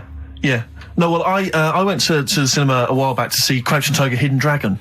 Oh, yeah. That art house film. And a woman sat next to me, huge, fat blubber of a woman. But it's up to her. She's earned enough money. She can eat more than she needs. Sure, but don't squeeze into a seat next to me in the cinema. Right, with your flesh, curving over the armrest that we're having to share. Oh, right, God. Next to her little weasel of a husband. She's got one of those huge kind of hog-sized barrels of popcorn. You don't reckon he was one of them feeders? It was very similar. It really was. She, as you say, she's chowing down on the popcorn. She's one of those women who she's not come out to see a film. She's come out to eat, and if a film happens to be showing, then she'll watch it. Yeah, really winds me up. He's got the hot dog and everything. She's eating, and now popcorn already annoys me because she goes to him, "Are you going to eat that?" He goes, "Well, I was thinking of it. Look at me to me. Look at me now." But I don't know why it was that popcorn became the thing you eat in the cinema. It's like you say, you've made these films, and someone's there thinking, "Well, we've made this great film. We've got the sound mix right, but what we need is something that'll just slightly irritate everyone during the film." And to see the size, the size of the buckets they go in their popcorn. But why not serve soup or something, or yogurt? Oh, the slurping would drive me mad, and the spoon touching the bottom of the thing would drive me mad. Don't serve anything. There's no reason you have to do the cinema and go, "Oh God, I need to eat." Well, plan it. You don't go and play tennis eating. What you plan it, don't you? Well, exactly. Eat before you come out. Yeah. Have a sandwich. Have a corned beef sandwich. Do you know what? Right. What annoyed me is I found out in across America when they showed Schindler's List, they banned popcorn, right, out of respect to the film. What? So they're saying all the other films, sod it, doesn't matter. Yeah. Well, this one cost 100 million. It doesn't matter. You can eat popcorn through that. Yeah. I mean, ban it through all films. Well, this woman was one of those ones. She may as well have had a trough in front of her. I mean, she was a state, right? Oh, and she's God. She's an idiot as well because the trailer comes from. I remember at the time the trailer came on for AI, that film AI. Oh yeah. And I don't know if you've seen the trailer for it, but it's something like, I don't know exactly, but it's something like Martin is a 6-year-old boy. Yeah, he's 20 kilograms. He's 3 foot high. Yeah. But he is not human. Yeah. He's a robot. Yeah. And she's watching. She's just watching that. Right. Bear in mind the point of the trailer. He's a robot. Yeah. She says, "How old was he again?" I wanted to slap her. I was livid. I went, "He's a robot. He's a robot. That's what's important." She says, the trailer comes on for a war film. She goes, "I shan't be seeing that." She just announces it. "I shan't be seeing that." And I'm bored with war films. Bored with them. Next. Oh God. And then so the title card comes up for Crouching Tiger, Hidden Dragon. You know, like at the beginning, they everything. Yeah. It comes up, Crouching Tiger, Hidden Dragon. Now she's in the cinema. She goes, "What a stupid name for a film." I was thinking, but you paid to see it. And then it says subtitles in brackets. She goes, oh, it's not subtitled, is it? So it comes on, and I don't, in the film, I think they speak maybe Mandarin or Chinese or something, I'm not sure, but let's say it's Mandarin. So they start, and it's all subtitled, and they start speaking in this Mandarin or Chinese, and she just starts going, ah, ching ching chong, ah, ching ching chong, ah, ching ching chong, chong, in the cinema, just saying that out loud. No. She and her boyfriend are cracking up, they're all weeping with laughter, right? And I'm trying to watch this film. He's got to laugh, otherwise she bites him. Exactly. So I'm so livid. So I really make a show of getting up with all my stuff. I get up and I kind of clamber over some of the seats. Yeah. I sit down next to these two teenage girls with the mobile phone. Oh, God. Mobile phone goes off, and like you say, it should have been off anyway. Yeah, of course. But let's say, instead of it being, instead of immediately thinking, oh God, and switching it off hurriedly, they take the call in the cinema. I'm in the cinema. Yeah, no, I'm in the... Start having a conversation. And I was thinking to myself, you're 16, unless that is your business partner in Hong Kong phoning you, saying the deal is not going to go through, which I suspect it's not. I suspect it's probably Gareth, or Gavin, or your boyfriend Tony saying, do you want to do me behind the bike sheds later? Yeah. I suspect that's who it is. Yeah. Switch off the phone, or at very least, get out. I know. Get out of the cinema. But I can't... I don't know where these people were brought up or raised. I don't know who it was that told them this was behaviour that you could do. I really want to have cinema police. Yeah. Right, you go in there, and if the phone goes off, you get your money back and you're asked to leave. Yeah. Straight away. Any whispering, if you whisper again, if you're too stupid to be able to figure it out. Yeah, just, they tell you what age you should be. Right, to get that film. Yeah. That's it. If you listen and you're not eating and you're not talking, then you should be able to get a film. Well, I was in the cinema last night, and as I came in, there was a big queue, and as I came in, there was people there, taking your ticket, showing you to your seat. Now, when did it happen that I was no longer able to find my own seat at the cinema? Why is it that I can go in the daytime, I can find I'm left to fend for myself? But now it seems that on a Friday night, there's so many stupid people out there who can't find their decent seat. No, I think that is policing. I think that's to stop people thinking I'll just sit here and having to deal with it themselves. Because, if someone was in my seat, even if there was another seat, I'd go, well, no, that's mine. I want lots of policing in social occasions. I want to go into a pub and go, that is too loud, that music. Those people are too annoying. They're standing up. They're too annoying. I remember being in the cinema once and seeing a guy, he was a big fat guy again. He had popcorn, the hot dogs, the Coke, right? And he had it balanced on this little wall that was sort of separating parts of the cinema. And he was a big fat guy. Just sat there. I was watching. I think it was Beetlejuice. I was watching. Right. And some local hard nuts. They were on the same row. They started kicking the little wall to knock his food off. And I thought, brilliant. Oh no! I think you want to bully fat people. Yeah.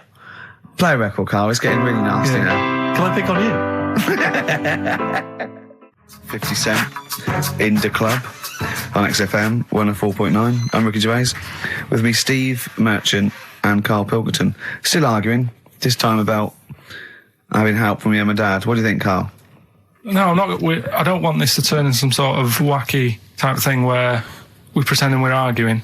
Yeah. Well, we're not pretending. We're not pretending. You are arguing. Yeah, I know what people will think we're messing about. Oh, right? I wouldn't have thought so. We just need to... We can talk about it later, sort it out.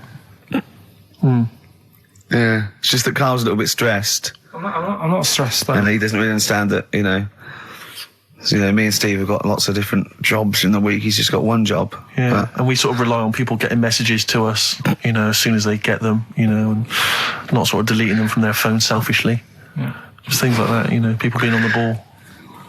Not just thinking about themselves all the time, not just thinking about number one. What do you think, Carl? Whatever. Do you know what I mean? Whatever. Don't get all maudlin again. Just having a little discussion. Yeah, this will annoy you. Guess what? Think of this, you little slaphead twat. Apparently, that's sewn his arse. Right, apparently, women can get bald treatment on the National Health Service, but men can't. What do you think of that? Do you think that's fair? Is that a fact? It's a fact. We should point out that Karl is, would you say balding? Yeah. Would that be fair? Well, either that or a wide parting. He looks like Charlie Brown. He's got the same sort of hair arrangement as Charlie Brown.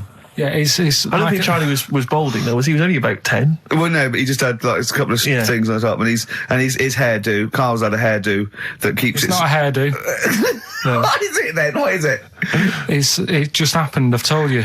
Noel was in right once. Noel who? Gallagher. Oh yeah. Right. Oh right, you're on first name terms. Right. And from the hood, isn't he?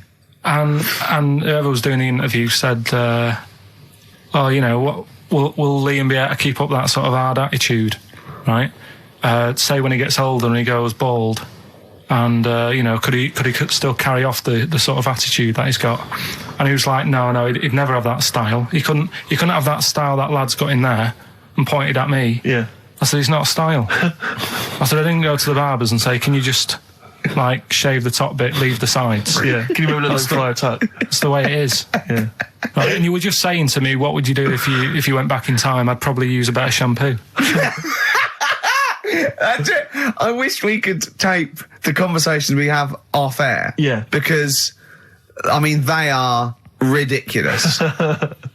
What would you do if you go back in time?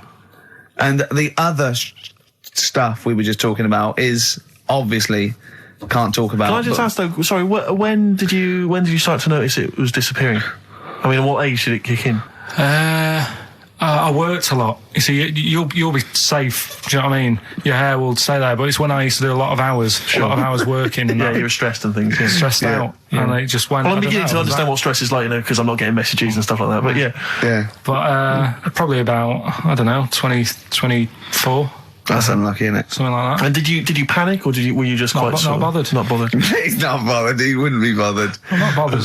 But I don't think for someone who doesn't care about going bald or war or SARS or anything, you don't have to get stressed on a Saturday between 1 and 3.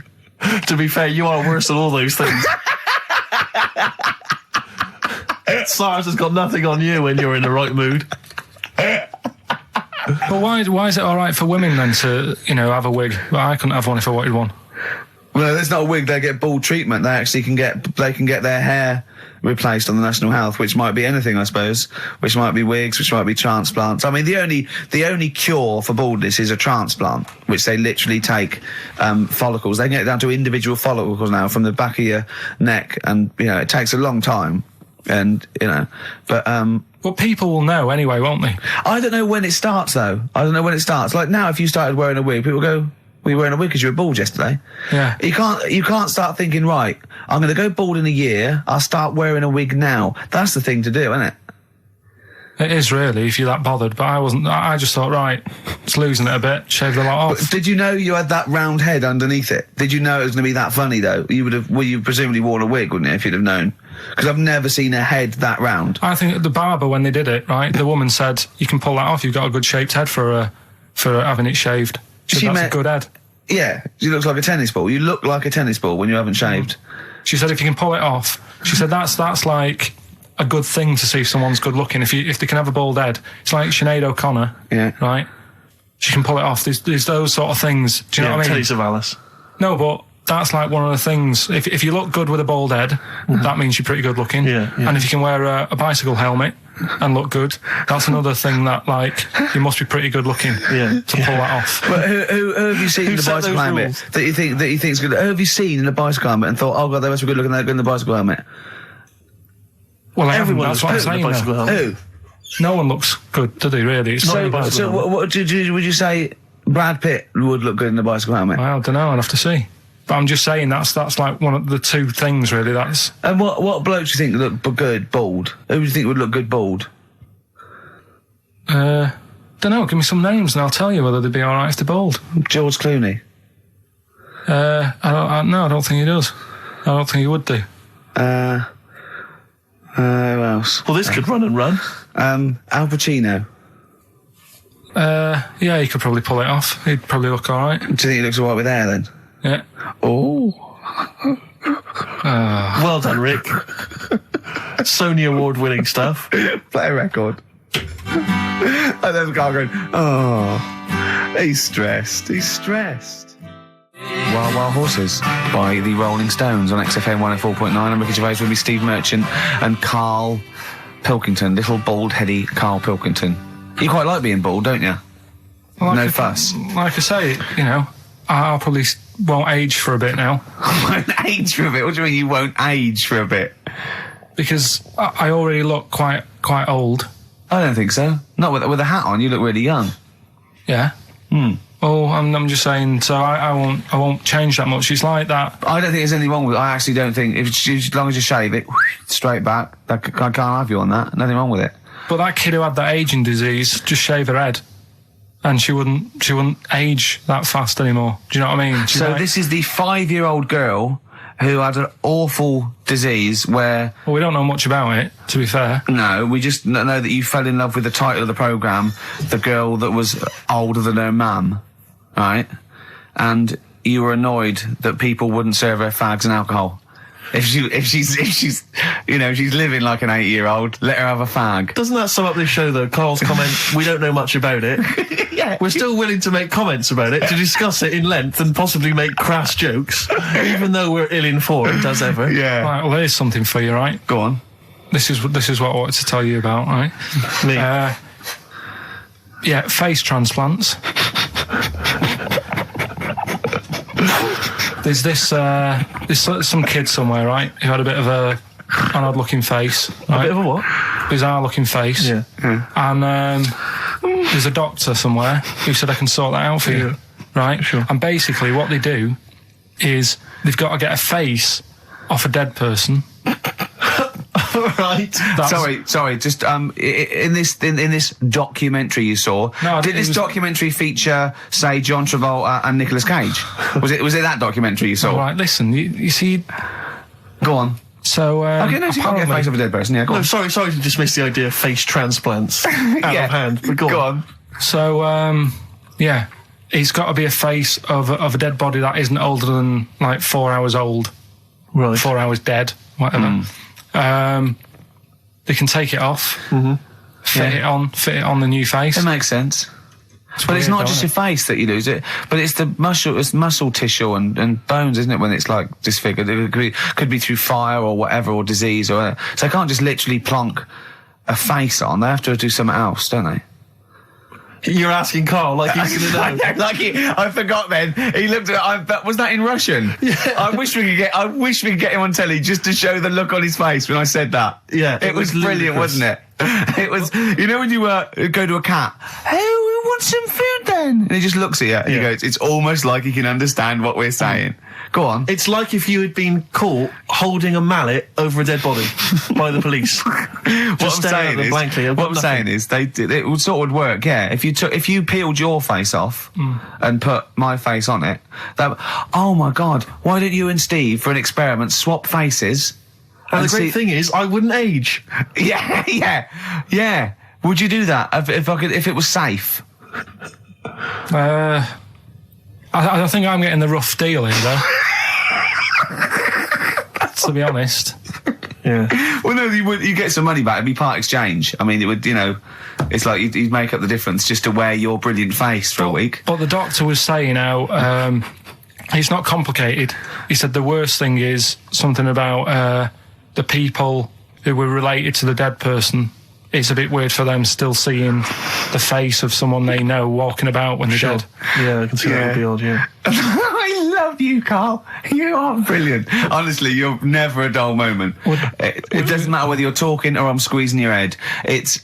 I'm never bored. I never go, oh, that's enough, Carl. Do you know what I mean? I had battling tops, I got bored. It's like computer games. You think it's the best game in the world, and someone goes, how are you getting on with Tomb Raider? You go, oh, I don't play it anymore. I go, how's Carl? I go, he's brilliant. He's brilliant. I was squeezed it yesterday. I was squeaking in his face. I got him down to the ground. He said this. He said that. I'm never bored with you. Do you know what I mean? It's brilliant. I'd like to rent you out to people. See me, I'm different. I would happily leave him now in the bottom of the cupboard. Until quiz with the Scalextrics. Until the old pub quiz night, when there's no one else who will have you on the team. Sure. And suddenly you want to be your best mate. Done him again. Right? Yeah, where's his mum and dad then, Carl? Yeah? In Bristol. Yeah. Yeah. I can't believe it. I love the fact you can insult me but never insult my parents. Feeder, Butt Rogers, XFM 104.9, Ricky Gervais, Steve Merchant, Karl Pilkington. Carl just said to me, so what face would you have to me? And I went, what do you mean? He went, well, whose face would you have? And I went, I don't know, a boy's, so the skin would be regenerated. He went, no, it'll be a bit weird. He said, oh no, someone famous. And I went, I don't know. I went, whose would you have? He went, Barry Sheen. No, but what I meant was, when I was talking to Suzanne about it, saying this is amazing, she said, well, whose face would you have? Right. Now, it's got to be fairly recent to have the skin fresh, because it can't be too old. Right. So I had a choice of, like, Barry Sheen, or what's her face off Last of the Summer Wine. Who? Who's the old woman who just passed away? Thora Hird. So that's what I meant. If I could have any face, because she said, well, you could have had Tom Cruise or something. I said, well, he's not dead. She said, no, but you could have had that. You'll give yourself restrictions in your fantasy. Sort of like look down to your picture. I love the idea that someone getting you a call. Mr. Wilkerton. Hello, it's Dr. Hanrahan.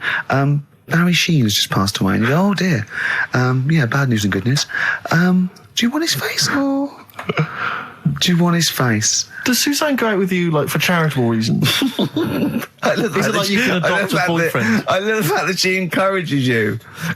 She was saying about Tom Cruise, and I was like, oh, you know, she said, you know, he's not a bad-looking fella or whatever. So, well, what she's saying is, Carl, is there any chance you could go and get a different face? Maybe something like Tom Cruise would be good. Then I was saying, right, first of all, he's got to be dead, and he's not.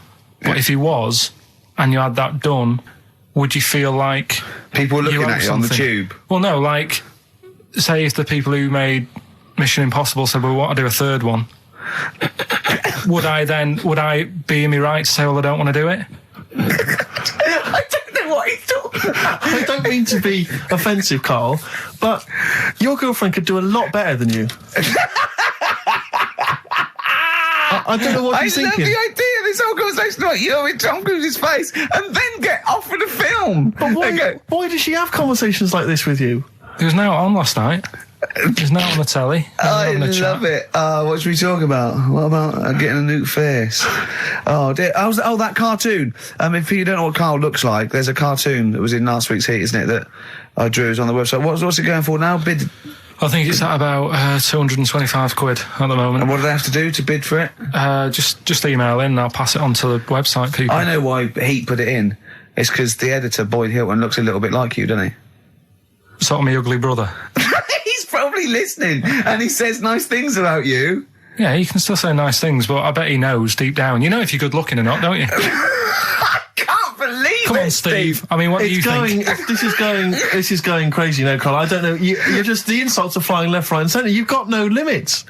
You've just gone crazy. You've just gone wild. You're swanning around just because you look like Tom Cruise. I think it's because he's been hanging out with Christian O'Connell. Yeah. And they're both thinking, we're... A couple of media players. Yeah. Too big for their boots. Yeah, not scared. Although he's scared of Christian. No, he's terrified. He's scared of Christian in here because he's not allowed to do monkey news. No. Because Christian wants to do it. He's scared of him. I'm not saying that, right? Christian... Should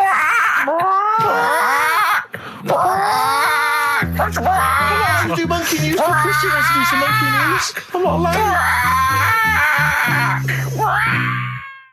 Once around the block, badly drawn boy. I like him. He's funny as well. You know what? I think he looks like if me and you were put in a blender, Carl. Do you know what I mean? He's got my sort of shape. He's got your sort of accent and. I think when you put in a blender, does that would a voice sort of mix? The times I thought of putting the two of you in a blender. Do you remember? I told you that thing about the sponges, didn't I? Yeah. Yeah, that freaked him out. You know, if you get two sponges and you dye one red and one blue, and you liquidize them, we pour them into a tank of water. After a couple of hours, there's a blue sponge and a red sponge because their cells know, and they reform. And do you know what he said? He went, how'd you kill a sponge then? Yeah, of course. Oh, what a great thing to say. Oh, my back's killing me because I went, you know, I did my back in last week and I had to get a chiropractor out and I couldn't walk. Well, as soon as I could walk, I mean, I came in here on my day off and did when you were in Bristol with your mum and dad looking after you. And then I went to Selfridges Sunday and... Well, you got a bit of money now, why not? Yeah. And I went into the sports department and there's a golf simulator there, £38,000, and it's just like a shed. And I was looking at it like a kid in a sweet shop, and the two blokes that work there, they recognised me and went, "Oh, right, I do." I said, "Yeah, good." And I was just looking at that simulator, it's brilliant, isn't it? He went, "Do you want to have a go?" And I went, "No, I'm crap, I can't do it." I said, and I got a bad back. And I went, "You have a go." And he did it in a couple of times. He went, "Oh, that's not bad." And he went, "Do you want to go?" I went, "Yeah, go on then." and I put it all out, and I really tried my hardest. Of course you did. And it took off, and it was really good shot. And he went, "Good." I went, "Well," I said, "I'm not go." And I was thinking, I've got to hit this one as well. I've got to hit this one too. And I hit it again. I had 3 goes. I hurt my back after the first one. Yeah, but you carried on. And he went, right, I said, "Cheers, thanks very much." And I walked away. And I went to Jane. I went, "I've got to get a cab." She went, "I've done my back." She went, "Well, why did you show off?" I went, "I had to." Of course you did. That sums you up. That just I was in agony. I was all the way back. And I had to lay on the floor and put ice on my back again for about 3 hours. What was the best you thought could happen? That they would just say, "Oh my God, that guy, that's Ricky Gervais. Is there nothing he can't do?" That's exactly what I wanted. Yeah. As I was seeing that, I go, "Cheers, yeah." As I got about a few yards away, I just slowed down, and Jane go, "What are you waiting for?" I go, "Listen." And it just go, "That man is a god." Yeah. And I go, "Come on, Jane, let's go home." Yeah. Have you ever been able to walk through a fairground past one of those machines, those test your strength machines, and not have a go at it? I don't think I'd be very good at that. I bet you cannot walk past one of those rifle ranges and not have a go. I love rifle but ranges. You've got to be the best, I imagine. Yeah, if someone had just won before me, I'd go, "It's not worth it, it's fixed." Sure. Yeah. Oh dear. Yeah, so that's why my back's, it's ridiculous, isn't it? But I hate not being able to do stuff. It's like I'm punishing the injury. Yeah. I know if I laid in bed for a week it'd be better, but I go, no, why should I? Yeah. When I was a kid, I used to hit my head on the banister or something, and I used to go and get a hammer and hit the banister.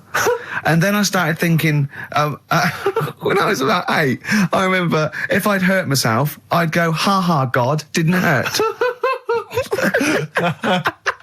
He's up there thinking, "Oh, bloody hell." How mental is that? Carl, what are you thinking, mate? All right, Rockbusters, that's what I'm thinking.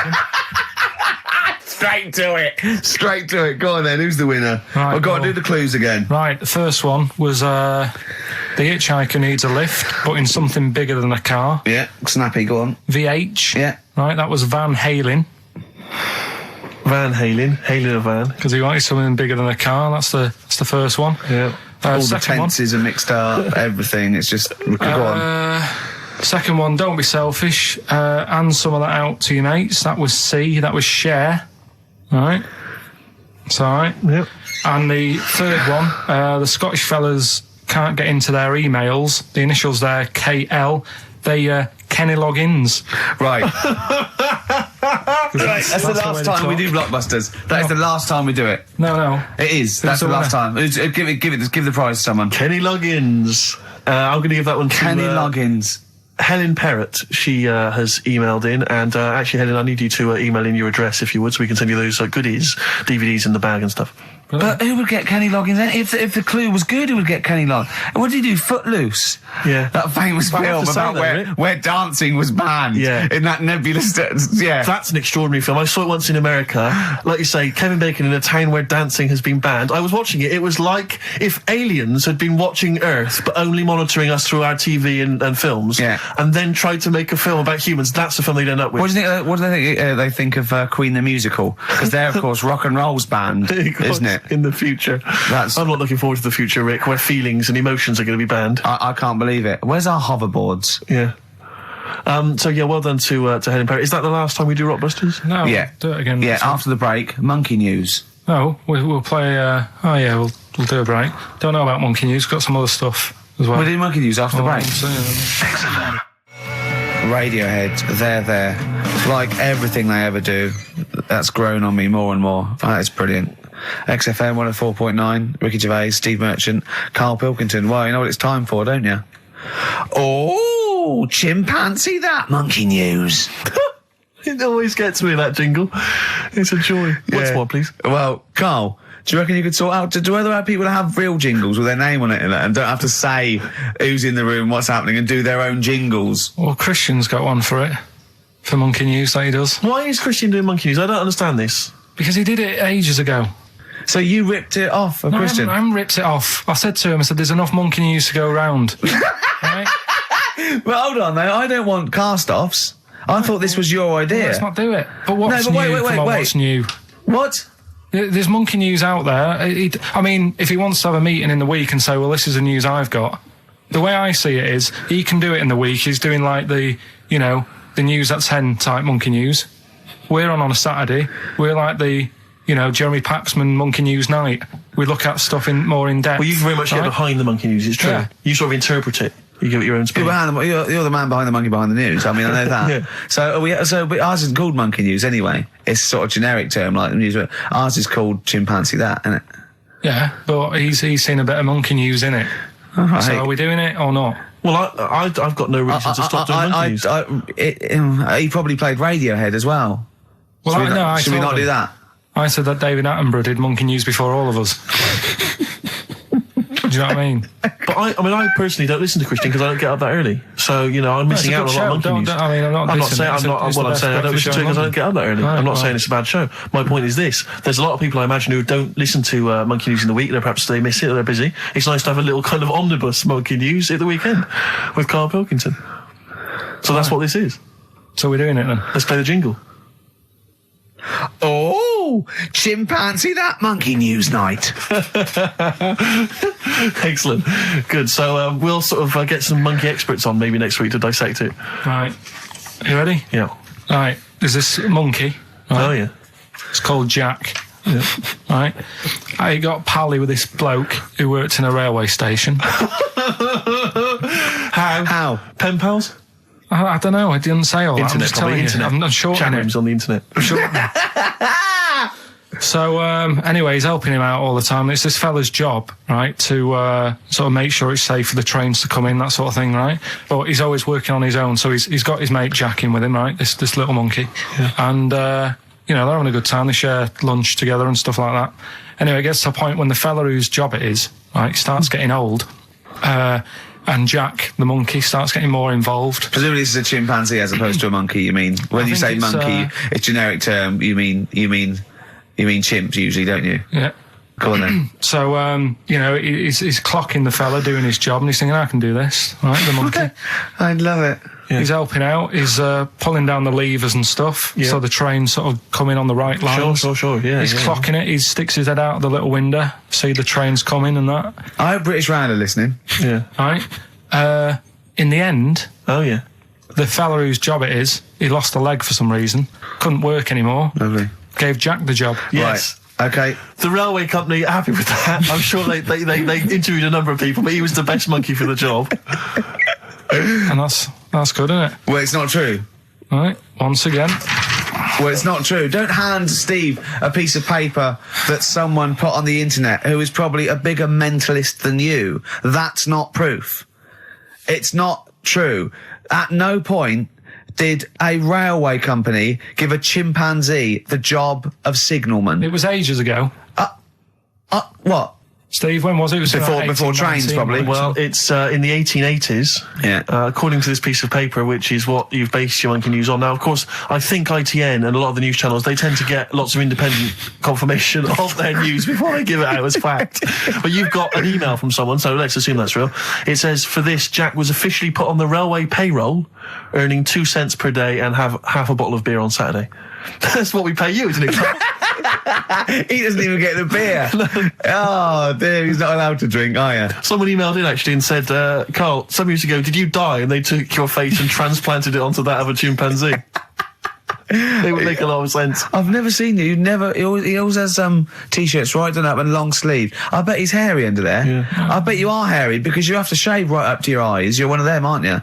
And I can see the growth, and it comes out the top there. Are you really hairy underneath? I'm pretty hairy. Are you really? Well, what's up with that? You're a humanzee, aren't you? That's why you're fascinated with them and why your IQ is sort of about 80. I think you might be. I don't mean there was any. I think it was a genetic sort of throwback. Well, you're pretty hairy. Look at your arms. What? Just look, give me that banana and shut up. Play a record. That's mine. Cheering breaks.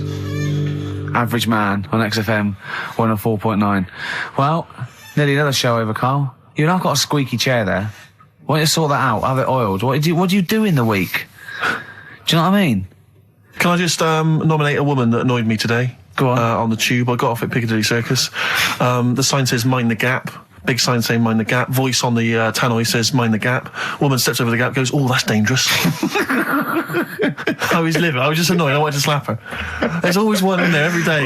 So as you walk down the street, I just feel like I want to squat certain people out the way. Swat them out the way. We went into this little restaurant me and Carl. Was it Thursday? And we're sitting down there, and it's busy outside, and we were going to sit at the back. She went, "That's no smoking." I went, "Yeah, we're not going to smoke." So we sit there right at the back. Right? We get there, and there's two women there, right? And I'm sitting there, and they light up a fag. And I go to Carl, "There's meant to be no smoking." He went, "Yeah, so what?" I went, "Well, it's the principle. The rules are there." He goes, "Rules? You say twat, muff, and shit on air. Never mind rules." I went, "Well, they've annoyed me now, right?" Yeah. So the waitress comes over, and he goes, "Oh, God," he puts his head down as well. I said, I don't know why I said it like this. I went, "I thought it was just no smoking." Of course. Right? Yeah. She went, "It is, yeah." And I went, "Right, okay, well, they're smoking." She went, "Oh, well, you'll have to move then." I went, "What?" She went, "Do you want to smoke?" I said, "No, I don't want to smoke." I said, "They're smoking over there, right? Try not to..." And she went, "Oh, well, I told you." I said, "No, I don't want to smoke. They're smoking." She went, "Oh, right," and I got them moved, didn't I? See, that's what a little snitch. Yeah. But it annoyed me. Do you worry, though, that someone's going to look around and go, "It's that Ricky Gervais off the telly"? Yeah, well, I can't complain now. So if I go in, I get bad service. I can't complain because I think, "Oh, look at him, he thinks he can complain." So I have to do it secretly. Yeah. You know what I mean? But there was oh God, right. People come up to me, they recognise me, and they give a autographs, and I don't mind it at all. I don't know, I never know what to say, and I'm always, I say thank you very much, I say love the show, whatever, I say of course, and that's great, and they're polite. And I was in the pub the other day, and I was just with Johnny, and people had been coming up, they go, "Do you mind if I said, no worries at all, yeah, absolutely fine," right? And then this group came in, about 20-somethings, right? And they're a bit pissed up. And this woman comes up to me, right? And she stands there, she goes, "Right, we like you in our house, right? But you're not as good as Paul Calf." And I went, "Oh yeah, Steve Coogan." I said, "He's brilliant, isn't he?" She went, Yeah, you're not as good as him." I went, "Oh, well, not bad to come second to, is it?" And then, because I did that, she went, "No, you're great. I've just done my dissertation." I went, "Oh, right, well, I was in nursing." She went, "Yeah." She went, "Oh, right. Anyway," she went, "Can I have a hug?" And I went, "Well," she went, "Can I have a kiss?" I went, "Well, not really. No." And then this woman wanted to take a photo. She went, "Oh, you were so nice on the BAFTAs." I went, "Well, I am being nice. I'd rather, I don't know you." And I was like, oh God, it was embarrassing, right? And then, so I took a picture, right? And then she goes, "Anyway," and they sort of dragged her away. The mate sort of dragged her away. And then I was going, "Oh God, I've got to go now," because they're over there. I said, I can't stand it. I don't mind. And she came over and she went, "Ricky," and she sat down, and I went, "I'm going." And I had to go. And then I was with Johnny, and Johnny went, "Oh God, I've left my bag there." So we had to go back and go. She's going through the bag. Oh. She went to me, "You bastard! I'll never effing watch you again." I thought, well, all right. I don't know what to say, really. Nice of her to clean up her bad language. Yeah. Well, she Family knew. pub. I know. I got no time for it. I just think it's out of order. I mean, this whole sort of notion that if you're a celebrity, you're public property. I discount it. They go, people, you hear people say, "Oh, it's me who put you where you are today." And I think, well, yeah, thanks for watching, but we made the show and everything. I know. We put it on the TV. It's not like if you get a plumber round, he does his job of work for you. You don't go around his house and hassle him. It's not. I don't seek it. I don't. You know what I mean? I don't phone up the. But you know what I mean? I don't try and get on the telly and everything. And I refuse to. I don't go to showbiz parties, but I refuse not to go to the pub with my mate. And I just seek out. There's fewer and fewer pubs. And I just go to the quietest. One old bloke and a dog, and it's sort of like. But most people are really. I love it. Brilliant. Honestly, people who come out and they're polite, and I chat. They say, "I love the show." It's like it's alcohol. It's alcohol. Yeah, I know. It's just oh God. They mutate into something. And they just they don't understand. Yeah, of course they don't. They're not. But to me, it's the same people who behave badly in the cinema. It's just this breed of person. It just. I mean, I know. Can I put them in room 101? Let's do that next week, shall we? Well, we're all having a moan. Yeah, go on. Tell you who's annoyed me this week. Go on. If we're making it a little feature. Go on. David Blunkett. What's Blunkett been up to? He's reading yesterday. His dog's not been around your house again? No. Causing trouble outside? He's put a stop to people having sex outdoors. What do you mean? What's up with that? If he had sight, would he have stopped it? See you next week. I thought we were not trying to offend anyone. That was the record before us, and here we are, pre-recorded, because we did this a few weeks ago, because we're not here at the moment, are we? We're away in that. I'm Ricky Gervais, with me Stephen Merchant. Hello there. And Karl Pilkington. He's not actually with us. He'll be in some of the best of clips that will be coming up shortly. Yeah, this is just us, isn't it? This is just us. We did this, when did we do this, Rick? A couple of weeks back. Hold on, what is it? It's the 27th today. Yeah, I enjoyed Christmas. I loved Christmas. I loved Christmas. I had a great time. What did you get? Loads of presents. So did I. I'm glad they made it to number one. I'm really glad. Stroke, he, she. Yeah, I'm really glad that the pop idols, Cliff Richard, Westlife, made it to number one. Bo Selector. Yeah, just delete that. Yeah. Okay, we're going to play some of the best of, some of the greatest moments of the last 3 weeks. Yeah. Ever heard on XFM 104.9. What about this? Do you remember this one? Oh, which one is it? Alright, so, here's the first bit. Right, there was this is what it's like about getting presents and stuff, right? With me mum and dad. Go on. My mate, Colin, right? Colin Bacon? No, Colin Bailey. Oh, right? yeah. He had a little Sinclair Spectrum, right? Yeah. Computer, yeah. Which was like the thing to have at that time, right? Yeah. You used to always go round to his house. The deal was... Not the one you had to play through the window because you weren't allowed to. No, that's another lad. Oh, right? yeah. This is a different lad. And the deal was, he came to our house, and my mum gave him a pie. And then I'd go round to his, and I'd stay there for a few hours playing, Hungry Horace and stuff like that on it. Sure. Right? Now, my mum and dad knew that I really wanted one of these computers, right? So I waited about a year. Came round to Christmas Day. I thought, I reckon might have one. Turned out they bought me the wrong one. They bought me a ZX81 instead of a Spectrum, right? And Christmas Day, I'm there trying to load the games up. It's not working. I'm thinking, what's wrong, right? And the thing with me when I was a kid, I used to get quite sort of agitated. This is the moment, right? I found out that it needed a RAM pack to make it work, right? Looking in the thing and it's saying, and make sure you put your RAM pack in the back. And I was like, oh, where's the RAM pack? And my dad's going, I don't know, I've got you the main bit. That's it. So I was that wound up, I just was sick, right? Just sick. I didn't feel sick or anything, I just was like, oh God. Went to the sink, just sick. Because I was that on edge about it. I said, come on, we've got to get one. And my dad's like, Tandy's shut. We're not gonna get anything today. Ruined again, Christmas Day. That was after the year when my train set got blown up by our kid. The following year, no RAM pack. And now you ask me why don't I get good presents? He's scarred. He just I'm gonna die. Honestly, I'm gonna die.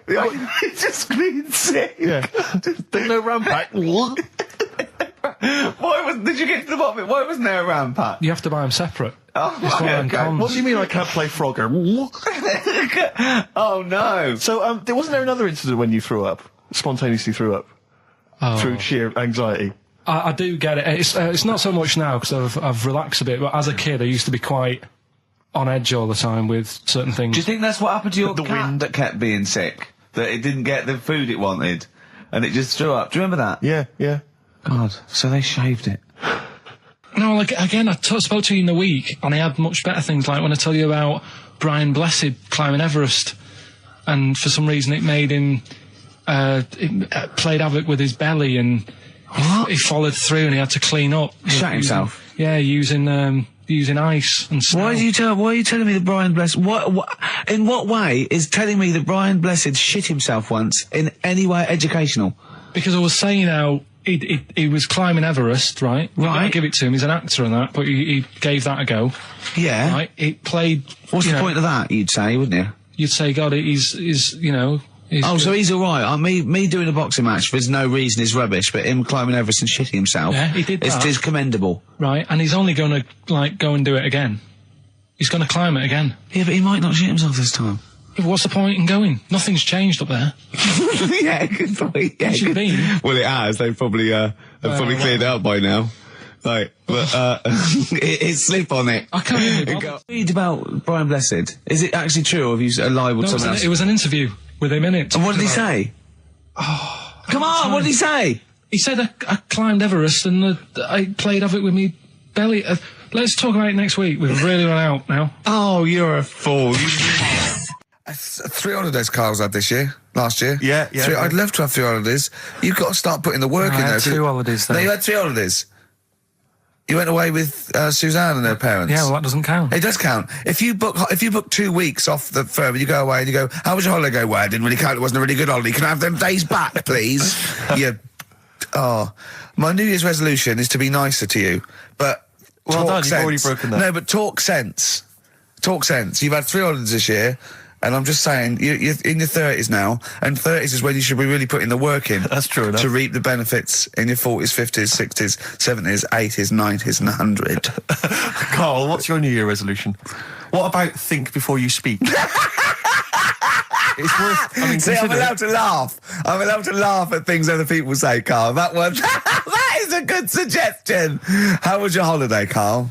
It was all right. Right, brilliant. But that I don't see on the ratio of good to bad in Carl's mind. That might be amazing because we never it might hear be him amazing, sing the mightn't praises it? of anything. I'll tell you what. Can we have a cracking little tune and then come back and hear about Carl's holiday? I'd love to do that. Let's keep it tight. Love to Tear Us Apart by Joy Division. Now I can't put my finger on it, but that doesn't sound like the original, and it's off a compilation. It sounded a bit fast. I think the vocal was slightly different. If anyone can, put me out of misery, I think it might be in a session of the time or something. Carl, is it a New Year resolution for you? Another one. Maybe when we ask you to get a song, get the original single version. I could be and wrong, not some but obscure session. Yeah, it does seem different, doesn't it? Very odd. Yeah. Maybe we just remember it wrongly. But anyway, that's XFM for you. 104.9. I'm Ricky Gervais with me, Steve Merchant. Karl Pilkington. Carl, you went to Lanzarote. Yeah. People said don't go to Lanzarote. They told you it was Lanzarote. They told you, were they right or wrong? They were right, yeah. Really? Yeah, it's a bit ropey, yeah. Is it? Why? Just, out there. If it wasn't for the volcano they had, it'd been knackered. That's their big draw, is it? That's it, basically. That's all they've got going for them. When you landed, was it really hot? Were you quite excited? You were thinking this is okay? It was warm. It's, we can't complain about the weather. The weather was all right. Sure. You know what I mean? That's what I went for, but it'd be nice if there just was something else. Yeah. What did you do all day then? Did you read your ritual book? No, I didn't read that. I read that book. Do you know the book that I bought and all the chapters were messed up? Oh, yeah. I bought a better version of that. All right. And I read that. Excellent. And then... Did it make more sense in order? Yeah, a lot easier to follow. Yeah. And then we went and had a look at the volcanoes and that. They've got 36 of them to look at. How many did you look at before you realised that pretty much, you've seen one volcano, you've seen them all? Probably about 6 or 7. Really? Yeah. And then when you got to the 8th, you thought, now I know what this is going to be, Suzanne. This is going to be like a mountain with a hole in the top. Yeah. Really? But it happened years ago as well. It's like, just keep a couple, fill the rest in, tidy it up. Fill the rest in! Yeah, no, Well, getting some builders. No, seriously though. Okay, 4 million tons of concrete, please. They're an absolute death trap. Yeah, what do you mean fill them in? Do you know what a volcano is? It's just a hole, isn't it? That's happened. Well, it's more than the hole. It's more a portal to the magma in the centre of the earth. Back in 1730 it happened, and they still haven't sorted it out. Well, when you say it happened, volcanoes were made a lot longer ago than 1730. No, but the one that did Lanzarote in. Right. Sort it out. What would you suggest? Well, how can they fill it in? It's joined. It's all joined. No, but what I'm saying is, the big plates of the earth are all joined. All the magma's joined. With the trade centre thing, that happened. They cleaned it up, sorted it out. They've moved on. That's what I'm saying. Whereas Lanzarote have just gone, leave it. It happened back in 1730. You misunderstand me. How, in the name of God, can you fill in a volcano? You ignorant twit. No, but it's not just the holes. They've actually left the lava everywhere. That's what I mean. It's not just the big holes. There's lava everywhere. But it's molten rock. They can't just pick it up like they're like a carpet. Put it in the holes. The holes are there ready. Just push it all in. That's what I'm saying. Do you know what a fable is? I've got a rough idea. Okay, it's a thing that uses sort of metaphor, analogy, just to explain sort of morals. I mean, they're very old for a start, and it's all. I'll give you an example of one. A quick one. Oh, the one about the dog with two bones. He goes to a dog's got a bone. He sees a reflection in the lake, and he thinks, "Oh, that dog's got a nice bone. I'll have that." And as he goes to get that one in the reflection, he drops the one he's got, and that's one about I think I was told one when I was younger. Go on.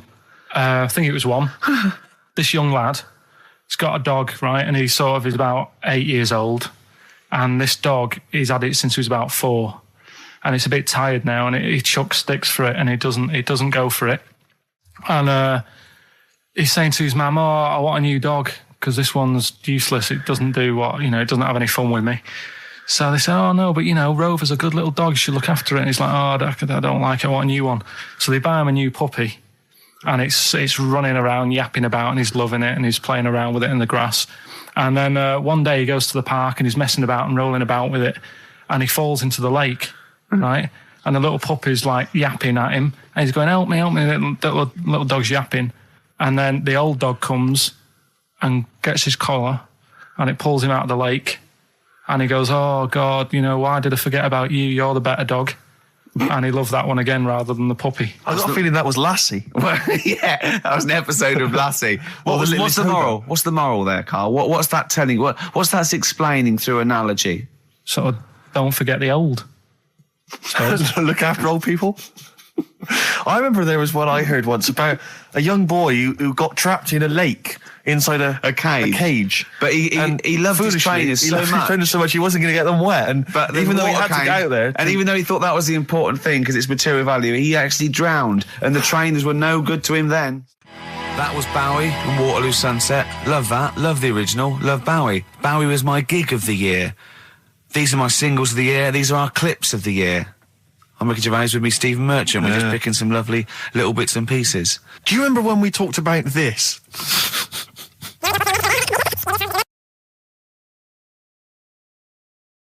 So we just had a text here that says, and I don't know what truth there is in this, as ever, but John says there is apparently a nude bike ride today in Hyde Park. Now, I can't believe that's the case, because I don't think it's allowed, is it? You can't ride around with your venture, can you? I don't know. Why would you want to? Well, good point. On a bike. On a bike, I like the fact that that's what disgusts him. Do you know what? If we did appeal for a nudist to call in, I'd want a very specific sort. I want a German nudist, a middle-aged man called Helmut. Okay. If there is any, or the closest one to it. So I want a middle-aged man from Germany. If your name is Helmut, you're in. But I'll accept hands.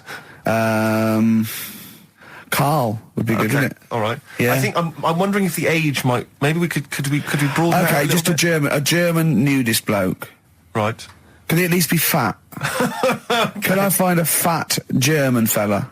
If your name's Helmut, we're going to give you a big prize. Yeah. But any fat German fella who likes to get his sausage out. Sure. Okay. It's sauerkraut. Yeah. What's the phone number? 0871 222 1049. It'd be good just to get an email or a text with a contact, wouldn't it? And then I can just call them up in the week. Sure. And 83936 is the text number. I don't know what our audience demographic pans out like, Rick, but I'm suspecting that's probably a fairly small fraction of our listenership. I know, but there must be someone out there. If you know a fat German who likes to get his tackle out, of phones are going. Straight away. Just answer it, Carl. Just answer it. Just potluck. It could be anything. Well, just see what it is. To be fair, it could be a nutter. But just say hello. Just tell your turn. It's not straight away. He'll stay there, won't he? He'll stay there. Well, answer it. Answer it. Leave it. Answer it. Oh, you see this? It's gone. It's gone. There you go. He bottled it. So, just as well. Well, you took too long to answer it. There's a vicar in Australia who started sort of doing his services and all that in nude. Hot, isn't it, out there? Yeah, where'd you get the churches aren't. Churches are pretty cold.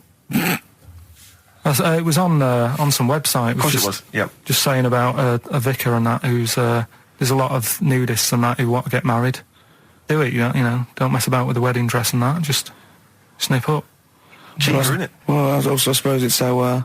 I suppose if you believe in God, you believe that that's the way to be, innit? Because Adam and Eve and that. Yeah, but then in Adam and Eve, the shame made us dress up, didn't it? Yeah. Eating the apple and things. Yeah, but God didn't want that, did he? No, he wanted to see it all. He was loving it. He was having a whale of time getting a knife full of all of that, and then the snake said, cover yourself up. Stitched him right up.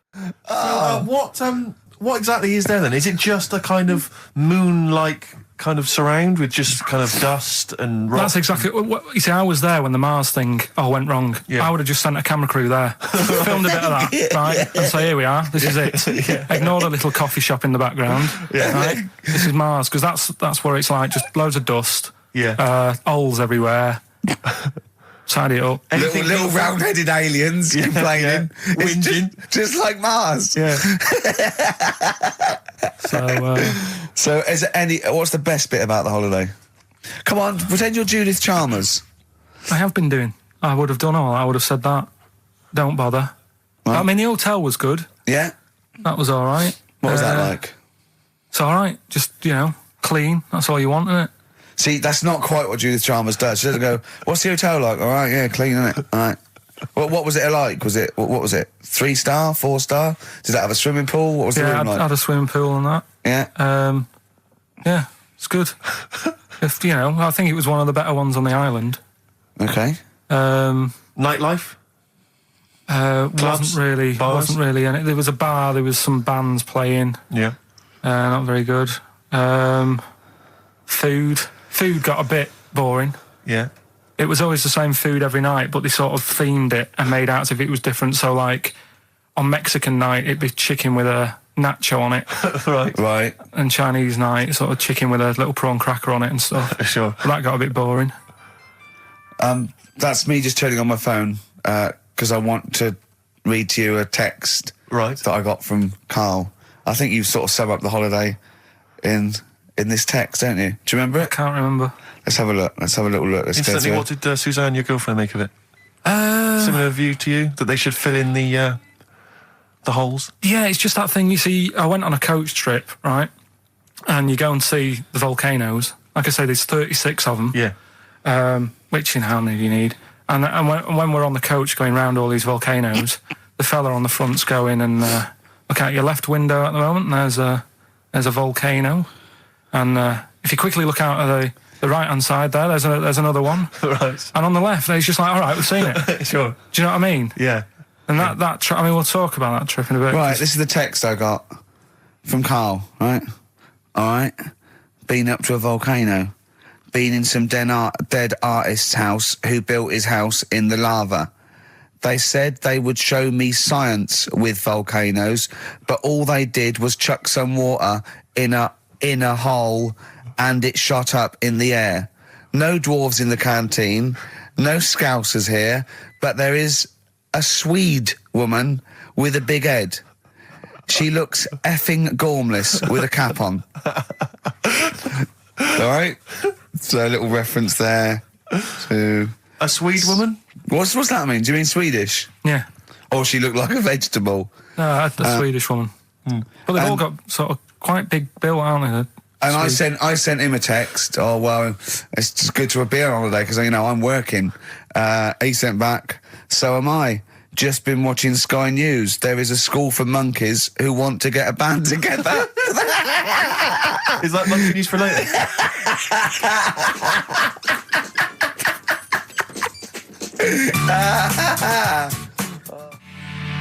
Oh My Corazon by Tim Burgess. I can't get enough of that. I love that chorus. On XFM 104.9. Ricky Gervais, Steve Merchant and little Karl Pilkington. But it was a nice holiday. Yeah, it's all right. It's just, I went there to relax and that. Exactly. Did a little bit of that. Trying to think of some new, features and stuff. Sure, always working. 3 holidays a year, Jesus. Oh, well, not really 3, two. It's all one big sort of like work thing to me and Steve. 2 holidays, isn't it? Work hard, you need the holidays. So, yeah, the things that annoyed me was like, you get bored sat around the pool after a couple of days. I'd read my book. Yeah. There wasn't much going on the Not even any crabs to throw sand at, was there? No crabs or anything. They wouldn't bother with Lanzarote, right? So decided to go on a little trip. That's when I saw the volcanoes and that, 36 of them. So we go on the trip, and the thing that annoys me, it does happen every holiday that you go on. If you go on a sort of a package thing, they have these trips, right? And you pay about 40 odd quid, and they give you some wine to sort of make it feel like you're getting your money's worth. But how many of these trips have you been on then? Loads. Probably about 12. More holidays than I've had. Go on. Anyway, so you're on the coach, right? And they take you for the volcanoes. They took us in the middle of nowhere. Yeah. Right. There's nothing else round there. Sure. It's like I say, it's like Mars, but with holes in the ground. Yeah. Right. And they sort of drop you off, and they go, right, everybody, see you back here in an hour.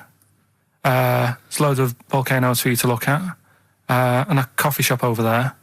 And you know for a fact, right, you don't need an hour there. You could just say, well, just keep the engine running, because I'll have a look in this hole, we'll get back on, give us 5 minutes. Don't need an hour. Absolutely. Yeah. But you know that they've got something going. It's a backhander, definitely. What, with the coffee shop? Definitely, yeah. They go there. And they get everyone to have an ice cream and a coffee, and they sit down, have a fag, talking to the bloke. Yeah, and it's like, cousin. Yeah. How much was the coffee? Was it probably about €3 each euro? So I think it was $3.50. Sure. Yeah. Which is I don't know what. That's about 2.5 quid. Yeah, they stitched you up. Go on. Talking about this the other day. What was it now? Listen, the fella. No, listen. Do you want, all right, he's got it now. Go on. This fella goes to the doctors, right? Oh, right, okay. Right, if this isn't any way apocryphal, stupid, illogical, impossible, right, you are never, ever speaking again on radio. So make sure this is at least possible. I'll tell you what, I'll even give you improbable but possible. So if anything that breaks the laws of the universe or logic, okay, that's all you have to avoid. On you go. Right, so this fella, right, he goes to the doctors because he's got earache. Right. Okay, if a chimp's living in his brain... Go on. So he's got earache, he's sat in the waiting room, and his ear's all bunged up and it's hurting a lot and what have you. So the doctor comes out and he goes, right? And because his ear's all bunged up, he doesn't hear it that well, right? So he thinks it must have been me, right? So he wanders in. Keep going.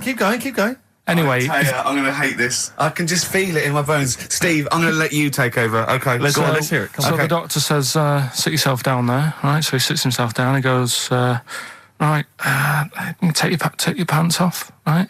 So he's thinking that's a bit odd. Anyway, he heard that though. He apparently he took his tackle off. The doctor did some operation. What, there in the waiting room? No, in his office. In his office, yeah. What? Wait. So he removed what? His genitals? Yeah. In his office. Why, Carl? Because he hadn't called him in. Oh, he'd called in the bloke who wanted his testicles taken off, and he didn't hear it. What? So the doctor went out and said, Mr. Jones, who's here to whip off your cock and balls just here and now, right? Bloke comes in, didn't it? It must have been me. So the bloke who wanted his balls taken off didn't say, I think he said me. So he didn't interrupt then. So the bloke goes in, he starts taking his testicles off, and he doesn't say, I'm here for me ears. What are you doing with that? That is a blinding record. And before that, Rick, what do you make of those adverts? They were great, weren't they? I like them, yeah. I'm going to buy all them products on the way home. And that's endorsed by Ricky Gervais. He's won awards. Yeah. Rick, do you remember this? This was a hilarious moment. No, you'll remember this when you hear it. It was when Karl said something that was basic. Well, I think for a lot of people it sounded like a lot of old bollocks. Karl's found love on the street before, haven't you? How's it going with your bird, Karl? Are you married? No. How long have you been out with her? Going out with her? 7 years. Because, you're quite a simple man. Yeah. You're sort of a simple in a nice way. I mean, you're like Helen from Big Brother. Yeah, you're sort of nice enough, but I look normal. Well, yeah, you sort of do. But you could be one of those that just suddenly go mental with a pen. Yeah, do you know what I mean? Stab people through the eyes. Yeah, you sort of look normal. But if I wouldn't really want to wind you up to a point of frenzy. How did you meet your girlfriend? Through work. What, through her work?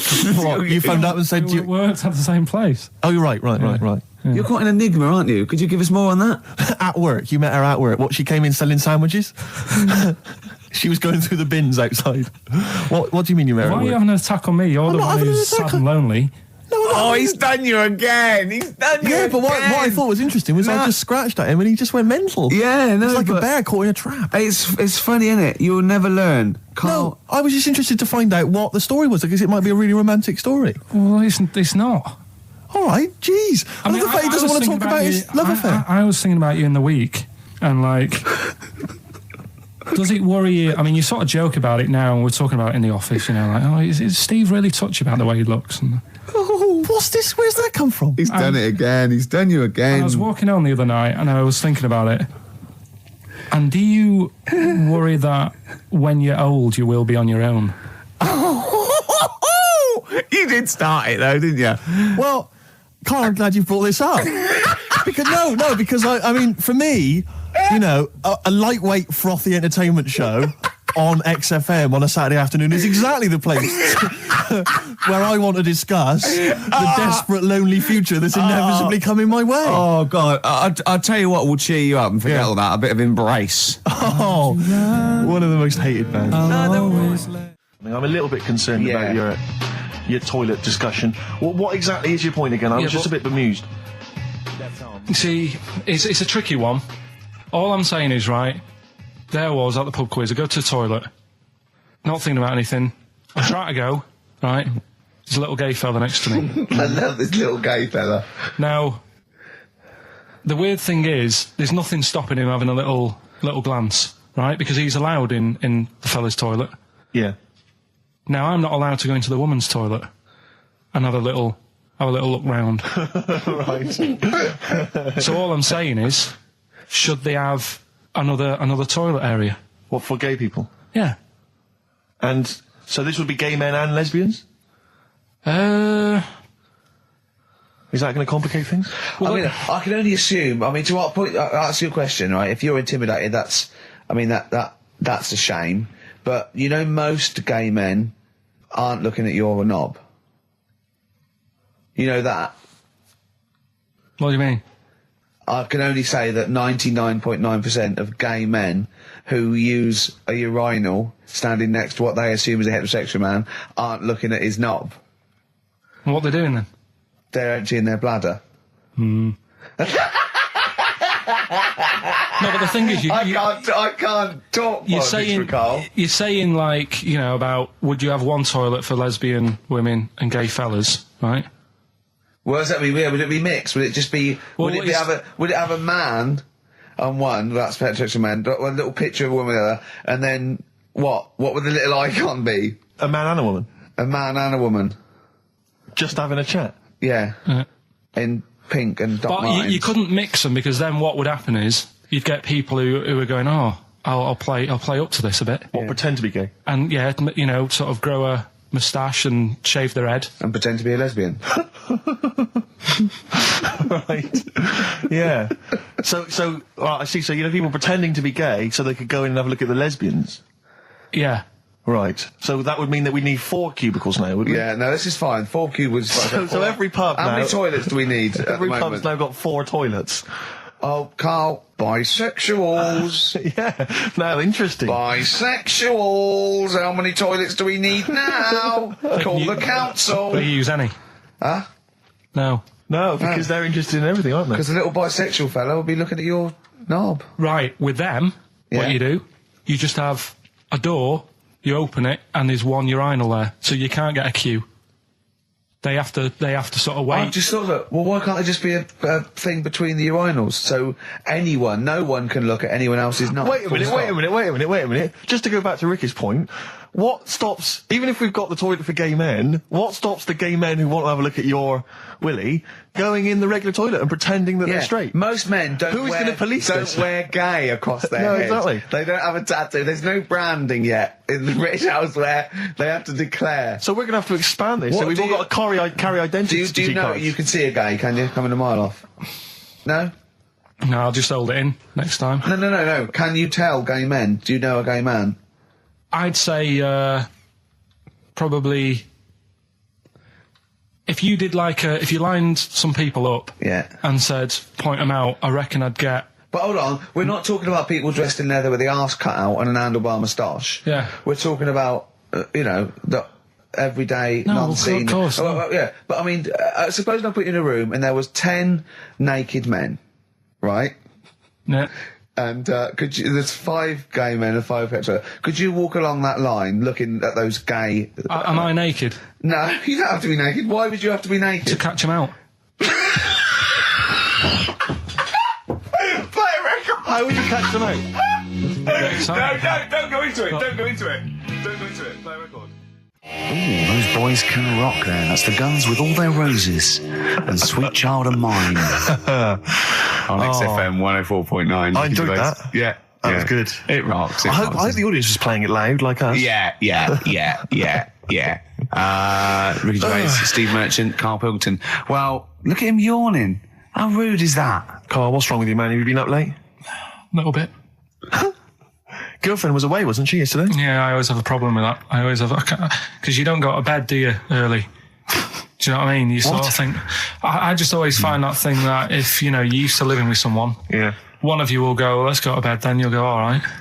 But when you're on your own, you go... You just forget to go to bed. I just stay up. Okay, stop eating now, Carl. You've ate all the food. That's just a plate. All right. Okay. Yeah.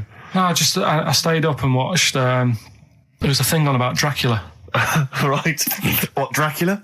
And I found a flaw in it. Go on.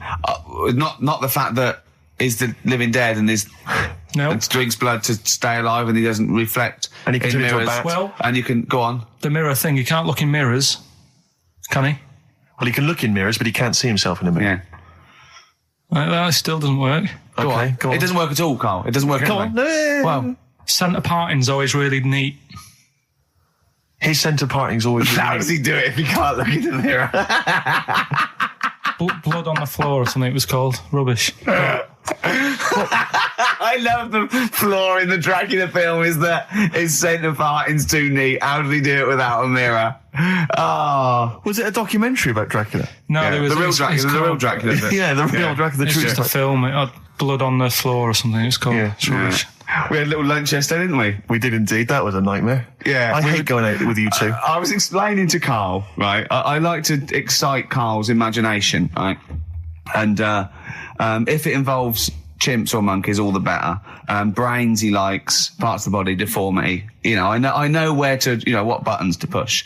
And I told him about this thing. I don't know if any of you out there know about this, but there's an experiment they did in the 50s, a clinical psychology experiment where there's your 2 hemispheres of the brain, okay? They're joined by a thing called the corpus callosum, right? Which is just a little flap of skin, like a little scarlet lead that joins your 2 hemispheres.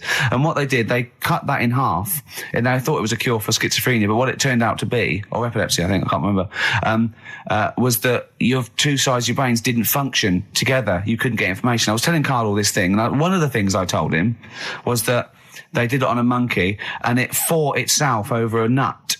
Like its right arm was connected, by its left lobe of the brain, and it was fighting over itself. And Carl went, instead of thinking this is amazing experiment, he went, would it have been happy if you'd given it 2 nuts? Yeah, I know. Well, you started off by explaining, and I remember you mentioned, because I was watching the 2 of you as you were describing it to me, you said, of course, one side of the brain deals with symbolism. And as you said the word symbolism, I noticed Carl drift away from looking at you, pick up his mobile phone, and start pressing buttons randomly. And I thought it was the word symbolism that got him. And I noticed it took you just a moment longer. And I think the first thing you said was, when did I lose you? Yeah, I knew I'd lost him. It's extraordinary. And he doesn't even try to disguise it. I think I said nomenclature at one point as well. Right, yeah. And I knew I was dicing with death there. Yeah.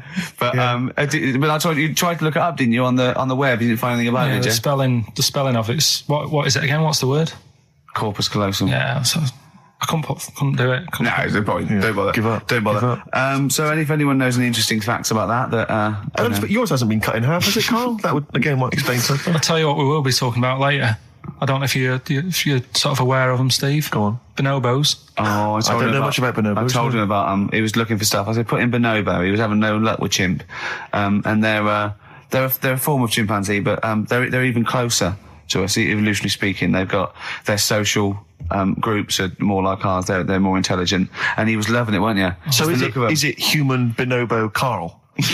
Is that how it works on the evolutionary ladder? Chimp, Carl. Yeah. Yeah. Talking about So we're talking about bonobos. You're excited about that? Yeah, That's coming up in Monkey News? No, I think it's a bit of a monkey bonus. Placebo, Bitter End on XFM 104.9. This is pre-recorded. We recorded this a couple of weeks ago, before Christmas. I hope you had a great Christmas.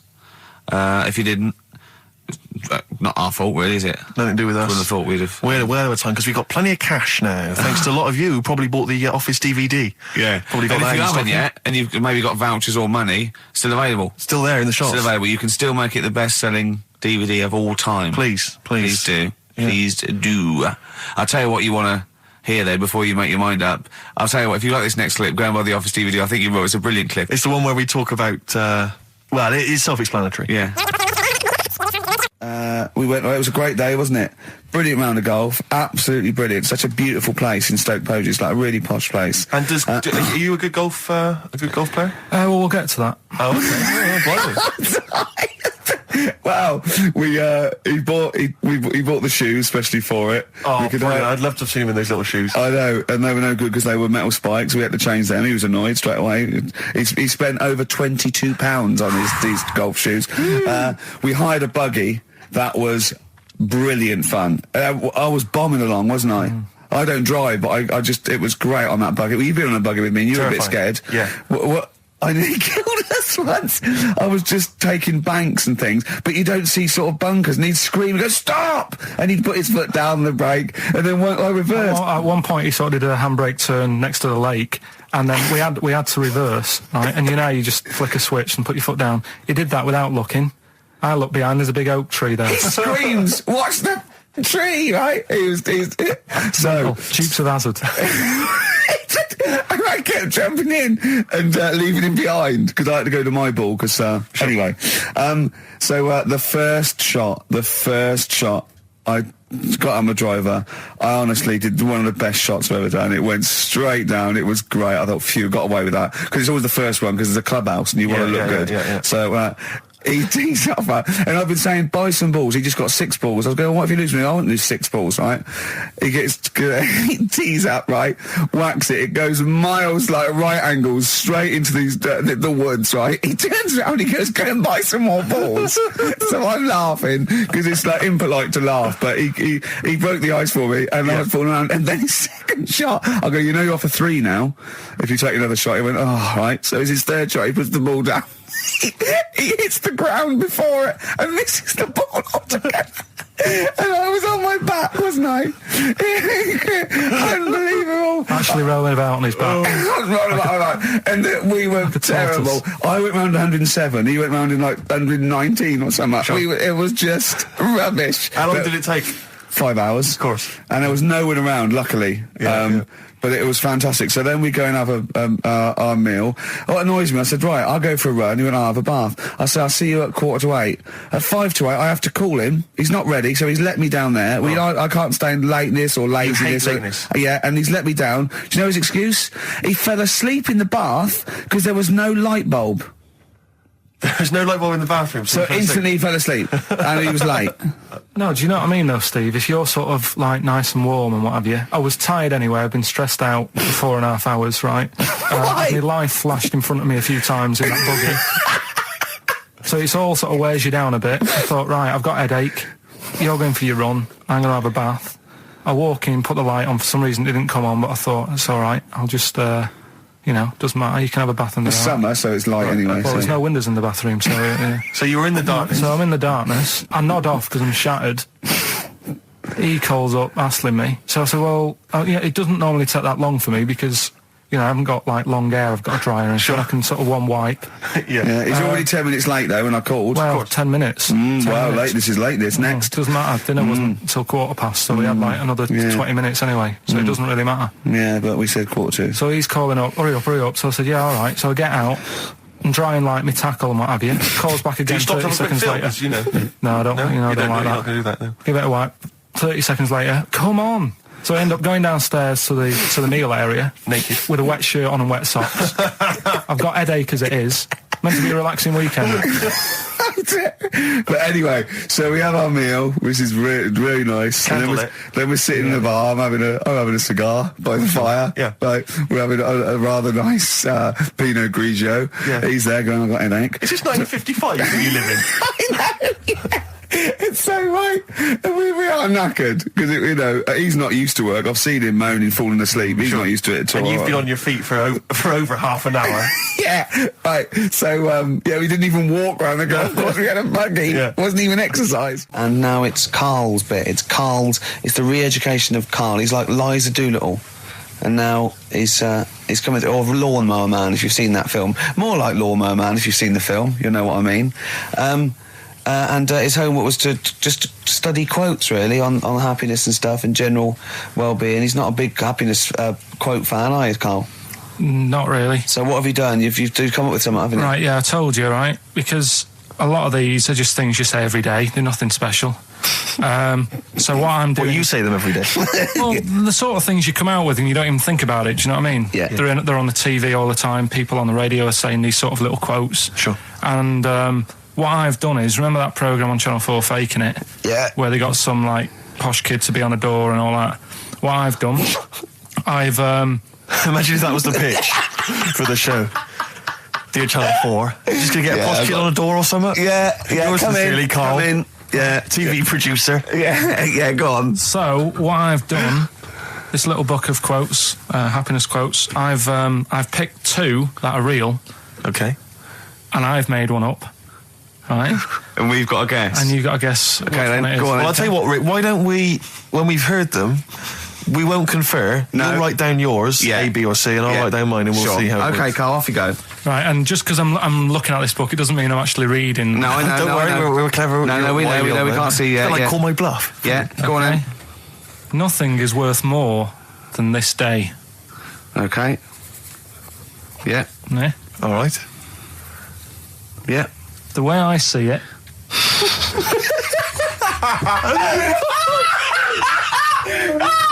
Oh God! My head's gonna burst. No, hang on. My head's gonna burst. No, Hang on. this might not be Carl's. It might not be. How do you know I haven't tweaked them a little bit? Yeah, good Okay, point. fair Good enough. point. No, good point. The way I see it, if you want the rainbow, you got to put up with the rain. Yeah. Okay. All right. All right, yeah. Okay. Hang on. It's not, yeah. Come on. Cat food. Cat food, come on. It stinks a bit, but if you don't put up with the smell, the little kitten will die. Steve! I don't know what to say! I don't know what to say. Imagine this in faking it. Imagine their faces when he says that and they're going, oh my God. Oh. Carl, play a song, mate. We'll have to confer on this one. Right, Blair. Well, that's just amazing, Carl. Just read them again. Two were real, one was fake. Go on in. Right. First one. Nothing is worth more than this day. Excellent. Next one. What does that mean? Well, cherish now, cherish your time. Okay. Because you can't get it back, and you know that's the way I saw it. Carpe diem, whatever it is, seize the day and all that. Okay. If you want the rainbow, you've got to put up with the rain. Yeah, of course. Yeah, rough with the smooth. You know, it's not all plain sailing, but you know, rainbow's beautiful, but it comes because of the rain, which you might not like. So make the most of everything, and good. Cat food doesn't smell good, but if you don't put up with it, then the little kitten will die. Right, now, Carl, that is a good effort. Now, that one's yours. I mean, obviously, right? Right, no, but it's a good effort, right? I mean, it slipped seamlessly into the others. Yeah. Don't think it didn't. No, but it's good. I mean, we knew it was that one. But what I will say is, it's good, but what you don't know, maybe subconsciously, is, I mean, it's very similar to the putting up with the rain and the rainbow. But that's good. Why do you think that? Well... What does mine mean? Well, even though it smells bad, it's good for something. Right, so I didn't look at it like that. What do you look at? I kind of thought... Was yours more specifically about cat food, generally? Because, you know, normally it's an analogy. Yeah, or a metaphor for something, you know, much bigger. Well, no, the way I mean, Dolly Parton, who I think did the rainbow rain thing, she wasn't specifically concerned about weather conditions. No. It was a sort of general idea. It's all about life. Yeah. Well, that's what I've done. Go on. Okay. I've used an everyday thing. Yeah. And put it with today's problems, right? Go on. So, like, my girlfriend, she might like to go shopping for clothes. I hate it. Right. But because I love her, I put up with it. Ah, that's nice. Yeah? Yeah. So, you love that little kitten. You can't stand the smell of the stuff you got to feed it. But because you love it, you go, well, you know, I'll put up with this just for a few minutes and then I can, like, squeeze its head later and give it a little... Sorry! Squeeze its little head. No, yeah, well, that's just the thing that I do with cats. Put it in a bag and drown it in a lake. I can feed it and then I can throw it against the wall. Exactly. So you didn't see it like that, did you? No, that's very good. So it's about love, is it? It's about putting up with the bad things for something you love. Yeah. Well, that's nice. But Carl, you seem now to be convinced and rather smug that you've tricked us and that you've fooled us and that we didn't understand it. Well, I say that's your fault, not ours. No, it's not, though. I mean, look, that man in Forrest Gump, he was a bit of a nutter. And he came up with the life is a box of chocolates thing. Yeah. Now, if that was in this book, you say, oh, yeah, brilliant, you know, good bit of work. But if he was sat here doing the show with you, you'd be taking the mickey out of him. Sometimes I feel he is. No, but Carl, I could. In fact, if people are out there, we're too lazy. Could you write down everything Carl's ever said? Because I think we could publish that. Yeah. He said one today. He saw my salamander. It's not a euphemism. He saw my salamander, and it's just sitting there in the tank. Your exotic pet. Yeah, and he's worried about there not being a lid on. And he said, I went, what are we worried about? He said, wow. He said it sits there for 24 hours a day. Obviously planning to get out. Well, it's got nothing else on its mind, and the daft thing is, he has actually got the lid ripped up a little bit. And he'll be looking up there, and it's going to get out. But what's the worst that could happen? What's it thinking? What do you think it's thinking, this salamander? It's got its eye on the DVD player. I can have Ian be down the market. Right. Okay. Right. The results of we ain't got a winner for the first time. Yes, we have. We've got loads of winners. No, we haven't. We've done this feature for 3 weeks. This is the first time I've managed to sort of. What? Well, let's go through them then. What have they got wrong? The first one. The first one. What was the first one? Well, hang on. Let's do them in reverse order first. So what's the last one? The last one. The clue was that bloke does sport on the telly and he's got a little kid. What's that? That's Destiny's Child. Des, who does ITV Sport, has got a tiny child, right? No, that's fine. They got that. Okay, Destiny's Child. What's the middle one? Well, the middle one. Right. Child. The second one was he doesn't like women. Yeah, he's got a couple of kids. That's a bit weird. Yeah. Right. That was PD. That was Puff Daddy. That is offensive. Go on. But it's not Puff Daddy. It's Puff Daddy. And he's not even called that anymore. He's called P Diddy. Well. Okay, fair enough. But they got that one. Yeah. And if I'm being tight, these lot are as well. Yeah. Yeah. Tight means something in Manchester. Go on. Right. And the first one that they're having problems with, I don't think them birds should be allowed in this area. Got it. Boyzone. It's not Boyzone. What's the clue again? I don't think them birds should be allowed in this area. That is perfect. A boyzone. No birds. No women. No women, yeah, birds, right? A boyzone. Sorry, Carl. If that isn't the answer, their clue is better than yours. That is brilliant. What was yours? Boyzone, it works perfectly. What's your answer then?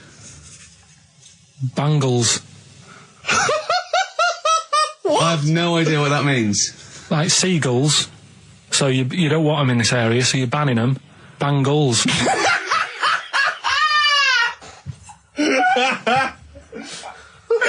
Oh! Well, give it to Boyzone, because Boyzone's better. Don't use birds being loud in this area, it's a Boyzone. I think we should have a rollover. Carl beat them. Carl beat them. You have to use his logic, surely. But theirs works. You can't do what am I thinking. No, that's not what I'm thinking. It perfectly. It works perfectly. I think you've got to give it to the ones that got the Boyzone. Well, how about, right, because they didn't actually get into my head. Heaven forbid. How about we just keep back the David Attenborough, and they can have, I'll chuck in the Hellraiser, right? Okay. And Blondie album and the Madness one. Yeah, okay, pick a winner at random. Pick a winner, Steve. I'm going to give it to Paul Sloman, who got those answers, and he also says, P.S. Carl, you're a moron. So, I'm giving that to Paul, and good luck to him. Right, well. He's got a crazy night tonight. If we can rush these over to him, he's got a cracking Saturday night. Well, if I'm a moron, I might get your address wrong when I send them to you. Ooh. Coming right back at you, Paul. Yes. Right. Jet, are you going to be my girl on XFM 104.9? I'm Ricky Gervais, with me Stephen Merchant. Over there, little roundy bald head of Karl Pilkington. Good news and bad news. Good news is, boys are back in town, we're here for 2 hours. Hello. Bad news is, we have no monkey news, gay fella news, or little Chinese fella news. Really? We're going to try and, you know, leave that for a week, and then maybe come back to it. Yeah. Why do I get the feeling that within 20 minutes we'll be talking about little gay Chinese monkeys? Carl, think of that. We have got monkey news. Have we? Oh, yeah. So we've already broken that promise. Oh, okay. I thought we were going to try and sort of talk about something else. I just done Jonathan Ross show, and they don't talk about the same things every week. It's weird. It is weird. But, or as Carl says, weird innit? Yeah. So, gave this show about 5 plugs. Nice one. Yeah. So, I think we'll get upward of 800 people listening. Oh, double. For the first 2 minutes. Yeah. And then turning back. They're already switching over. I'd have thought so, yeah. I spoke to my friend yesterday. He's a little bit of an odd fella, and he said that for his own amusement, he had an iPod in his car, and he bought a little sort of transmitter, and he could transmit the music from his iPod to sort of just beam it, kind of as he was driving along, to sort of passing cars. What do you mean? Make their radio play it? Well, but if they had it in the right frequency, yeah. I mean, pointless, completely pointless, but not dissimilar to this show, I imagine, in terms of the number of listeners. Yeah, but I was going to say, what's the chances of people having this frequency Absolutely on? Pointless. So it's probably about the same, yeah. Do you know what it reminds me of? When I was young, I wanted to get into radio. I was excited in radio. When I was sort of in my, I don't know, I was 11 or 12, my friend and I, we got a little mixing deck, and we used to host our own radio show. Brilliant. From his bedroom. We didn't have a transmitter, so we'd put some speakers in his front garden, in some bushes, and sort of broadcast it to people who were walking Again, by. probably over the week more listeners than this show. Almost certainly. I love the idea. It never happened, but I always was hoping that maybe some girls would just come by and just like sit and listen. These guys are great. I don't know where these sounds are coming from. It seems to be that bush, but or Noah Ledman's coming along going, who are these guys? Yeah. Can you get on my breakfast? Can they stand in for me when I go on holiday? Yeah. Yeah. I did I did sort of pirate radio. No, go on. Got into hospital. Yeah, the normal radio, but you had an eye patch on. Go on. Dad was in hospital, right? And he was having some operation done, right? And went to see him, and didn't have that much to say to him, right? So I was sat there. Well, it's awkward though, isn't it, when someone's ill? Yeah, sure. And you don't know. Boring, isn't it? Boring. So I was flicking around on that little radio thing they have. Yeah. And I heard they had a radio station in the hospital, so I said, "Oh, I'm gonna go and join this." So I wandered off to go and find it. Yeah. Sort of joined that. Did a little show on there. Thought I can sort of get out to the masses here. My mate made a little transmitter. Did a little pirate radio show from the... got kicked out because they found out, and apparently I put the station at risk because all the stuff could have been taken off us. But from Little Acorn, 16 years later, he's on a show with less listeners. Yes. Brilliant. Can you imagine if you've gone into hospital, you're already pretty depressed, there's the fear of these super bugs in the hospital. Yeah. Maybe you've got some quite serious illness, you don't know if you're going to make it. His voice is what you hear to cheer you up. All right, weird, isn't it? I saw a programme about a parasite the other night. Yeah. Apparently, they get in through your eye and eat their way up through your genitals. Yeah. Anyway, You here's think you've got it Radiohead. bad? Yeah, exactly. Play a record, Carl. Stone Roses, yeah? Oh, Fool's Gold. Classic. Stone Roses, Fool's Gold. XFM, 104.9. Brilliant. Can't help but notice you've brought some sandwiches in, Rick. What's in them there? Cheese and onion. Cheese and onion? Yeah. Because I've never, ever seen you make sandwiches before. I've seen you take a piece of bread out of a loaf and sort of fold it in half. Crumbs everywhere. Well, Jane made that for me because I was in a bit of a hurry. I didn't think for a minute that you Why? made Because it looks neat. Well, they're wrapped in the tin foil. A knife has been used. As opposed to chewing round the baguette. Exactly. Yeah, breaking it in half. Yeah. Albert Steptoe. Yeah, brilliant. Yeah. Nice. It's great, but the onions are strong. Are they? Making my eyes water. Yeah. If I go and breathe on you, it'll cure any sort of skin disease you might have. Skin disease. We watched that, Carl, you know, that Carl was raving about that thing about parasites, about worms coming out your brain and that. And I watched What is this? Is it a TV show? Yeah, called Body Snatchers. Right. And it was pretty fascinating. And I mean, amazingly shot as well. I mean, it's got to win an award for photography. Yeah. And there was one bit that this little girl had been bitten by a mosquito and laid her eggs, and it went to the doctor. She had a lump on her neck, like a boil. And they pulled it out, and it was like a bullet, this maggot. And they put it down, and it was wriggling in her blood, right? But the hole left was sort of aesthetically pleasing. You know, like that feeling you get, like, I once had an ingrown hair, and I quite liked it when I pulled it out. And it's a perfect little hole. And I thought, I wouldn't mind having those as long as they sort of, like, healed over. What are you talking about? I don't know, it's weird, isn't it? But why would you want a hole in your body? No, it's got pulling something out, sort of like pulling something out of your body. It's I sort of don't know what you're cleansing, talking isn't it? No, but it's sort of like, I don't know what This is it. You watch one programme recommended to you by Carl, you've turned into Carl. You want a hole in your body? No, it was like, you know, like squeezing a really good sort of like spot. I mean, I haven't squeezed spots for ages. And I'd never had spots, but maybe that's it. I didn't have spots. Right. And I always thought that'd be nice, squeezing a spot. I don't know what you're talking about. Why would these things be pleasurable? Why would an ingrowing hair? That's great fun. That was good, because I got it. It was like a little lump, and I pulled it, and then it pulled out, and it was like left a little... I know what you mean. Because I get thick hairs around there. Yeah. Like, really... Oh, when they come out, it's like a bit of wax. Yeah. Like putting out a little candle. And I love that. What? Yeah. Because I've got not much hair on my head, no. Right? It sort of grows thicker on my face. No, not true. Sure, but go on. Yeah. No, it does. Not true, baby. Go on. No evidence for that. Just made it up. So it grows sort of thicker on my neck and that, and now and again I'll see like something that's like a twig. Right, it's really thick. Yeah, you feel it, and then you think, oh, I'm going to have that. And then you work at it, and then when you get hold of it, it's brilliant. It's like pulling out, it's fantastic. It's waxy and build up, and it pulls it out, and it stretches your skin, and it leaves a hole. I've just realised why we talk about Chinese people, monkeys and gays every week. Why? Because this is the sort of replacement. This is what we've got if we're not talking about them. But it was great as well. And there's this parasite, right, that lives in a fish, right? And what it does...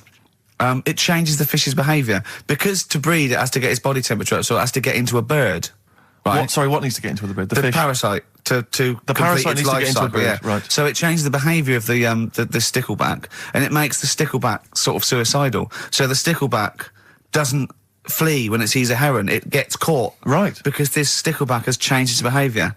Carl didn't quite understand this, I still don't really get it. I watched it, and you see, like, the fat fish and that, and you go, oh, it's not well. But I don't understand. Well, all it does is, it has to get into a bird, because it has to breed, to lay its eggs, it has to have a raise of body temperature. So the fish is cold-blooded, so it has to get into a bird which is warm-blooded.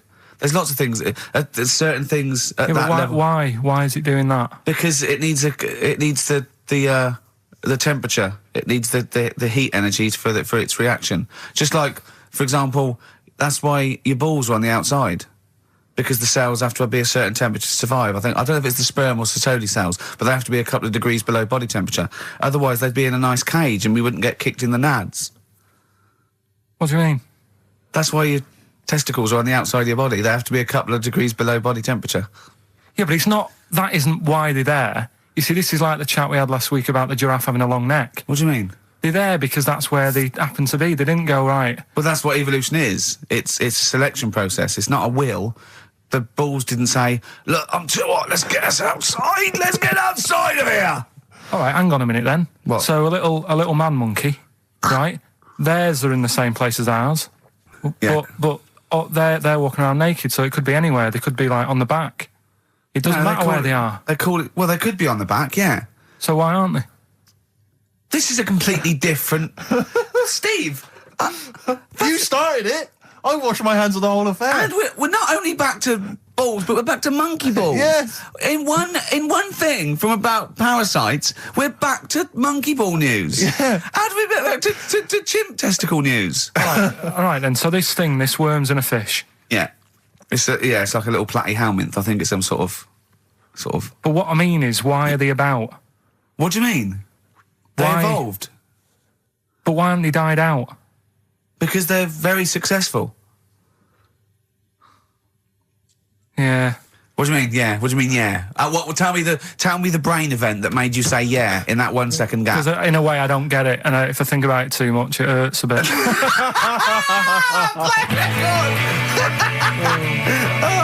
They've just been around for years, Carl. Yeah. Like Cliff Richard or something like that. Yeah. Forget About Tomorrow by Feeder. on XFM 104.9. Carl is in some pain now, isn't he? What angers me is the fact that the listeners, at least they get a record. They get 3 minutes where they can just relax. They don't have to listen to this drivel. I've got to sit here for another 3 minutes while you try and explain to this idiot why we have a parasites and why we have fish and why, you know. It's just interminable. Oh, Carl's question is, what's the point of a parasite? I was saying, well, they evolved alongside everything else and it's part of the ecosystem. He's going, but why is a parasite in a fish, in a heron, back in a fish? And I said, what's the point in anything, right, apart from the balance of the ecosystem that survives at any time? And then Steve went, Carl, you should have done this when you were in sixth form. Yeah. Questioning the point of life. Yeah, and you should have had these existential questions, you know, when you were younger. Did you ever used to lay awake at night thinking, where did the universe end? No. I did that when I was about 6 or 7 for about a year. When someone said it was... He was lying awake at night thinking, where does Manchester end? I assume it goes on forever. They've made a map, haven't they, for the for the universe? Yeah. Well, yeah, as far as they can. Yeah. Big is it? It's massive. Yeah. But if you're that lost, you know what I mean? Forget the map's not going to help you. Sure. If you're that lost, forget it. Look, we're never going to make it. We're not going to live 400 light years. We're not going to... Of course, you could take a shortcut through a wormhole, couldn't you? What's that? Oh, no! Let's not talk about the universe, please. Let's talk about something that you could comprehend, Carl. Well, listen. Were you on Richard and Judy yesterday? Right. Yeah. Tell us about that. It was good. It was good fun. Yeah. It's a bit surreal. Is it? Yeah. It's nice. It's nice though. There's something charming about them. Do you know what I mean? They go off on tangents. They sort of digress.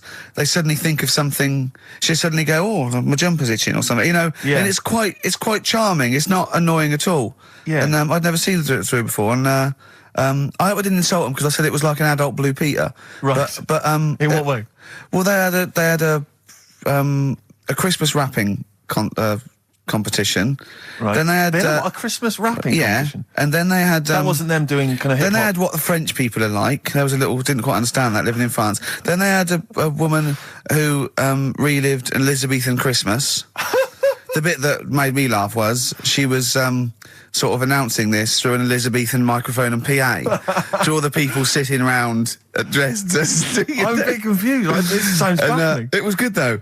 And at the end I said, next week I'll be washing a tortoise and that. Yeah. And the producer said, if you do want to make something for the show, we'll definitely feature it. So I might make some of those things that you spoke on Blue Peter, like send in sort of, you know, I remember they made a chest of drawers out of 3 matchboxes. Yeah. For Barbie doll or something, or Action Man. I seem to remember them showing you how to make a dusty bin once. What, on Blue Peter? I made one, I remember making one. Really? Yeah.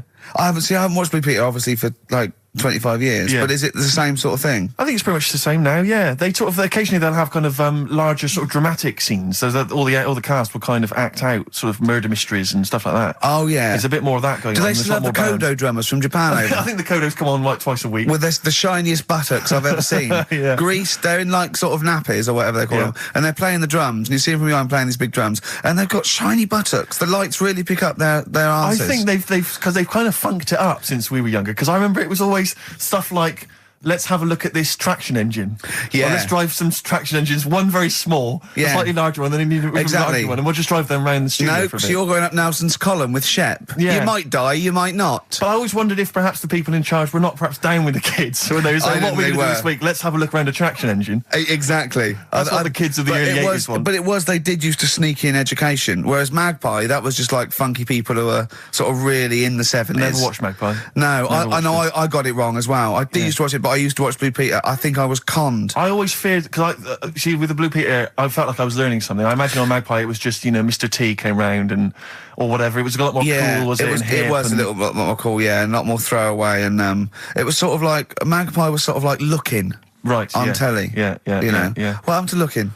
I don't know, it used to be the Junior TV Times, I don't know. There's probably people listening who've never even heard of Looking. Is that what it was? Apparently so. But there was cartoons and things. Yeah, it was just basically an advert for ITV. Looking. Oh, was it? Almost entirely, yeah. And did it have like a Laurel and Hardy strip or something? No, it would have things like the story of 5 Star. Really? And is it like the ones in the News of the World? Not dissimilar. Brilliant. Yeah. Hey, I've had 5 kids. Next picture, bought one of them a guitar. Next one, we're at number 7. Yeah. Brilliant. Next week, Tina Turner. I love the fact that 5 Star is still touring. There's only 3 of them now. Really? They're still called 5 Star. Really? Mm. Yeah, there was 4 Boney M's at one point. Tribute acts, that each one of them had a... And then there was a 5th, who was someone who wasn't the original member of one of the Boney M's, who set up a splinter group. It was ridiculous. Yeah. I don't know how many there are now. Yeah. I was thinking, what we should do on this show as well, is have a doctor. Right, just sitting in the you're corner. worried about your health? No, just so when Carl says, why are your bollocks there, the doctor can now go, well, let's ask doctor. Right. And he goes, they're there because I don't know. And we need a vet Dr. as well. Fox available? we need a doctor, probably a vet, some sort of vet, or a naturalist would be good. And what else? Oh, and a physicist or something, or an astronomer. Mm-hmm. What do you think, Carl? I'd love that. Would you really? Yeah. Is there any doctors listening? Of course there are, as if a doctor would listen to this. If you are a doctor, I want a qualified doctor. I don't mean someone who's in their 2nd year at medical school. We're not interested in that. Right? A qualified doctor, a GP, or any specialist, and you maybe want to contribute regularly, give us a call. Yeah. We'll even give you a special phone line and stuff. Yeah. Not for now, though. We're going to get a lot of mentalists, aren't I we? would adopt a nom de plume, an alternative, identity, because your patients are going to flee if they find out you listen to this. Exactly. Tribe. What's the phone number, Carl? Well, they might as well just email in with the number, mightn't they? That's because you don't like answering the phone. No, I just think it's a better way of doing it. Okay. How can they prove they are a doctor? Just, Go on, Carl. Something to do with, Go on. Go on. Something to do with... What thing could they say that we'd say, well, he's definitely a doctor, or we wouldn't know that? Think of something. Well, I'm not a doctor, so... We're on the radio, Carl. When we ask you a question, you've got to speak. I know, I'm just thinking, I don't know how you'd know, because you never ask them, do you? If you need their help, you don't think of going, no, before you do this, do you know what you're doing? But saying that, right? Go on. Go on. Talking about this the other day. Yeah. What was it now? Listen, the fella... Play a listen. record. Do you want, let's just, all right, All right, he's got it now. Go on. This fella goes to the doctors, right? Oh, right, okay. Right, if this is in any way apocryphal, stupid, illogical, impossible, right, you are never, ever speaking again on radio. So make sure this is at least possible. I'll tell you what, I'll even give you improbable but possible. So if anything that breaks the laws of the universe or logic, okay, that's all you have to avoid. On you go. Right, so this fella, right, he goes to the doctors because he's got earache. Right, okay, if a chimp's living in his brain... Go on. So he's got earache, he's sat in the waiting room and his ear's all bunged up and it's hurting a lot and what have you. So the doctor comes out and he goes, right? And because his ear's all bunged up, he doesn't hear it that well, right? So he thinks it must have been me, right? So he wanders in. Keep going. Anyway, I'm going to hate this. I can just feel it in my bones. Steve, I'm going to let you take over. Okay, let's hear it. So the doctor says, sit yourself down there, right? So he sits himself down. He goes, right, take your pants off, right? So he's thinking that's a bit odd. Anyway, he heard that though. He apparently he took his tackle off. The doctor did some operation. What, there in the waiting room? No, in his office. In his office, yeah. What? Wait. So he removed what? His genitals? Yeah. In his office. Why, Carl? Because he hadn't called him in. Oh, he'd called in the bloke who wanted his testicles taken off, and he didn't hear it. What? So the doctor went out and said, Mr. Jones, who's here to whip off your cock and balls, just here and now, right? Bloke comes in, didn't it? It must have been me. So the bloke who wanted his balls taken off didn't say, oh, I think he said me. So he didn't interrupt then. So the bloke goes in, he starts taking his testicles off, and he doesn't say, I'm here for me ears. It's a new single from Snow Patrol and Run. That's brilliant, isn't it? It's good stuff. On XFM 104.9. Rick. Go on. I'm about to say 3 little words to you that I've never said to anyone before. Go on. Carl is right. On what, though? From Reuters, someone's emailed in. A Brazilian man who went to a clinic to have an aching ear checked ended up having a vasectomy after mistakenly believing that the doctor had called his name. He had gone in there, entered the vasectomy room when he was called. He was called by the full name and yet thought it was him. But the strangest thing is that he asked no questions when the doctor started preparations in the area which had so little to do with his ear. He later explained that he thought it was an ear inflammation that had got down to his testicles. And the fellas came off. Extraordinary. Right. I'm stunned. Amazing, isn't it? But there's lots of things that keep coming true with Karl's nonsense. There's a programme on next week. The boy who gave birth to his twin. Oh. And he's there. He's like pregnant with his thing. You know? How long ago did we do that? Yeah, you discussed that years ago. When I talked about it, it was a baby who had a baby. Now it's a boy who's like a grown man and that. It's took them ages to sort that out. I did it in one link one Saturday with the full story. Right? Keeps happening. We've done like Donald McIntyre's thing, right? He's been ripping us off. I did Cheap as Chimps. Yeah. He's been doing it. No, he hasn't. He has. He's done some programme about how much it costs to get a monkey and that. Right. What else have we done? He believes this. Yeah. There's loads of stuff we've done like that. You had the maggot coming out of the head. I laughed at you, yeah. Didn't in the programme, didn't see him wrapping the head in bacon, but I mean the principle's there. Bob Holness is ripped off Rockbusters. Yeah, and he ripped you off years ago. Yeah. He's been ripping you off for years, which is even more annoying. Yeah. So, yeah. Interesting. Yesterday, you know, Rich and Judy gave you the tea picked by monkeys. Yeah. I told you about that either last week or the week before. Yeah, and then you also told me that there's a place where they grow coffee where the weasels come out and eat the coffee, right? But they have too much of it, get dysentery and vomit, and they sell the vomit because it makes the coffee smoother. Weasel vomit? Yeah. Absolute shies. It's not. Right. When you say it like that, it sounds ridiculous. Yeah. Whereas the way you'd say it... Yeah. No, why do they keep taking the coffee? Probably addicted to it. You get addicted to it, don't you? Caffeine and that. Yeah. Why do they stick it up then? Do they have too much? Because they're tired, they can't sleep. They sort of... They can't sleep. So they get ill, it eventually wears them down, they're sick, and then they sell it. I showed those there's people send monkey news all the time for Karl, and I showed him one earlier which said there's a new monkey hospital that's been opened. Yeah. Karl, now, that's for the treatment of monkeys, right? But he immediately thought it was run by monkeys in white coat. Did he really? Yes, and he was disappointed because it wasn't. He was assuming there'd be little janitors. Is that what you said? Yeah, little janitors mopping up. Carl! Little chimps with the ECG machines, or whatever they're called. Yeah, exactly. Brilliant. He was almost angry.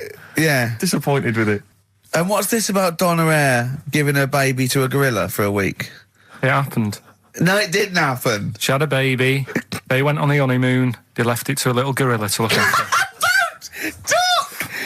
Absolutely, don't talk! Oh, God! Again, there's people online now, so they can have a look at Anna Nova. Do you want to give some stuff away? Do some... He believes it, and that's it.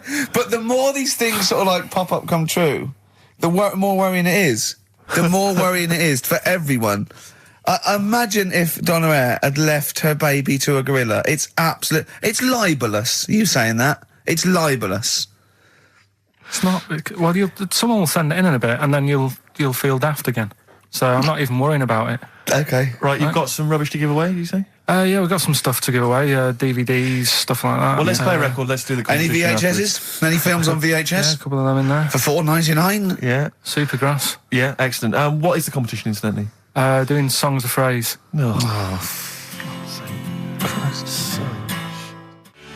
Supergrass, late in the day on XFM 104.9. There's too much to get through here, Rick. Go on. There's too many things. We've got to systematically Am I going to eat my words? Well, before that, you know, we get emails all the time. They're coming through all the way through the show. And I open them, and a lot of them, because everyone's contributing, it's brilliant, but we can't really absorb everything. There's too much coming through.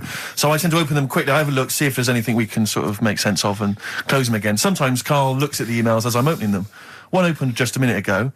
You saw his face? His face, yeah, what was it? His face was just stunned. He was just absolutely dumbfounded. It was like he'd just seen something extraordinary, right? And you closed it quickly. I did close it quickly. I'll tell you why, right? Always got to bear in mind how Karl's mind works. All he saw was the name of the band that this email was promoting. So all he saw, all Karl saw, and you can imagine how excited he was all he saw was Half Man, Half Biscuit.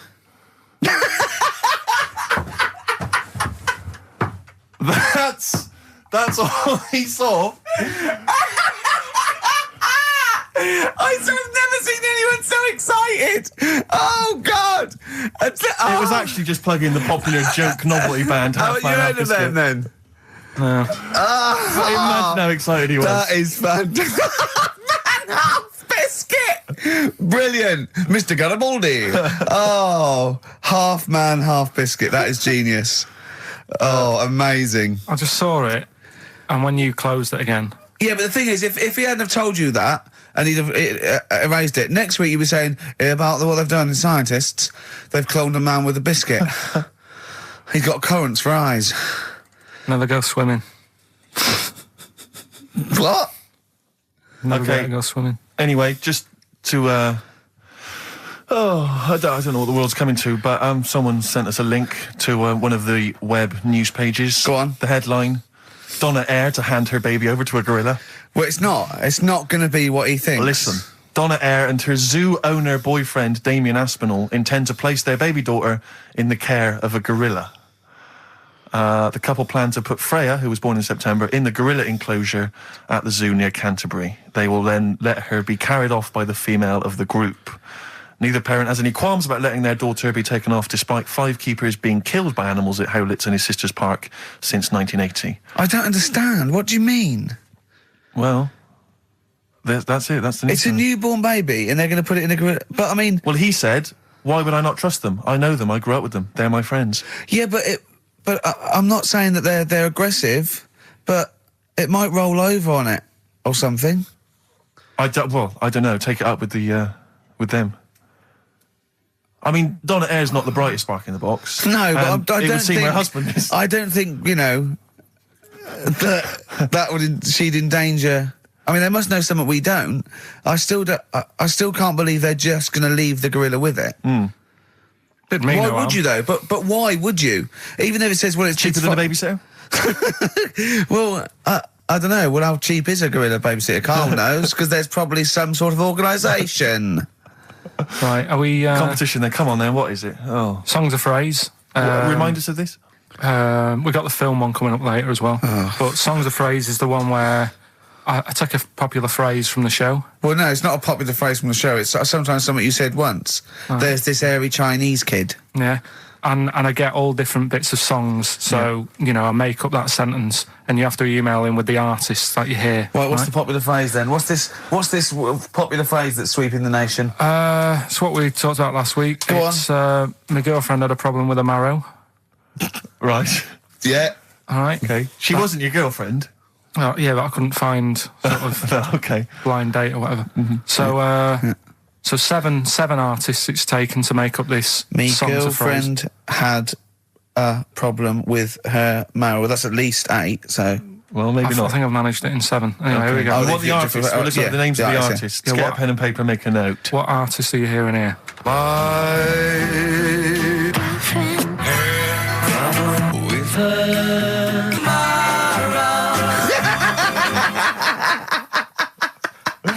Very good. Oh, okay. Right, What's more? So, what are the artists? My friend with her My girlfriend had a problem with her marrow. We want the names of the artists. What can we win, Carl? Can I just recap that story? Girl can't run a blind date. But when he found out that this girl had some sort of bone marrow problem, he said he didn't want to see her anymore. What's the point in getting to know someone that's going to die? Yeah. So that's what you're dealing with. That is what you're dealing with Karl Pilkington. Would you buy a car with a Duff engine? It's a fair point. Ricky.Gervais at xfm.co.uk. Don't steal our son. The Thrills on XFM 104.9. I'm Ricky Gervais, with me Steve Merchant. Over there, Karl Pilkington, the man who believes anything. I think it might be a condition due to his little round head. Mm-hmm. It's sort of like, it might be a new condition that we can call cranial sphericity. And because it presses on his lobes, and the only sort of upshot of that is he's normal everywhere, but he believes everything he reads or sees on Anna Nova. All right? Talking of which, Rick, I don't really follow the news. No. It's mainly boring, isn't it? Wars and stuff. Yeah. But I don't know. Well, yeah. Well, it is a war. It's all this nonsense before and after. When it's a war, it's, you know, it's in the middle of the war, you can watch it on telly. True. You get results, you know what I mean? Like, do you know what I mean? Yeah. Like a test match or something. But it's all this rubbish before and after. It drags on. This recent war seemed, I thought, just generally, it was better presented than the previous one. Because I remember the first Gulf War, it was often during the night, and I couldn't stay up. Yeah, because I think the American had rights to it, like the Tyson fight, so we had to get it at 2 a.m. Exactly. Which is annoying. They had it, you know, their prime time and that. And a lot of it was in black and white, when the bombs went in. When the bombs going in. So this time there seemed to be a lot more colourful stuff. Yeah, it's much better coverage. I think they should win awards. Yeah, well, I'd like for to see it. awards, So like Channel 4 won for cricket. Yeah, I mean, a few times as well, I was quite pleased to see they actually had footage of the bombs exploding. Yeah. No, good. Well done. Generally, you know, good on you. Well done. Good on you. Yeah, it costs a lot though, doesn't it? It isn't a costly War's thing. a lot more when you got something like, you know, a Jimmy Carr game show, which probably costs about £100. Yeah. Like half an hour war costs millions. It's almost as expensive as like Terminator 3 or something. Yeah. But I mean, you know. But then, you know, you got a variety. Exactly. Sorry, Steve, you were talking, mate. Well, no, I just wanted to make sure you're aware that the World Elephant Polo Championships have taken place. I did get it. I think they mentioned it on. Yeah, we won, didn't we? England won. Yeah. Well, my question is, where have they been practicing? I don't know. Do you remember ever at school anyone ever saying to you, "Are you interested in playing polo with elephants?" Do you reckon it was 5 blokes in pith helmets kept sneaking into a whipsnade? Possibly. What are you doing, lads? We're practicing. Get down. Yeah. Get off them elephants. Yeah. I didn't even know we had a team. I can't believe it. No, but it's like Johnny Wilkinson and the rugby lads. They're going to get MBEs, all sorts. The elephant polo boys, nothing. They get nothing. I haven't seen their son talking like them. To be fair, it's not like horse polo where I don't think there's a stick long enough. I think the elephants kick it, don't they? I think you might be right. I think they're not allowed to use their tusks. They burst it, won't they? I think they go, oh! Start again. Raheem! Yeah. What do you mean the elephants kick it? All right, I've opened a can of worms here. You know, normal polo on a horse, they have like mallets. Yeah, they whack them, right? But I think it's obviously they're too high up. I think I might be wrong, but I'm pretty sure they just train the elephant to kick it. So why are people something about? Why not just let them have a kick about without? Imagine that! And why does horse racing have to have a jockey? Well, they just let the horses go, okay, lads, no cheating, on your marks, get set, go. Get back here. Get back here. Brilliant. Why do you think? I tell you what, I'm going to be like a teacher now. Why do you think? You sort of get mixed up which hand they sort of go in. Which hand they've got to get the ball in. Sort of. Yeah, right. Yeah. How do you sort of steer an elephant, as it were? How do you ride an elephant? It seems quite a complicated procedure. I don't imagine they're quite as versatile as a horse. No, you can't sort of like pull it and its head goes, can you? I mean, I don't really know how you... I mean, you'd have to have a huge playing surface, wouldn't you? I mean, these are big creatures. Yeah. They use Kent. Well, exactly. Yeah, they drop 2 big... huge jumpers. Either side. One in south of Kent, one in North Kent. Exactly. And it takes days. And is there like 11 on each team? Yeah, and one on the subs bench. Exactly. And it keeps breaking. The bench is broken. Yeah. Terrible. He's living because he's never getting chosen. He's never getting chosen, yeah. Well, he doesn't turn up to training. Of course, and he's never going to forget. He's down the lake. Exactly. Down at the lake when they should be training, eating too many buns. Exactly. Like Gascoigne. Right, Carl, come on then. Oh, hang on, I just must tell you as well about Lord Admiral Nelson's erotic letters. Go on. They've been sold at last for £117,000. Sunday Mail? I don't know who bought them. Who opened them that shouldn't have? They got sent to someone else. To you. They were meant for Lady Hamilton. What are you doing opening them? Go on, what's he say? What's he got up to? It's interesting because they've printed a couple of the things he's wrote. Dear Lady Hamilton, a bit of a problem. Just the one hand. You might have to help me out on a couple of manoeuvres. Yeah, and the one eye, so I'm not appreciating the 3D. Yeah, exactly. I don't care where you put it. Yeah, exactly. Yeah, go on. You'll have to help me guide it in. You might as well stand across the other side of the room for all the good it do me. Exactly. Go on then. Of course, he ended up kissing Hardy, didn't he? Did he kiss Hardy, or did he ask him and he never did? Well, I don't know. I don't know about this, because I heard that he didn't, and it said kiss me, which means fact. And then I heard that he did say kiss me, Hardy. Hardy. Like, you know, because it was Coach's friends. I don't know. Is it Kismet or is it Kiss Me? Kiss Me Hardy. I think his final actual dying breath was no tongues. Yeah. I'm not sure. And someone went, kiss you what? Exactly, yeah. Maybe that was his nickname. My name's Smith. Yeah. You want me to kiss? Exactly. Kiss me hardy. I wouldn't have thought so. I'll kiss your lips and you'll be happy with it. But I'll touch you, Hardy. But I'm not kissing it. Go on. A couple of quotes from there. This is him writing to Lady Hamilton, who he was having an affair with. I can neither eat or sleep for thinking of you, my dearest love. I never touch even pudding. Well, I think we've all written a letter like that to a lady. That's a euphemism. That's like, I think that's, I haven't eaten, and by the way, I haven't even knocked one out. Yeah, exactly. You are going to get a sackful. All right, Carl? You're the producer. Is this all right? It's all euphemisms. I've not said anything wrong. Go on. Oh, come on. It happened in the 19th century. Yeah. We can talk about it, you know. Yeah. This is more topical than monkey news. Anyway, listen, we better get back to the competition. I'm worried that we've lost sight of that competition, because I'm not going to lie to you, we've had no entries whatsoever so far. I can't believe that, because I actually got most of those. That's actually a more accessible one. I think I know all the artists, and I'm stuck on Girlfriend, but I think I might know who that is. Let's hear it again. I'm surprised.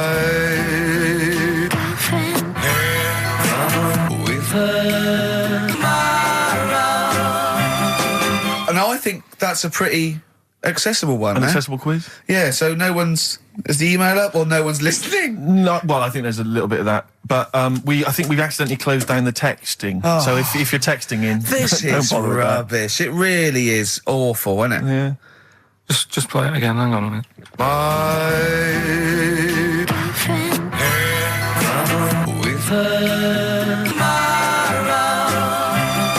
I'll tell you what it was. We didn't give out the prizes. We didn't say what the prizes were going to be. That's the reason. Yeah, I think the emails are going to go mental when they find out it's the first series of Open All Hours on VHS. They'll be flooding in.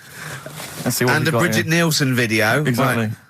Oh dear. Oh no, actually, it's not too bad. Go on. The best air guitar albums in the in the that's world. still going. That's volumes that's 1 and evergreen. 2.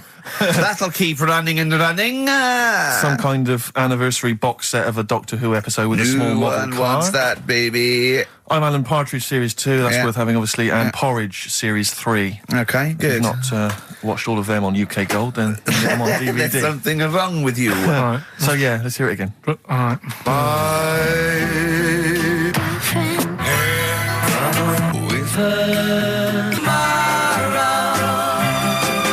Just name the artist. That's all we want. Just the artist. Ricky.Gervais at xfm.co.uk. Play record. Right, Adams? Yeah. Yeah. Oh, this is absolutely fantastic. His version of Wonderwall. If you've not heard it Beautiful. yet, you'll be loving it. You'll be loving this.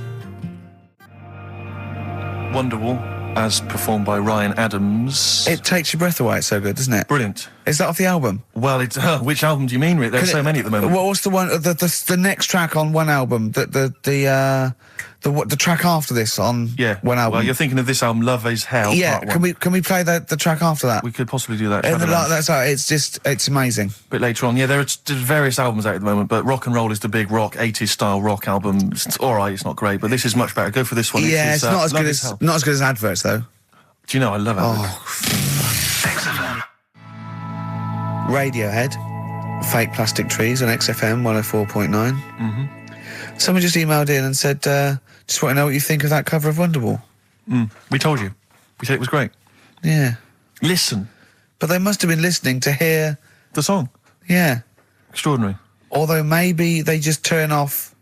When we start talking. Yeah. That would make sense. That would make sense. I mean, it makes sense in a sort of preserving of sanity type way as well. Objectively, Rick, if you were listening at home, if you didn't know us and you were listening to the show, would you listen to it? Would you bother?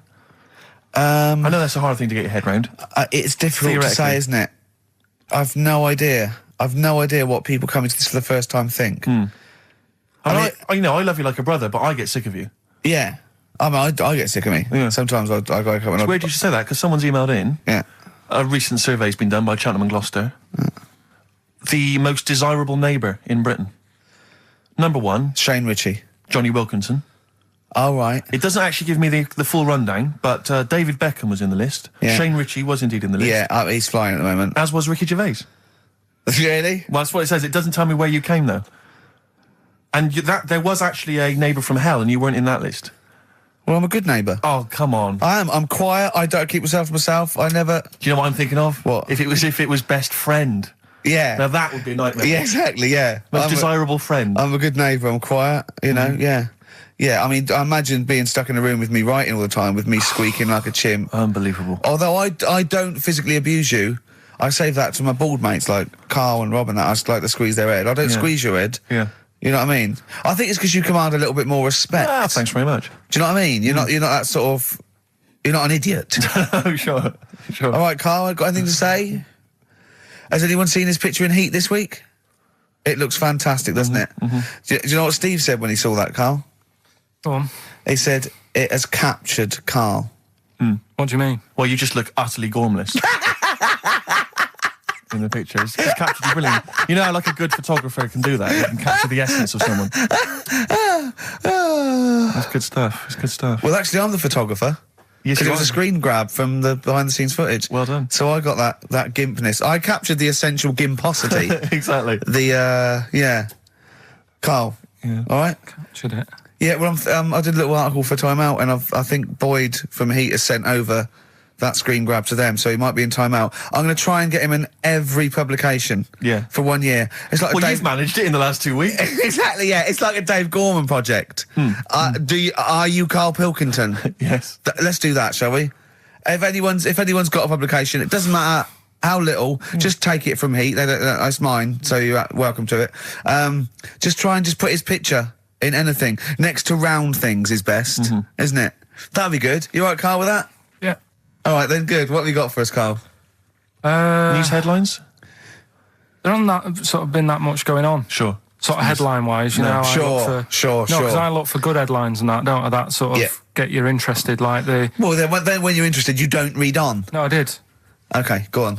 Like the one, do you know the one I read out a couple of weeks ago? That was, man lives in dump for 10 years. Right? I remember the Chinese woman eats dirt. Yeah, well... That was a cracker. Man lives in dump for 10 years. I read on with that one yesterday. Yeah. I found it in my bag because I took it on, so I'll read that when I get a minute. Yeah. Right? News. Imagine that. News. I might read last Thursday's Sun. Yeah. Just to catch up. Do you know how he got caught? What do you mean how he got caught? He lived in a rubbish dump. Well, what's up he with lived that? in a rubbish dump. No one knew he was there, right? Yeah. He was living off food that had been chucked away. He said a lot of people chuck away stuff that isn't off, so you can survive on that. He had a nice little place to sleep and that, and an old mattress that was all right and stuff. Got away with it for 10 years until he decided to celebrate bonfire night with some fireworks. Can you believe that? Well, he's happy that the gunpowder plot was foiled and the Guy Fawkes was beheaded, thus saving our system of government. There's got to be a couple of news headlines, surely. Hold on, wait a minute. Bong. Pierced penis man off the hook. Bong. Man changed his name to Bubba Bubba Bubba Bubba. Bong. Dwarf to live in a glass box. Dwarf to live in a glass box? Yeah, it's meant to be art or something. It's not though, is it? What? Meant to be art? Why is... Yeah, well, whose idea is this? Is it art, or is someone hired a dwarf to live in their box? It's just a box, and he can even leave when he wants, apparently. He can, go, I'm hungry, I'm going for a walk, and he puts a little note. If it's Damien Hirst, he might end up in 4 bits. So just be careful. But to me, that's like that thing when I said to you about the woman in the jar. What woman in the jar? The woman in the jar. They go, come and see the woman in a jar. And then it turns out it's a big jar. So it's like, put me in there as well then. Exactly. It's not special. Yeah. And that's the same with him. It's a big box, he's a small fella. What's good about that? What do you want to do, though? To compress matter? But hang on, it's not a world record-breaking attempt. It's supposed to be art. No, what's art about that? Well, I don't know. What's art about that? Oh, can we do a show for BBC 3? Karl Pilkington going around, what's art about that? Yeah. That is brilliant. What's art about that? I'd love that. Would you? I'd love that. Me and Steve are going to do a thing called Is Art Rubbish, where we go around and we chat about it. Yeah. But we can hand that over to you if you want to do that. If anyone from BBC 3 is listening, Karl Pilkington, what's art about that? All right? Weird, isn't it? And what would you go around like Sensation and things like that and Saatchi and go and... Dali and that. You put a sheep in formaldehyde, what's art about that? Our butcher does it. All right, weird, isn't it? What do you make of Dali and the melting clocks, all that stuff? Talked about it, haven't we? Have we? Told you, yeah, told you. What do you think of that? He sort of milked the idea a bit. Right. Because everything had a melting clock on it. It was like he had a bit of success with it once, and then he just ruined it. Do you know what I mean? It's like... It's like you with the Monkeys. Like Status Quo. Yeah. Sure. What's your favourite artist? Don't say Lowry. Lowry is my favourite. Why is Lowry your favourite artist? Captures life, doesn't he? Going on and in that. stick form. I know you're a big fan of Where's Wally as well, aren't you? You've never found him, have you? You've never found him yet. No, Carl, that's not Wally, that's a stain on the table. You've come off the book again. Anyway. Listen, are we doing what's in a bit? What? We don't know what you're talking about. Play a record. What? Yeah, we'll be doing What's It in. Yeah, What's It? Coming up after the break. The film thing. The film thing. Oh, idiot. Libertines, Don't Look Back Into the Sun on XFM 104.9. I'm Ricky Gervais, with me Steve Merchant and Karl Pilkington. Karl, have we got the results? Yeah. Go on then, what are they? Songs of phrase. Okay, songs of phrase. This was the phrase, these were the songs.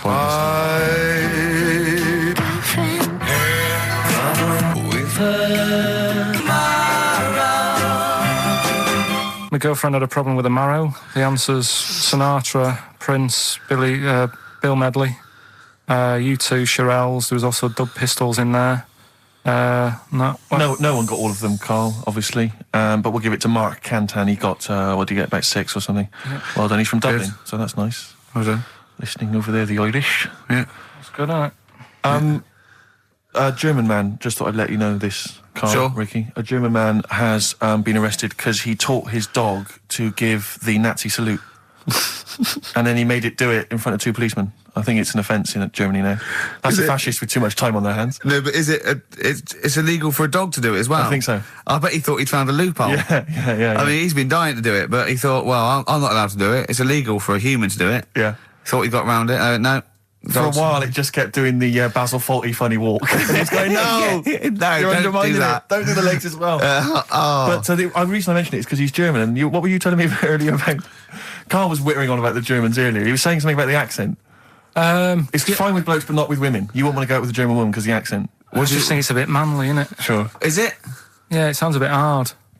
I can't imagine having a nice sort of romantic chat with someone. Well, it's not a romantic language, no. It's quite harsh, yeah, but that's our... No, but what I mean is, right, I can't speak any other languages apart from this one. Well... Right. You're struggling with this one. Yeah. And what I mean is... Whereas you really do speak the language of love, all right? There's some condoms, where's me tea? Yeah. What I'm saying is, if a French woman was talking to me, I'd say, I don't know what you're talking about, love, but it sounds good. Whereas a German woman, I'd go, oof. And she might be saying really nice stuff. Yeah. That's what I mean. Yeah. But then we got talking because, do you know, like, me brother Sort of a prejudice, really, isn't it? In a sense. What do you mean? In a sense, it's racist, but anyway, on you go. Yeah, go on. It's not really, is it? No. But, yeah, my brother was in the army. We've talked about it, haven't we? And how he got kicked out for going for a packet of fags in a tank and that. Yeah. Right? But he was, when he was in the army, he was based in Germany for a bit. And he used to be one for sort of, you know, picking up the ladies and that. He always had, you know, new girlfriends and stuff. Yeah. He's a Pilkington. Used to get through loads of them. Yeah. Well, I didn't. I wasn't that bad. But Well, no, brother, because you had things like you trouble with your marrow and that. No, you might die. I'm not interested.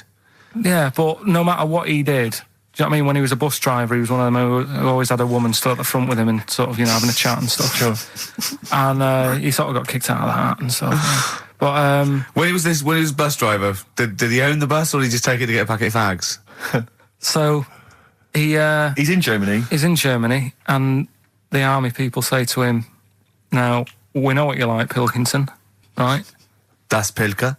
Don't be meeting up with any German women. Fraulines. Leave the Fraulines alone. Not allowed to go out with German women because apparently they get you and then they beat you up and that.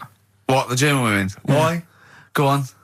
Don't know. They just said don't because they don't like English army people and that. Why? See, the English is your first language, isn't it? Are you speaking German now? Or? I can't tell. They don't get out with the Germans, go beat you up and that. Don't like English army man. What is that? What worries me, Rick, is we've got the face, the body language and things to try and interpret this gobbledygook. The listeners, they just got the words. It must be, I know, yeah. It must be just ridiculous for a listener. Right, just do the competition. What was that anecdote about? Don't go out with German women, they'll beat you up. I'm just saying, if you're in the army, if you're about to join the army and you think, it'll be great, I'm going to meet loads of women over in Germany, it's not going to happen. Wise words there, wise words. So this station in public service. Excellent, okay. Right, can we just play a song and then do the film thing? No, just do the film thing now. Oh, no, let's play a song. Oh, what are we playing? Bit of Bragg. Billy Bragg, excellent. What's this called? It's called The Saturday Boy, Carl. Saturday Boy. Billy Bragg, The Sunday Boy on XFM 104.9. Ricky's laughing because he's just thrown something at Carl. It made him jump. Yeah, that's worked well. Here are the prizes for the film quiz thing, which I think is what it's called. Brilliant. People will be loving this. It's Trance Anthems, Brilliant. 2003. We know we got a lot of trance fans listening. The best air guitar album, obviously. Yeah, of course, yeah. The best club anthems. Yeah. Series 1 of Happiness by Paul Whitehouse. The very best of Father Ted on DVD. We've got Teachers. We've got Knowing Me, Knowing You. Not too bad. Yeah, a few bundles there. Good stuff. Christmas gifts and things like that. So that Knowing Me, Knowing You, I've noticed on VHS, which is good. Yeah. That's quite quaint. Excellent. Brilliant. All right. Yeah, so explain the conceit of this? It's when, we sort of dig out a film that I've been in.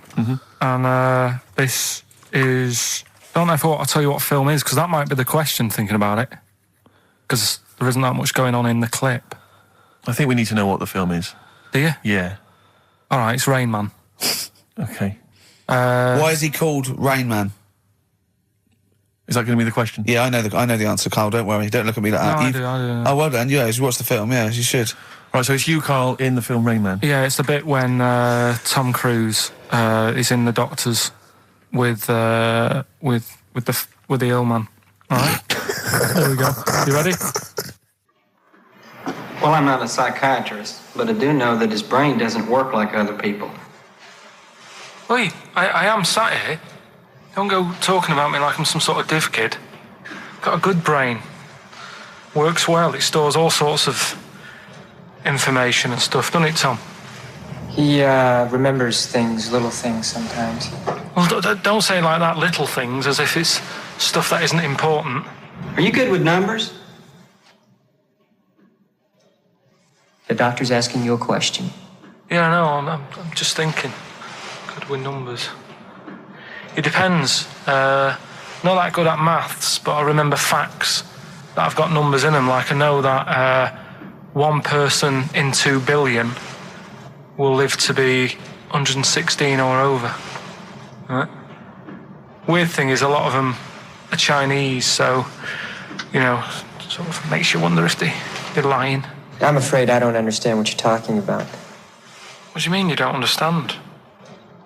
It's not... All right, here's an easier one for you then. Goldfish have better memories than people think. He's right. He's right? Yeah. See? There you go. Goldfish related. Oldest goldfish in the world was 41. No. Yeah. Funny thing is there, if it was a goldfish with a dodgy memory, could have been older. Could have been, pushing 45. So. That's amazing. I mean, that is amazing. He should work for NASA or something like that. Well, wouldn't go that far. They're the sort of things that I like reading about. I've got that big book there. It's full of Did you read all this? Yeah, don't... You read all these stories that are in this book. Don't bother touching it. Maybe you better put it back. Give it back. Get off. Okay, no, Ray, take it easy. I'm not gonna... I won't touch anything else, Ray. Come on. It's okay, Ray. It's okay. Come on. Can I ask you something else, Raymond? No. Well, you've annoyed me now. You've kept coming here saying I'm daft and that and messing with my book. Just go, will you? Excuse me. Were they messing with your big book of freaky facts? Yeah, that's out of order. Good. Right. So what's the question? Why is he called Rain Man? Yeah? Yeah? Everyone happy with that question? Yeah? Yeah. Okay, Ricky.Gervais at xfm.co.uk. Why is he called Rain Man? Right? Yeah. XFM. Bad Day, REM, XFM 104.9. That's nearly it, isn't it? That's almost it. Got through another one. Got through another one seamlessly. The film Brilliant. quiz, obviously, we had just moments ago. It was Carl featured in Rain Man. The question was, why is he and the film called Rain Man? The answer, Ricky, was... Well, Tom Cruise's character, when he was little, couldn't say Raymond, and he used to call him Rain Man. Okay. Plenty of right answers, but we're going to give it to John Steele, who, interestingly, is from West Yorkshire. He's listening. That is interesting. It is. So that's pretty much that. Is there time for Monkey News? I think we've got to have Monkey News. And then that second track from the Ryan Adams. Let's play the jingle, though, if we can. Oh, chimpanzee, that Monkey News, you Right. Now, it was back in the 1980s. Right. So it's quite topical then. Okay. When did this happen then? 1980s? Yeah. It's about a Colombian F1 sort of, Formula One driver. Yeah. Apparently these races were going on, right? And someone kept winning them. Right, okay, forget it. No, don't do it. It's because it's rubbish. Because it's rubbish. Right, so someone kept winning the races. So this human that kept winning the races. So this human being that kept winning the races, Carl, what was his name? His name it's Jimmy something. Yeah. How tall's he?